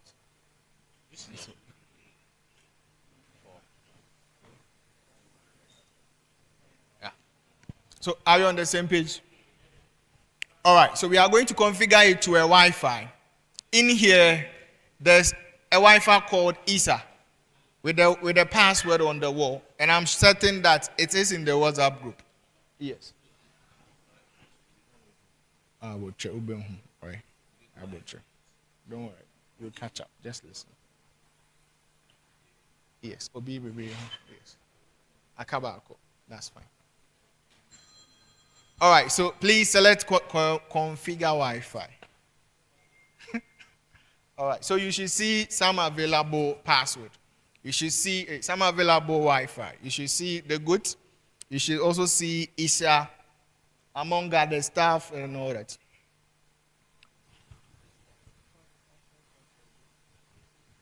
Just configure the Wi-Fi.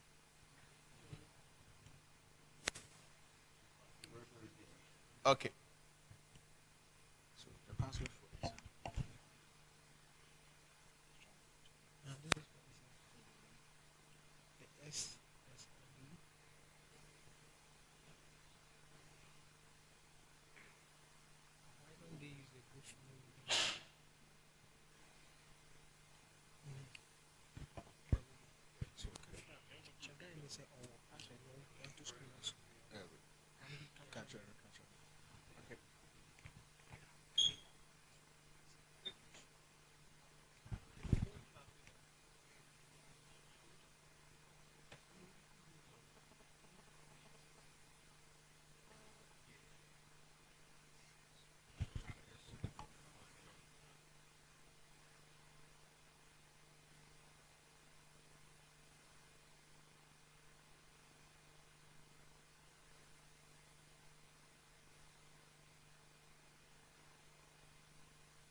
Once on the configuration setup, just input or select ISA and input the password. Your device should be connected to an internet or a Wi-Fi.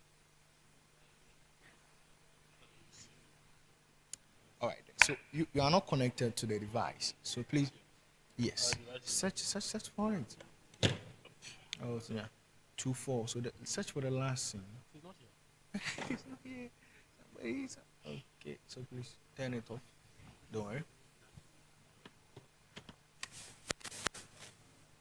Okay, and back. Please insert the cable. So it should blink. It's supposed to blink. You are seeing it? Yeah. Okay, so please scan. You scan, then you see a lot of Wi-Fi. Oh, so available.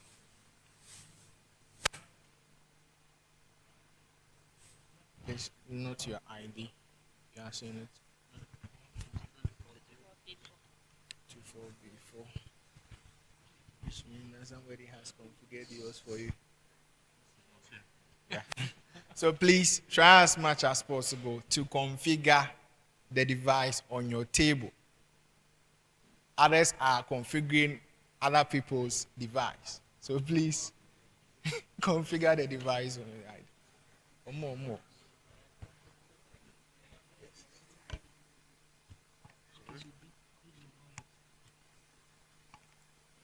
Okay. Okay.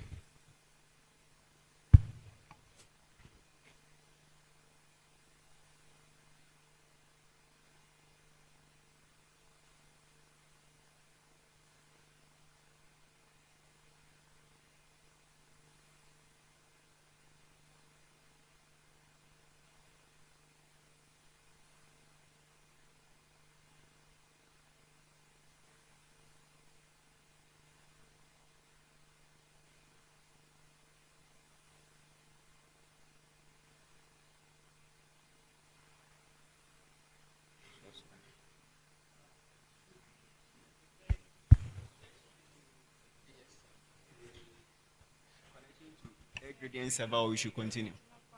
Yes. You see, prevent connection to. No. Just say no. Save. Yes. Save. Okay.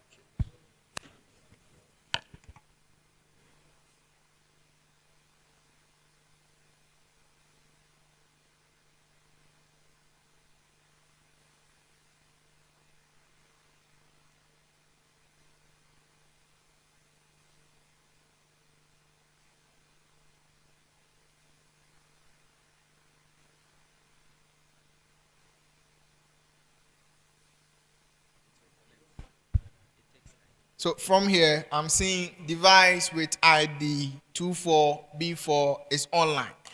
Which table? All right, congratulations. All right, so now please unassemble them. Somebody has placed it on the Wi-Fi for you guys. Don't worry, it's online here. So please unplug it and unassemble it again and pass it to the next participant on the table for him to reassemble it. Okay. Are we all good? Are we all good? So again, who has been able to connect the device to the Wi-Fi?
Yes, yes. So most of you have connected your device and it's showing on our dashboard actually. So what we can do now is unassemble the device at hand and you pass it to your partner on the table.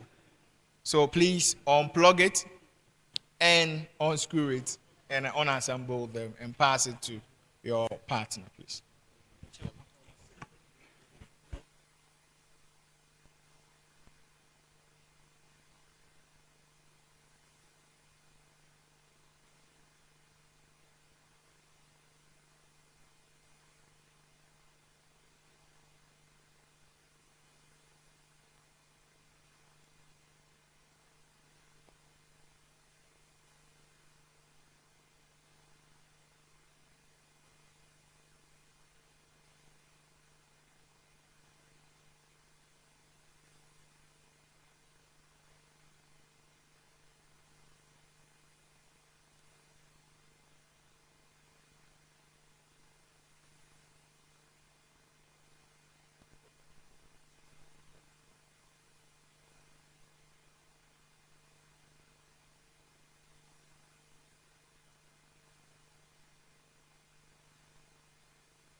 Okay, so please, I'm informed that there's coffee break.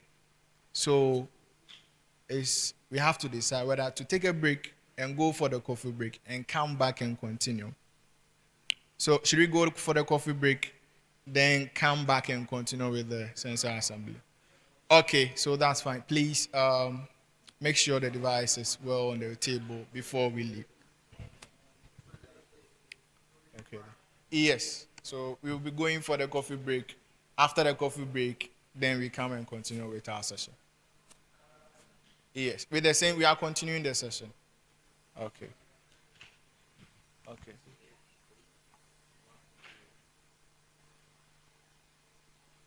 Welcome back after the coffee break. Again, we are also trying to unassemble it and also reassemble the kit we are having. And apart from that, that will be the session, the end of today's session. So please, if we are all ready, we can start now. Thank you.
Please, once done we unassemble them and repack them back into the box.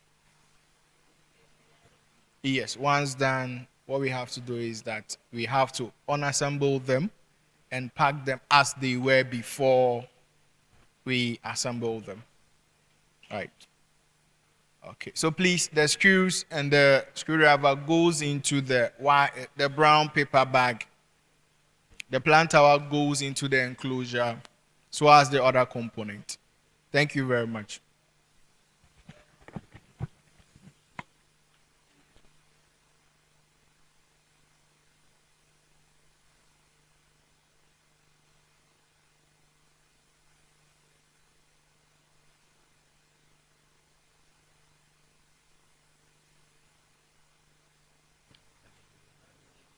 So, should you need any assistance, just raise a hand. I will come to your table. Yes, we are unassembling them back. So please be careful with our cable, please.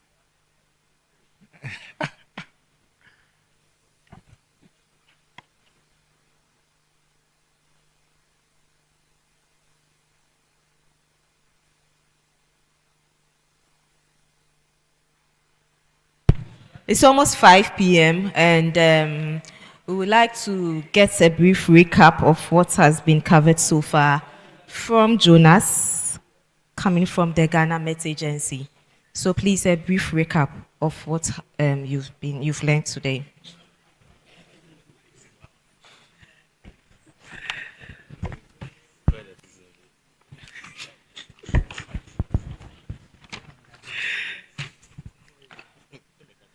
Okay, so today began with a word of prayer from Ebenezer, and thereafter we went into data pre-processing and loading of the data files using the R programming language by Mathias.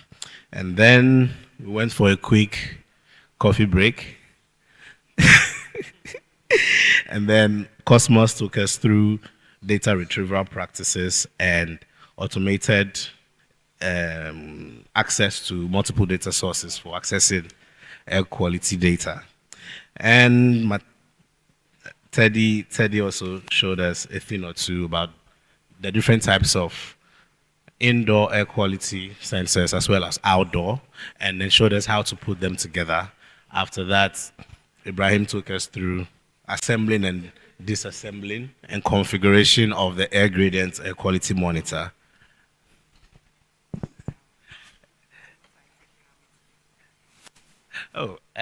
So my takeaway from this is that for every air quality data that we want to gather, we need to first understand what exactly we want to do and what we want to achieve, and then to sort of advise us on whether we have to use indoor or outdoor. But then again, we should always have the back of our mind that because we are using low-cost sensors, there's the need to probably have maybe 2 or 3 of the same product so that we can definitely strike a balance or get an average that can ascertain the accuracy of the data that we're going to use for analysis and modeling. All right, thank you. So on that note, we would like to close for the day. Tomorrow we would be having a session from Professor Sarath on urban emissions. He's shared some links for you to get some tools first before the session. And then Dr. Dan Westerveld, I think Nancy has shared those links as well. He will be working with Python and R for data correction. So please have a look. I think they are in your email inboxes. So please cross-check the tools that Nancy have sent earlier last week, or I'll let her resend them this evening. Once we share the links with you, kindly take a look. If there's anything that you need to upload or install, please do that before the session, so we have more time for the practicals of the session. So dinner will be served here. We are waiting for them to bring it in probably the next 5 minutes. And I think that will be all for today. Thank you so much for your time.